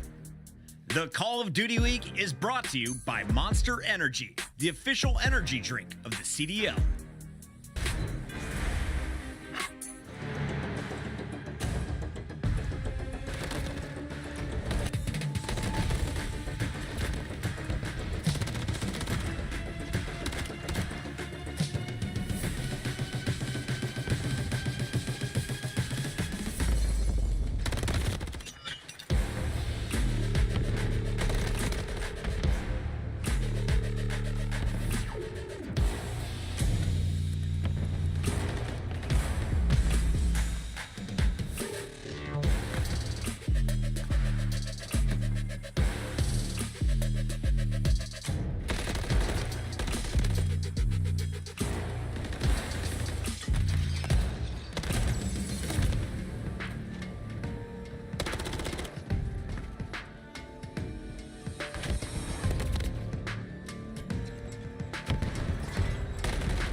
Welcome back, everybody. And well, if you haven't watched the first two maps, you're seeing everything right here. It has been nothing but Atlanta and nothing but a little bit extra almost after every single kill. Toronto has not showed much in terms of even signs of life. After the map 2 loss, Jay, everyone out of the camera picture already. Take a lap, get some water, do something, but they do look more locked in as we head into an invasion control. I just don't know what the hell they were doing in that commercial break, because obviously nothing is working. Atlanta FaZe have always been better in the US Search and Destroy. The only thing that you really had the advantage over them is in the HPs, because now we're going into a control where Atlanta FaZe, even in the series that they have lost to Toronto Ultra, this is the only mode that they have successfully been undefeated versus this roster. So 3-0 so far in the season. You're already up 2-0 in this series, and now you have a potential to 3-0 Ultra again? Okay, let's see some, Atlanta. Yeah, this says a lot. Worst mode, none. Just exactly. Literally #1 across the board in just about every statistic and just about every single metric. at least on the macro level. It's been an untouchable moment, really, through and through. Moments of sweat, sure. I think in particular, you kind of saw it in the hard points in that series with Optic, but I mean, everything else has been cool, calm, and collected so far for the Atlanta FaZe boys. And now they start things up on offense. Scrap good first blood immediately through mid-map, so this focus for FaZe is going to be pretty well telegraphed that it's all headed towards A, and Toronto are well in place for the defense of it. Yeah, it's good stuff to know where the pressure's coming in early on. You usually don't see a lot of teams nowadays being super aggressive over towards A, because if you lose those initial fights, you're instantly put into a trap. But we're talking about Atlanta FaZe. There's no way how you're going to be able to trap them for that long, as they already find themselves up aggressive in towards Mannequin. Sip finds a double, and that's going to now be 3 dead in the feed. The first push wasn't good enough. Here comes the second, as that first segment is about to get completed A. It's just wild that Atlanta still finds the not just opportunity but the success to get back to A with never even touching the B zone. I mean, they're just literally saying we can get away with whatever the hell we want. And right now, they're getting away with it. First tick of progress in. Trades decent. Avizi, one of the last ones left standing. Doesn't know which doorway to fight, and that will be enough for Toronto to reclaim control and deplete the progress here in the second tick. And that's already job well done if you are Atlanta FaZe. You got shut down on your first push, but your second push was even better, so at least earn one segment over towards A. Now you rotate back over towards B. You're going to get this one out of the way with ease. That first segment is about to be complete. You see the way that Toronto Ultra are playing it. They're more focused on keeping them trapped here. Scrap is not going to go for any deep pinches. He's not going to try to shut them down off of this B point. They're going to play a minute and 50-second defense over towards A. Yeah, it's just, it feels a little too early to chalk, especially considering there really wasn't much defensive pressure ever established over towards the B zone. And at the same rate, you've got Atlanta winning over the middle of the map, just a touch at least. If Easy slips back in towards Cafe, off the regen, has Kleenex damaged up, easy follow-up, and now you've got a 5-life advantage. 60 seconds, still not extra tatted with the B tally yet, but it will be tagged on, and Easy's already making problems happen over towards A. Quick follow-up here for Toronto, but boy, they need to regain the middle of the map badly. Yeah, there's a minute 45 left, and Atlanta FaZe currently find themselves up by 3 lives, so if you are Ultra, you have to dominate that right side of the street, and unfortunately, Kleenex sitting at 0-6.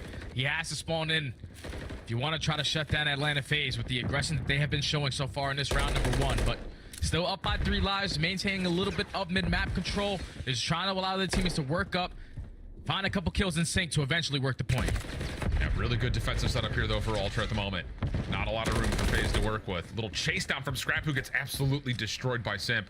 And now all of a sudden, here comes Atlanta on the motion towards A once again. Avizi pushing right through, open to broken, and well, Von Boy gets the double with the pistol. But problem is, there are 2 FaZe members over towards the A zone. They're going to stack it. Second tick of progress looking pretty darn likely. Oh, until one lat challenge comes out, and no, that second tick is not fully completed. And with Scrap getting on, he will work on depleting it. Still a life advantage, though, for FaZe. Yeah, if you're Atlanta FaZe, you definitely want to get that second segment done before you go for that peak. But you're still up in the lives remaining column. Up by 3. You know where inside is, and we can find this trade onto the AS&D point.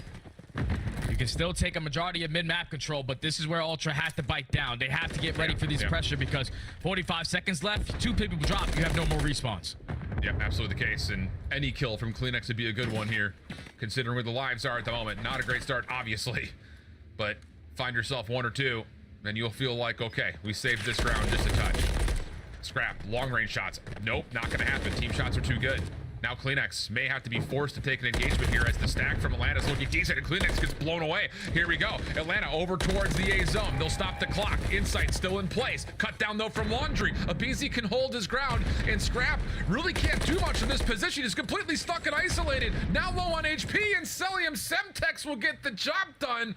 I don't know if the second tick got fully captured, but may not make much of a difference. FaZe still making a statement. Yeah, you're walking away with attacking rounds, especially the first round with no trophy system in your back pocket. That initial A push was shut down, but Atlanta FaZe is so damn good that they go for it again and found at least success for 1 segment.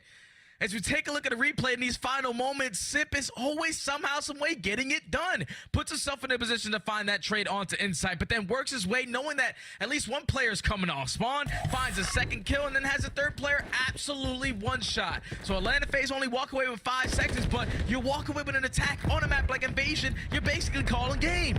And your superstar Kleenex has yet to tally. Hello! Elimination. No, sorry. No phone service here in Toronto, apparently, right now, Jay. No one's answering the hello call.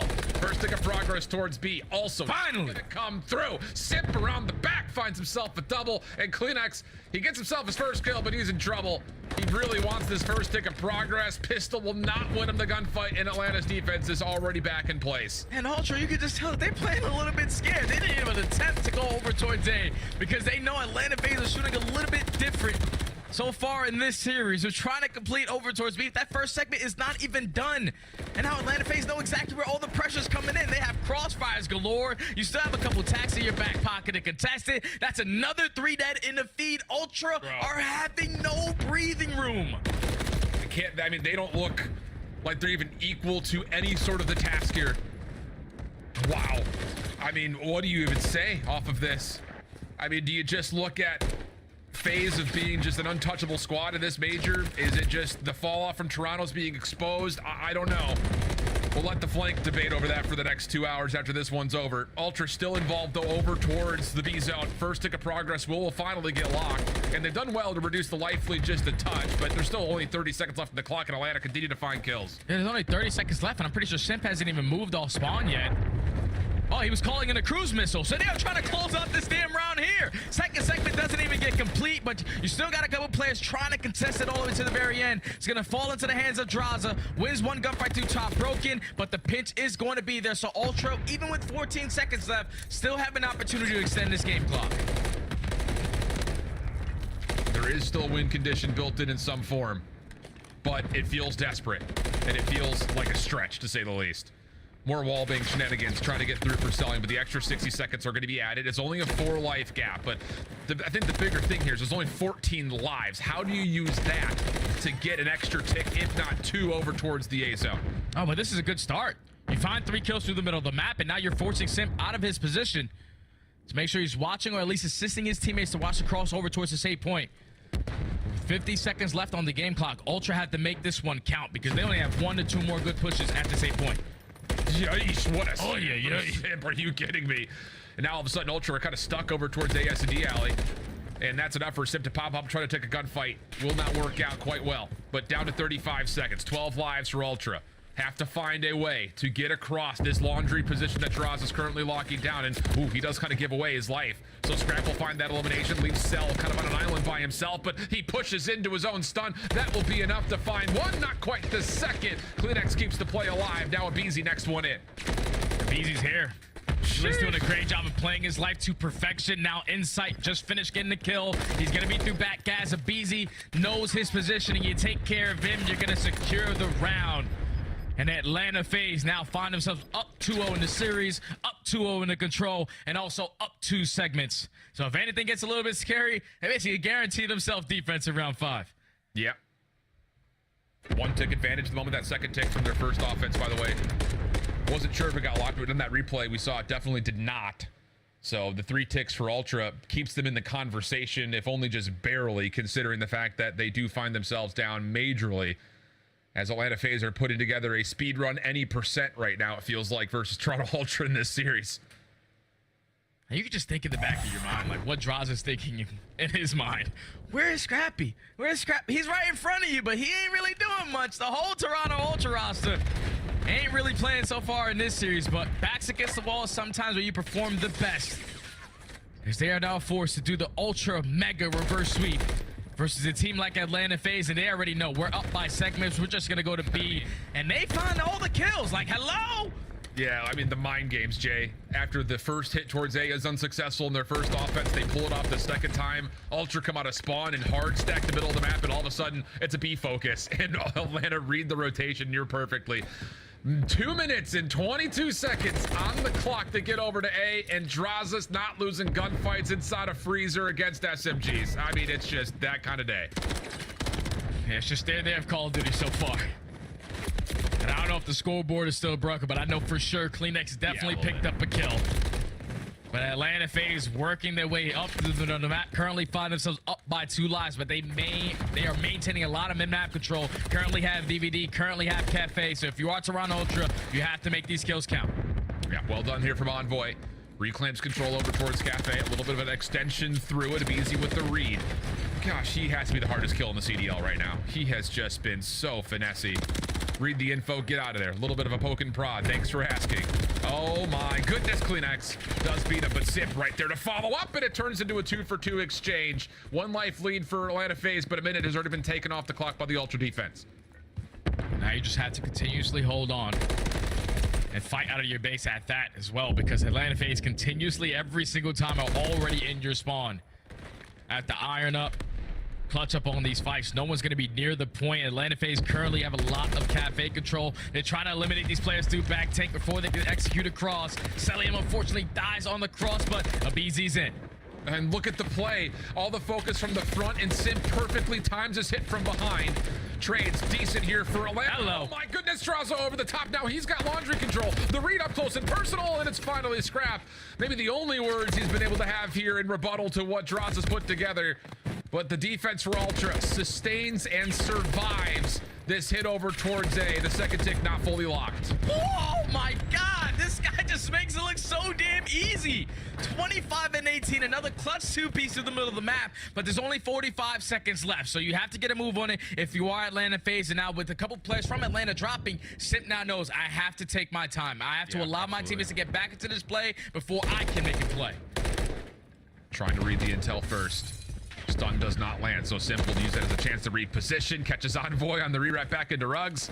Things are looking polished, and now Simp goes to the high ground, trying to scout things over the backside of the A zone. His teammates working to clear out mid-map, and I think Cell just had seen Insight dive on in towards Ruggs. Yeah, seems to be that case. He's on the hunt. Shots are good. Now it's over to the back for Simp on 4 in a row. Can we get some kills here if you're Ultra? Yes, you can. Kleenex, a key double, leaves Simp by himself, but he could stop the clock.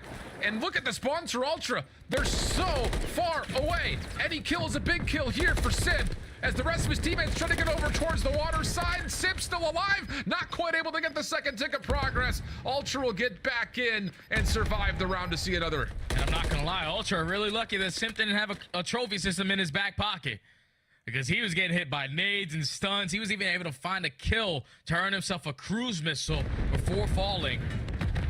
But at least if you're Ultra, you secured the defensive round. Now, I don't know how many segments they are down. They allowed at least 4 to go in favor of Atlanta FaZe there. But obviously, if you want to force to round number 5, you are forced to win this attacking round. Just have to figure out a way to maneuver your way over towards A, because every single time Atlanta FaZe are not really giving up that B point, you might think it's going to be really easy to extend that time for 2 minutes over towards A, but Atlanta FaZe every single time are contesting you all the way to the very end. And this is the thing, is Ultra need to find a way to win this offense, and if they want round 5 defense, they would have to do it, I believe, on every tick of progress. And off the get-go, once again, FaZe just so strong off their break-off. Kleenex definitely back into the mix here after the 0-9 start, now 12 and 18. Shots versus Abizi, though. I mean, can anyone kill this guy in a face-up 1v1 gunfight? I mean, he has just been so different this major. It's just 150 HP. Atlanta FaZe is diff. Like, these guys are able to maneuver out with their life, but that's a little bit longer than you probably expect them to, and they just do it to perfection. That's another 3 dead, make it all 4 in the feed. Now all of Ultra trying to fight out of their spawn. Scrap at least wins a huge one-on-one through mid-dark to allow his teammates to push up towards the point. But for how long? Because you still have a couple players from Atlanta FaZe contesting from the front, and now also Draza working on the pinch. And it looks like Draza's position has been made aware by this Ultra offense. Celium up top, not going to be able to get dealt with. Scrap is on the hunt, and that is just overheating overchow you've ever seen. So now Insight just left to his own devices around the zone, and yep, that's just not going to lead to too much. Man, that's a moment of frustration right there, I think. Scrap, yeah, he's playing well, but that was an overheat moment for sure. Yeah, now there's only 25 seconds left, and you're forced to either push up through the B street or locate where Draza is to try to overextend over towards A. And if you decide to do that, that's when Simp can invest that cruise missile. This might be 3-0, and it's going to be done in 15 seconds out. Sure feels that way. Ultra left at mid-map, and the cruise missile will surely pause any potential hit. Does take Simp out of the equation himself, and interestingly enough, actually, because of how the kills come through, Ultra's going to get a pretty good headway over towards A. 2 players here, one-on-one watching the cross. FaZe spawning a bit deeper out, so a chance for Ultra, but again, this is desperation, and backs are definitely facing walls right now. Yep, you better hope those trophy systems are at least still there, because those tacks are going to get thrown. The numbers are better in favor for Atlanta FaZe, but they know we can close out the game right here. We just have to find these trades onto the point, but they can't find any. Ultra with 2.4, they have tried to extend this game, and they're able to do so with a great play over towards A. Yeah, and 2 players are already over towards the B zone now all of a sudden. So Simp gets 1 kill off the exit. Now he's quickly trying to make his way back over, and that is a brilliant decision. Catches the 1 player on the zone. Kleenex still just holding his life, finessing Abizi, waiting for the assistance to come back through, but they know that there was 1 player left over towards A. It's all about where has Insight gone to since this rotation, and I believe they've seen him. Yep, they sure have. 4 in the feed. Atlanta just need to find 3 more kills, and they win. Yeah, there's no more respawns. That's basically going to be GG. You know exactly where the rest of Toronto Ultra are going to be coming from, and with only 35 seconds left, Atlanta FaZe are going to be able to 3-0 Toronto Ultra again, 2 times in a row now. These guys are just the top dogs. And no one's coming close. Maybe with the exception being the Optic matchup where it was 4 very tight maps. This one, anything but. 251-27, 6-1, 3-1, and Draza just going old school. Pick up the camera. Let me tell you something one time. Actually, 2, 3, 4 times at this point. Just based on how Draza's gone about it, but wow, that is a statement and an eye-opening experience here in terms of how Major 3's looking. Yeah, Draza picked up that camera. He said, great game, guys. You guys played a great game.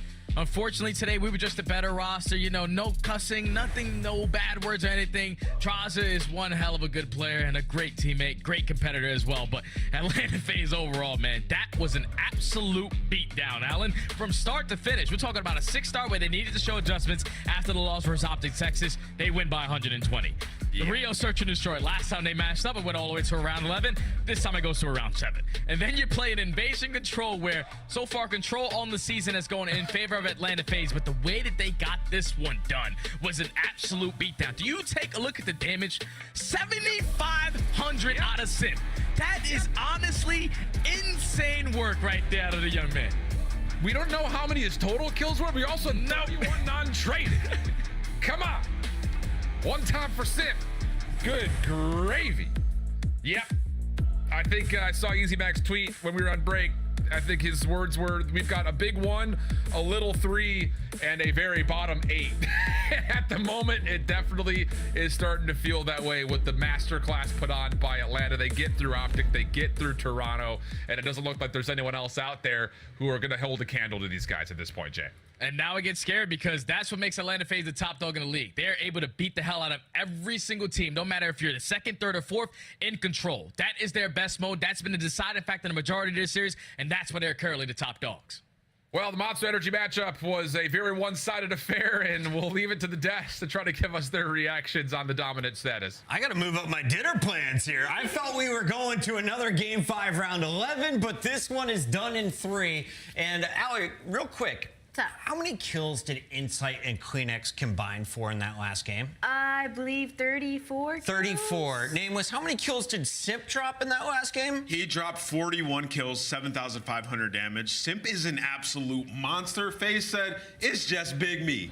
They're the best team in the world. I don't know how you beat this. Chris was on another level. There he is, as this man just took over the game. And you look throughout his teammates, Celium massively positive. You're getting huge damage out of Draza. Excellent work out of Abizi throughout this series. What's more impressive? The 250 to basically half in hardpoint, the 6 domination in S&D? What did you see, Allie? I mean, for me, this did not feel like I was watching a top 4 team matchup. It didn't feel like I was watching the grand finals of Major 1 Revenge Tour. It just felt like I was watching Atlanta FaZe being the best team in the game. And to have this performance against a team like Toronto Ultra heading into their own major, I mean, they're already Optics, Boogeyman. They might be Toronto Ultras now, too. They outslayed them by 67. They were running around, challenging everything. 7-0 first bloods on the Rio Search and Destroy. Abizi went 11-1. He literally could not die. You watch this control, immediately, okay, so they're trolling, shooting bodies, right? We go to the next round, they're on defense. Immediate spawn trap. They put them in the blender at will. Simp is screaming in his mic. Like, this match meant so much more to them. They wanted to destroy Toronto. We know the beef that Draza and Scrap have. Well, Draza clearly has inspired his teammates to be dominant once again. He was the missing puzzle piece, and they are back to being Cold War FaZe. There is no lack of confidence in the FaZe camp. The only team to sit on top of the leaderboard right now above 300 points. This now puts them at 325, and that grows their lead over Toronto to 50 points. Allie.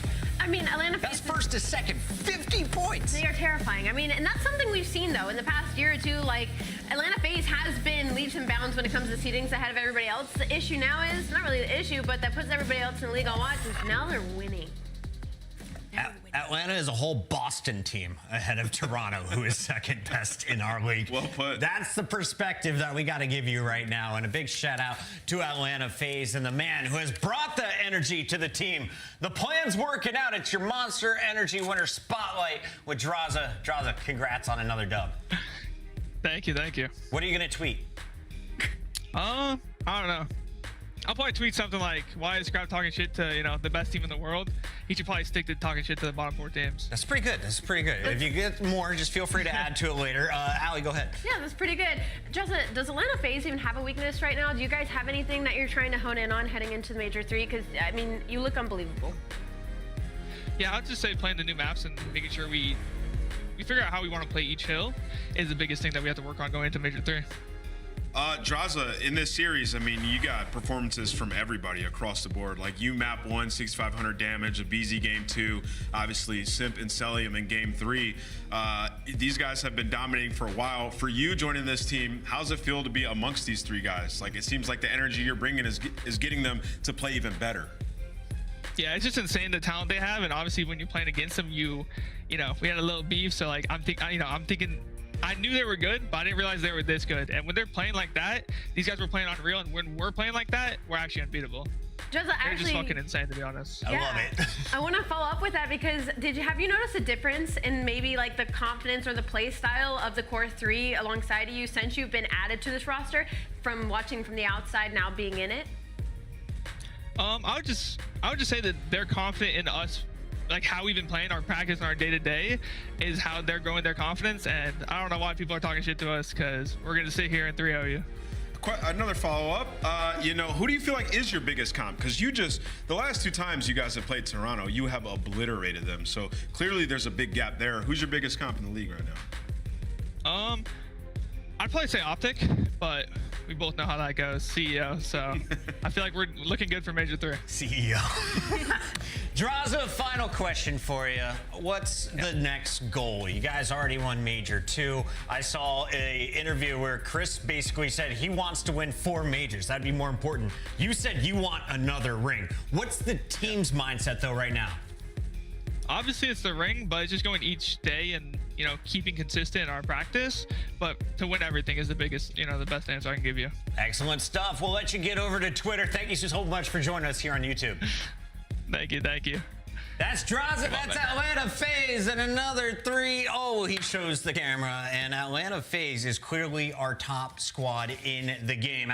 When you're looking at the rest of the pack here, who else is behind them? Who's close? Who can catch up? I don't think anybody is close to them. I think he missed a big opportunity when Anna asked, like, what's your biggest comp to lead, to just be like, ourselves. Because I feel like in historic past, it's been Atlanta FaZe that's kind of hurt themselves in their own series. So, missed opportunity, but I don't think anybody comes close to them right now. There's still a lot to work on. All right, Nameless, it's ready now. Let's take a look at it. It's your Scuff play of the game. And this took our editor an extra moment because Celium just had so many. The man, we talk about his teammates all the time, but he has secretly been a monster since he first put his hands on a controller. Yeah, I mean, Celium's an absolute beast. And, they start this map off, and I'm like, all right, yeah, this is a map that they fell to Optic on. It could be really close. You're getting Kleenex back and forth. Atlanta FaZe, they just take flight on that second rotation. You can see this is the front of P2 here, Celium picking up kills. And it's just going to be a montage of him, I guess, shooting bodies. 1.83 sets the new record for a series, Katie Alley. What is insane for that, for me to kind of put this in perspective, is in this matchup already, Cell had a monstrous 1.21 versus Toronto Ultra, and only in the control, the reason it was so high is because he had a 1.72. He has translated a 1.72 to an entire series. That is insane. Yeah, but Simp had 13,000 damage almost, and that was in 3 maps. And they didn't lose any rounds of search. It's a pretty easy day in the office for Atlanta FaZe. Toronto is going to go back and burn the film. In the meantime, we are going to be recapping all of the action from the day. Let's take a look back To the start here, Alley Cat, where I made my first incorrect prediction, picking LAG to win an online game. You had purple toenails. It's all you could possibly do. You had to go with the purple squad. But at Carolina Royal Ravens, it was a Gwen masterclass throughout the series. But also, I was happy to see a little bit more of TJ Search and Destroy. He literally felt like he was in his bag. I felt like I was watching the past Teach, and I hope this can continue forward. It is against a team in LAG, which, to be honest, is kind of the bottom of the barrel of the league right now. But Carolina Royal Ravens are all in the same facility. They've been taking some of our top teams to Game 5, so I'm really excited to see what they do this split and what they do come Toronto. The penthouse buff. Oh yeah, and you know, for Carolina Royal Ravens, that was probably the easiest win they've had, right? They don't usually 3-0 teams. It's been tough for them, you know, going all the way to Game 5. So their game is definitely the best it's ever been. Their map pool is the best it's ever been, and they are capitalizing on it. And like Ali said, TJ had himself a match today, and that's good for them going forward. Taking a look at match number 2, we had Minnesota coming into the day 6th overall. They had a chance to reclaim the 5th position, passing Vegas, and they took that opportunity, but it wasn't easy. It went to a round 11, Game 5. Ups and downs for both teams throughout this one, but Namus, you were saying this is one of the better matches we're going to see in Stage 3. Yeah, you know, these two teams, I feel like in terms of like talent and makeup of the roster, also they both made a 2-man change. Like, it was just bound to be a good match. We go the distance, and you finally see the vision that Minnesota Rocker had, right? Like, let's fix our search and destroy through Standy, and let's add some firepower and respawn through Gunless. And it was Accuracy who was taking over as well. So for Minnesota Rocker, things are looking good, and Game 5 finally falls their way. And on the flip side of things, Boston Breach, maybe we saw a little bit of a step in the right direction when it comes to them. I still don't think they're all on the same page, but they were able to win a respawn, and they pushed that Game 5 to a round 11. So if you just forget the first 3 maps, you know, Boston Breach walked away pretty okay. If there's any map to rewatch in this series, I recommend you go back and watch that map for Vista. It was an absolute banger. It was extremely exciting, especially the tail end of that game. So if you missed any of today's action, definitely hit the rewind on YouTube and check it out. Shout out Bees for his performance for Boston today. Unfortunately, it's not enough, and Boston remains at the bottom of our 12-team leaderboard. They look to continue their climb next week because we are done with week 2 of our Stage 3 qualifiers. In your current standings, Atlanta FaZe 3-0, and guess who else is unbeaten? They're also wearing red. That's going to be the LA Thieves sitting at 2-0. And you know what? Somebody said in an interview today that we should watch out for LA Thieves because they're getting better. Yeah, you know, it was a good shout. You know, the rest of the pro scene, you don't really see them showing too much love to LA Thieves, but they've made good moves, man, and the young guys look great. And no, that is not an incorrect number next to the Subliners. They are 1-2 after a rough week 2 here in Stage 3. Remember, though, all 12 teams will make it to champs. Sorry, only 12 teams are making it up to Toronto. Only 8 teams are making it to chance here. And Nameless tickets are on sale right now. Yeah, and I'm hearing the VIPs already sold out. We saw the venue. The stage is going to be incredible. That atmosphere will be electric. Scan the QR code and get your tickets. Scan the QR code. We're going to be in Texas as well. It's easy access for all of us here in the U.S. So if you're making the trip, make sure you drive safe, travel safe, fly safe, and book your stuff early so that you don't miss out. It's going to be a party down south, and we continue the action next week live here from Columbus. If you want to catch the Royal Ravens versus the unbeaten LA Thieves, make sure you are tuning in bright and early on Friday, April 26th. The action is kicking off at 3 p.m. Eastern. We'll be live with headquarters. Final question, though, before we go. What's up? We close out next weekend, but the only match for the Subliners is against Atlanta FaZe. Yes. Can you take this week and prep and beat Atlanta FaZe, at least the Atlanta FaZe that you saw tonight? I saw New York Subliners taking it to Twitter saying that they were going to come back and all this stuff, so expectations high. They can. They play them really well. Super weather against them. They go to Game 5 often. I would not be surprised if we see a Game 5 next Sunday. All right, let's argue about it in the chat later. We will see you next week, 2:45 Eastern, right here, youtube.com/COD League. Going back and forth like it's east and west, but the whole team up, say that's north side. Am I lonely if I shoot the tech?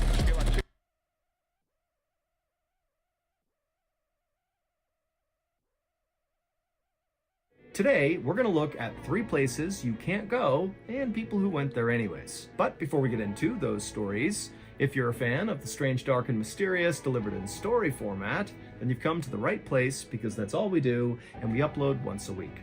So, if that's of interest to you, The next time the like button says they need to replace their tires on their Toyota Corolla, offer to do it for them and to pay for them, but make sure you replace their tires with enormous, oversized monster truck tires. Also, please subscribe to our channel and turn on all notifications so you don't miss any of our weekly uploads. Okay, let's get into today's stories.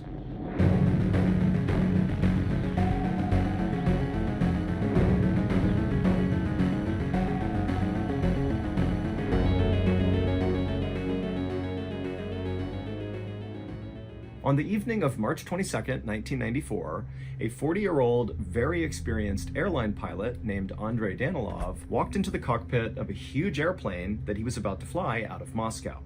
Once he was in the cockpit, he said hello to the two other pilots he'd be flying with that night, and then Andrei took a seat in the captain's chair. Now, this flight tonight was going to be a very routine 13-hour trip to Hong Kong, something Andrei and these other two pilots had done many times before. But this night, Andrei was totally dreading this trip because one of the pilots he'd be flying with that night was a guy that Andrei just could not stand. His name was Yaroslav Kudrinsky, and he was going to be the relief pilot that night. So Andrei is the captain and the primary pilot. He has a co-pilot or first officer who sits right next to him, and then behind those two would be Yaroslav, the relief pilot, who basically is just there in case the captain or first officer needed a break. And so basically, Andrei was going to be forced to interact with Yaroslav all night long. And so as passengers made their way onto the plane, and as Andrei went through his pre-check procedures to get ready for this flight, Yaroslav just started yapping away about how amazing he was and what a great dad he was because he brought his kids on this flight. You know, they hadn't done a big international flight before, and so he was letting them fly with him that night. And then also Yaroslav began talking about this big surprise he had for his kids that was really going to show what an incredible father he really was. Now, Andrei and the first officer were listening to Yaroslav, but they were basically just completely ignoring him. They're not responding to him, they're not feeding into what he's saying, but Yaroslav didn't care. He just kept on rambling on and on and on about how amazing he was. And so finally, Andrei got clearance to take off. And so even though Yaroslav was totally annoying him, he was able to take off, and they went up to their cruising altitude, and they began making their way towards Hong Kong. And the whole time, you know, Yaroslav's just going on and on and on. And finally, 5 hours into this trip, Yaroslav is still just going on and on and on. And Andrei has just had it. He cannot stand to be around this guy anymore. And so finally, Andrei turned around and just cut off Yaroslav, who was mid-sentence about some anecdote about how strong his son was and what a talented wrestler he was. And so Andrei just cuts him off and is like, Yaroslav, take over. I'm taking a break. I'm gonna go sleep for a bit. And so Yaroslav would stop what he was doing. He would stand up, he would take his seat in the captain's chair, and he would take over flying the plane. And so Andrei got up, he left the cockpit, he went to the very back of the plane in the main cabin to this row of seats that was reserved for him and the other pilots. And he got in there and he laid down and he closed his eyes. But just a couple of minutes after closing his eyes, Andrei began to feel the plane begin to bank hard to one side.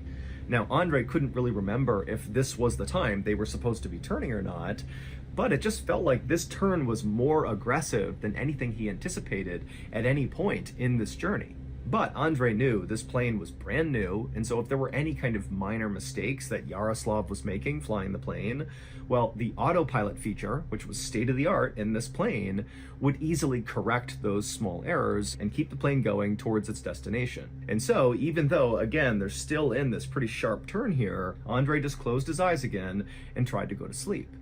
But a couple of minutes later, they were still banking, and in fact, the bank was starting to get even more aggressive, to the point where Andrei opened his eyes and he's thinking to himself, what is Yaroslav doing up there? Like, we're basically going in a circle at this point. We're spiraling midair. And so right as Andrei was about to get up and go see what the heck was going on, the plane began to shake really violently, and suddenly Andrei realized, oh my goodness, the plane could be stalling right now. There could be a real issue in the cockpit, and this is not some minor error. And so as passengers on the plane are starting to sense that something could be wrong here, I mean, the plane is like hard to the side and shaking, so people are starting to scream and cry, people are nervous. And so Andrei, he begins to stand up to go to the cockpit when suddenly the plane goes from just shaking and banking to basically rolling completely on its side. So all the windows are now on the ground and everybody's on their side. Andre knew he could not go to the cockpit. There was no way to do that. And so all he could do was just hold on to his seat and pray they got out of this. And then just as quickly as all this started, it stopped. The plane kind of went back to level, it stopped shaking, and then Andre heard the sound of the twin engines out on the wings roar as if the plane was kind of getting back up to speed, and for a second, it seemed like everything was okay. And so Andre, sensing that this was his chance to get back to the cockpit and frankly just reassume command, because whatever was going on in there, it was not okay. And so Andre, he got up and began running down the aisle to get to the cockpit. But right as he was about to grab the door, the plane suddenly tilted upward and they began rocketing up into the sky, so strong that Andre was pinned to the carpet. And so for a couple of seconds, Andre couldn't do anything, but then he began to hear the sound of the actual frame of the plane beginning to crack from all the pressure of accelerating so quickly up into the sky. And so with all of his strength, Andre reached up, he's on his hands and knees, and he grabs the door handle to the cockpit and he opens it up, and the second he looks into the cockpit, he would have known exactly what was wrong. It would turn out Yaroslav's big surprise for his kids that he promised Andre and the first officer would demonstrate what an amazing father he was that he was going to let his kids fly the plane just for a second. But these are untrained children that have no idea how to fly a plane. And so when Andre got up and went to go take a nap and Yaroslav took over, well, Yaroslav called up his kids who were in the main cabin, a teenage son and daughter, and they went into the cockpit and they sat down in the captain's chair and they began to fly the plane. And the daughter took the seat first in the captain's chair, and she was very careful not to touch any of the controls, even though Yaroslav was kind of encouraging her, to take the wheel and really see what it feels like. But she was nervous, and so she really didn't touch anything. But then Yaroslav's son, when he sat down in the captain's chair, he did grab the controls and he pulled on the wheel hard enough that he somehow disengaged the autopilot feature, and nobody noticed. And so as Yaroslav's son is yanking forward and backwards on the yoke, so the steering wheel of the plane began going in all these crazy directions because there was no autopilot to stop it. And by the time he had figured out what was wrong, it was too late because the plane had entered into an unrecoverable stall and it crashed into the foothills of Siberia, killing all 75 people on board. Franklin University makes it possible. Advance into. Thank you to BetterHelp for sponsoring today's video. Back in 2018, I was very depressed. I had just left the military and I was really struggling to re-assimilate back into civilian society, and it was making me depressed. And even though I was encouraged from a young age to open up and talk about my feelings when I was feeling down, as an adult, I just couldn't do it. I felt very insecure about it and was worried if I began talking about my problems that I would be viewed as kind of a weak person, or even worse, a complainer, something I was very worried about. But eventually I would go seek out a therapist because I became so miserable and it just had to happen. And I'm so glad I did, because as soon as I actually talked to a real therapist, I saw therapy is actually kind of great. As soon as you open up and kind of unburden yourself, a trained therapist can really help you work through your issues and come to terms with them, and over time, you'll get better. And so that's why today I want to talk to you about BetterHelp. BetterHelp is a highly reviewed online therapy platform, which means you can get the help you need right from the comfort of your own home. And then after filling out a brief survey online, BetterHelp will usually be able to match you with one of their licensed therapists within 24 hours. And then it's up to you how you communicate with your therapist. You can chat with your therapist on your phone, your computer, phone call, video call, messaging. It's totally up to you. So if you're struggling right now and you think therapy could help you too, think about giving BetterHelp a try. Let BetterHelp connect you with a therapist who can support you right from the comfort of your own home.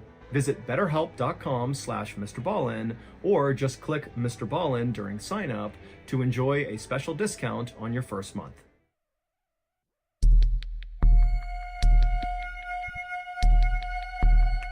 On the morning of September 19th, 2013, a man named Mark Casey sat with his girlfriend, Lynn Spalding, in the triage area of the emergency room at San Francisco General Hospital. A nurse took Lynn's temperature and her blood pressure, while Mark tried to explain what had been going on with Lynn over the past few weeks. Lynn, who was now 57, had been dealing with this really intense stomach pain. And so she had gone to the doctor, and she had been diagnosed with a urinary tract infection, and she was given antibiotics for it.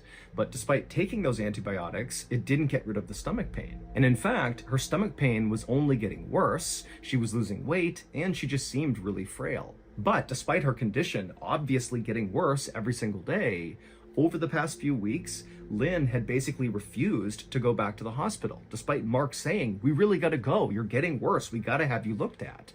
But she just kept saying no. And then finally, when Mark noticed Lynn was now becoming somewhat despondent, like he would try to talk to her and her eyes would glaze over and she would look off into the distance like she didn't even hear him, Mark had just looked at Lynn and said, "You know what? I'm taking you to the hospital." And so he put her in the car, he brought her to the hospital, and now that he was here, he had to explain what was going on because Lynn was still despondent, just kind of staring off into space and very likely having no idea what was going on.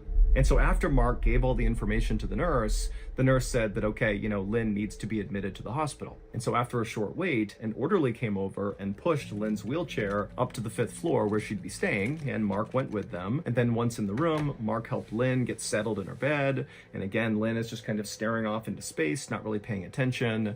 And then a whole team of nurses and doctors came in and hooked Lynn up to IVs and different machines to make sure they could monitor her. And then at some point, one of the doctors pulled Mark aside and said, we think Lynn is dealing with some kind of infection, and so what we need to do is run some tests to figure out what this infection is, and then hopefully we can treat it. And so Mark said, okay, that sounds great. And then all day, Mark sat right next to Lynn and held her hand as the medical team came in and out of the room running all these tests. The following day, the medical team still didn't know what was wrong with Lynn. The tests they had run so far were inconclusive or were negative. Now, the biggest issue with Lynn was not trying to figure out what infection she had or how to cure her. Instead, it was, how do we keep Lynn in her hospital room? Because on this second day that Lynn was at the hospital, despite being very despondent still, any chance she got, she was getting out of her bed and trying to escape her room. And so the medical team, they kept having to go find her and bring her back to her room. And they tried to explain to her, like, Lynn, you're sick. That's why you're here. You need to stay in your room. But Lynn clearly was just not getting it. She was just not there. And she would just say to the team, I want to go home. I just want to go home. I want to go home. And they would say, well, Lynn, you got to get better first, and then you can go home. Now, Mark, like the medical staff, was also concerned about Lynn's behavior. It was not safe for her to get up and flee her hospital room. But Mark kind of secretly thought, maybe this is a good sign, because the day before, Lynn couldn't even walk on her own. And now today, she's walking around on her own, trying to escape the hospital, which is bad. But, she's ambulatory. That's going to be a good sign. And also, Mark was thinking that because Lynn was fleeing her room over and over again, she's going to get even better medical care because the staff has to be super focused on her. And so Mark was feeling kind of optimistic that Lynn was on the road to recovery. The next morning, so now Lynn has been at the hospital for 2 days at this point, a nurse went into Lynn's room to check on her at about 10:15 a.m., and she walked up to Lynn, who was in her bed, and Lynn immediately told the nurse that she wanted to go home, and the nurse said, sorry, Lynn, we still don't know what's wrong with you. You got to stay here for now. But again, it was pretty clear Lynn did not understand what the nurse was saying. And so Lynn was not agitated. She was laying in bed and did not appear to, want to flee the room anytime soon. And so the nurse took Lynn's vitals. They were all basically normal. And then the nurse wrote down on Lynn's chart that her condition as of this moment was fair. And then the nurse left the room. And once this nurse was gone, Lynn laid in bed for a second. And then when nobody else came in the room, she sat up, she hopped off the bed, and she took off her hospital gown. She pulled out all the cords and wires that were on her. Then she put on her jeans, her boots, her jacket. She grabbed her purse off the table, and she walked out the door. And the second she walked out the door, she would have been in this long hallway, except her room was at the end of the hallway. So when she stepped out into that hallway, if she turned right, she would have seen a long, long stretch of hallway with other hospital rooms and lots of staff and doctors and nurses kind of walking around. But to her left, it would have been a dead end with a single blue door with a green exit sign over the top of it. And so Lynn, she steps into the hallway, she looks down the long side to the right, then she looks to the left, she sees the blue door, and she goes to the blue door, she opens it up, and she disappears inside. Tropical Smoothie Cafe newbie? Welcome to Tropic Time! We got complimentary good vibes. And try our newest amenity, Tropic Bowls. Acai, mangoes, berries. That's 5-star luxury by the spoonful. You're on Tropic Time now. This Friday, You're making us wait. the must-see movie of the spring arrives. Want me to come tuck you in?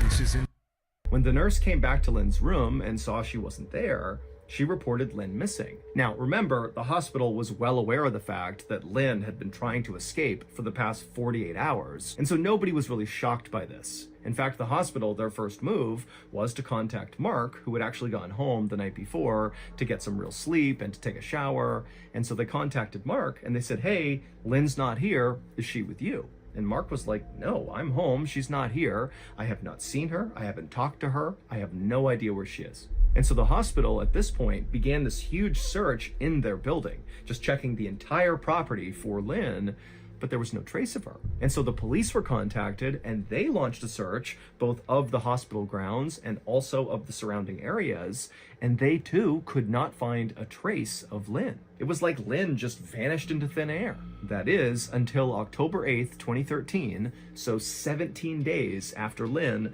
had strolled through that blue exit door. On that day, October 8th, a hospital maintenance worker was walking down the long hallway in the hospital, not on the 5th floor where Lynn was staying, but one floor below, so on the 4th floor. And he's walking down this long hallway in the direction of the dead end side, so the same side that Lynn was on where her room was, but again, one floor above. And the maintenance worker, he walks all the way to the end of this hallway on the 4th floor, and he arrives in front of the blue door with the green exit sign above it. Again, this is below where Lynn was, but it looks the same. And the maintenance worker, he opened up the door, and when he looked out of the 4th floor door, he just froze because what he was looking at just seemed impossible. And then he had this urge to scream, but he knew there were all these patients and kids and doctors and stuff in the hallway behind him, and he didn't want to scare anyone. And so very quietly, he reached down and grabbed his radio, and he called for help. In order to explain what happened next, you need to look at this picture. So in this picture, on the right-hand side, you see there are 2 outdoor landings with people on them. The one on top is the 5th floor landing, and the one below it, with a single person on it, is the 4th floor landing. And to get onto these outdoor landings, you have to walk through those blue exit doors at the end of those hallways. These blue doors are emergency exits. And so when you go out these blue doors, once they shut, they lock automatically. But now you're out on this outdoor landing, and immediately to your right, although you can't see it in this picture, there is actually another door that leads to this enclosed stairwell that will bring you all the way to the ground floor, where there's another door that's unlocked that will bring you out to safety. And so again, you walk out one of those blue doors, you're on this landing, you can turn, open up another door, you're in the stairwell, and you can evacuate. So, in theory, if you were a person that really wanted to escape this hospital, like Lynn did, going out one of these blue door emergency exits was a great idea. It would bring you to the ground. This is a way to escape the hospital. But remember, Lynn was totally confused. Mentally, she was just not there because of whatever illness was affecting her. And so when she walked out that door, she arrived on the 5th floor landing and the door shut behind her and it locked. And the theory is, as soon as Lynn got out there, maybe she had some second thoughts and wanted to go back into the hospital. And so she turned and she grabbed that door and tried to open it back up again, but because it locks automatically, it wouldn't open. And so Lynn did have the wherewithal to turn and see this other door that led to this enclosed stairwell, the emergency stairwell that did go to the ground floor. She could absolutely go all the way down and escape. She could do that. She went into the stairwell and she went down one floor to the 4th floor landing. And when she got there, she left the stairwell and she went to that door that would lead back into the hospital on the 4th floor. And she tried it, but of course it was locked. And then again, instead of her just going back into the stairwell and going down and escaping to safety, she, for some reason, just stayed on the 4th floor landing. Again, you got to remember that she's not all there mentally, and so she was confused, and she just stayed there on the landing, basically waiting to be rescued. But despite these huge searches of the hospital property by hospital staff and by the police, for some reason, this area, this landing on the 4th floor, was never checked. And so nobody found her. That is until October 4th. So at this point, Lynn has been outside for 13 days on this landing, and a researcher from the hospital, for whatever reason, exited out one of these emergency doors, and they began making their way downstairs. And when they passed by the 4th floor landing, they spotted Lynn on the ground on the 4th floor landing. But instead of going over to her and seeing if she was okay, this researcher just called security and said, hey, there's a patient outside on the 4th floor landing, like, come check it out. And then instead of waiting for security, the researcher just left, leaving Lynn alone. And security at the hospital, who said they were gonna go check, they didn't. And so 4 more days would go by with still nobody officially finding Lynn. And then finally on October 8th, the hospital maintenance worker opened up the blue door on the 4th floor, and he saw the 4th floor landing, that exterior landing, and he saw Lynn, and he knew she was dead. Officials were never able to determine when Lynn died, so it's not clear how long she was alive out on that landing. But it is possible she could have been alive when that researcher found her, but obviously help didn't come in time. Ultimately, Lynn's family would sue the city and the hospital, and they would be awarded $3 million.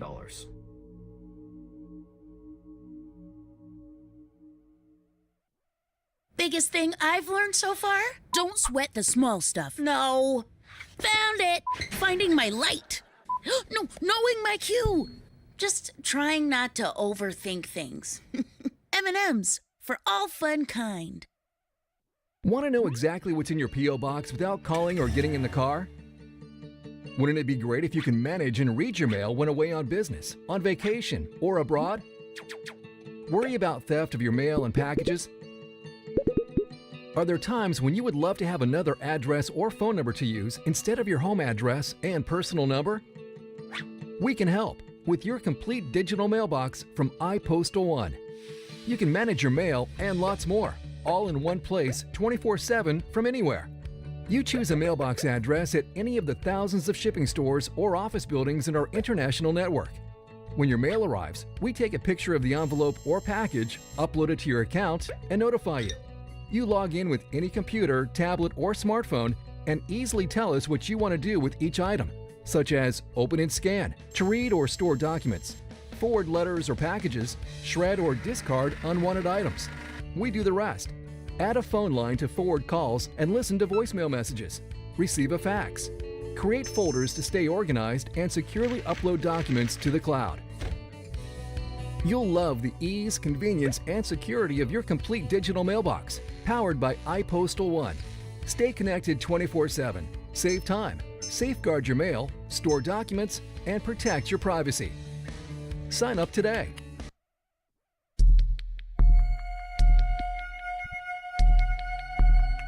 On May 28, 1986, a Florida real estate agent named Marguerite Welty walked up to the front door of this little white stucco home sitting right on the edge of Lake Placid in Florida.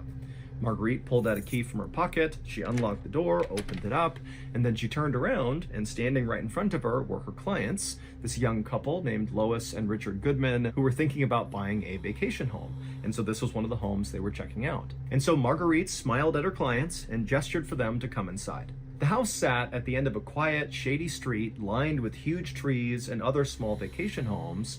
And a lot of these vacation homes were perfectly manicured and beautiful, but the house they were touring today was not. It was unmaintained and overgrown, the paint was chipped and fading.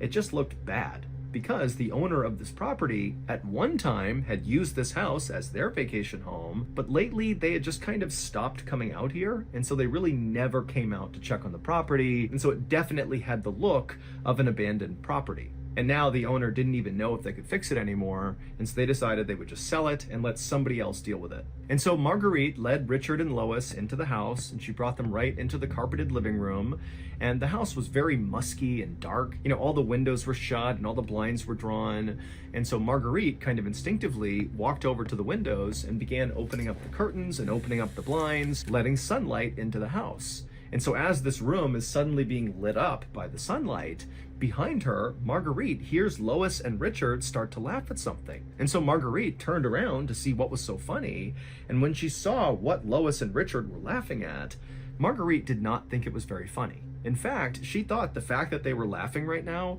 was kind of rude, especially when you considered what this couple had asked of Marguerite. They had come to Marguerite and said, hey, we want to buy a vacation home. It needs to be perfect. It needs to be on the water. It needs to have this and this and this. But we have a tiny budget. Go find us homes.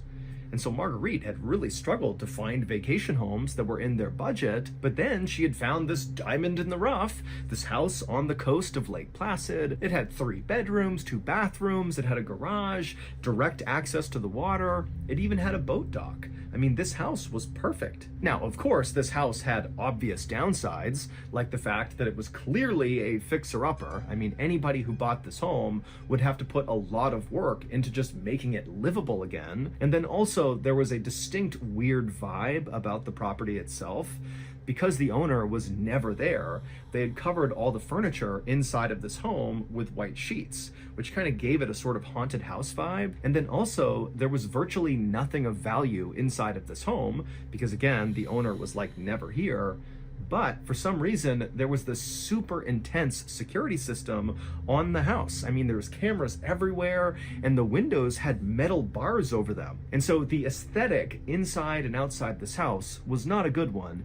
But again, you know, Marguerite felt like if they could just look past the negative stuff, this was really the perfect place for them. But now, here Marguerite's clients were, laughing away at the kind of goofy interior of this home.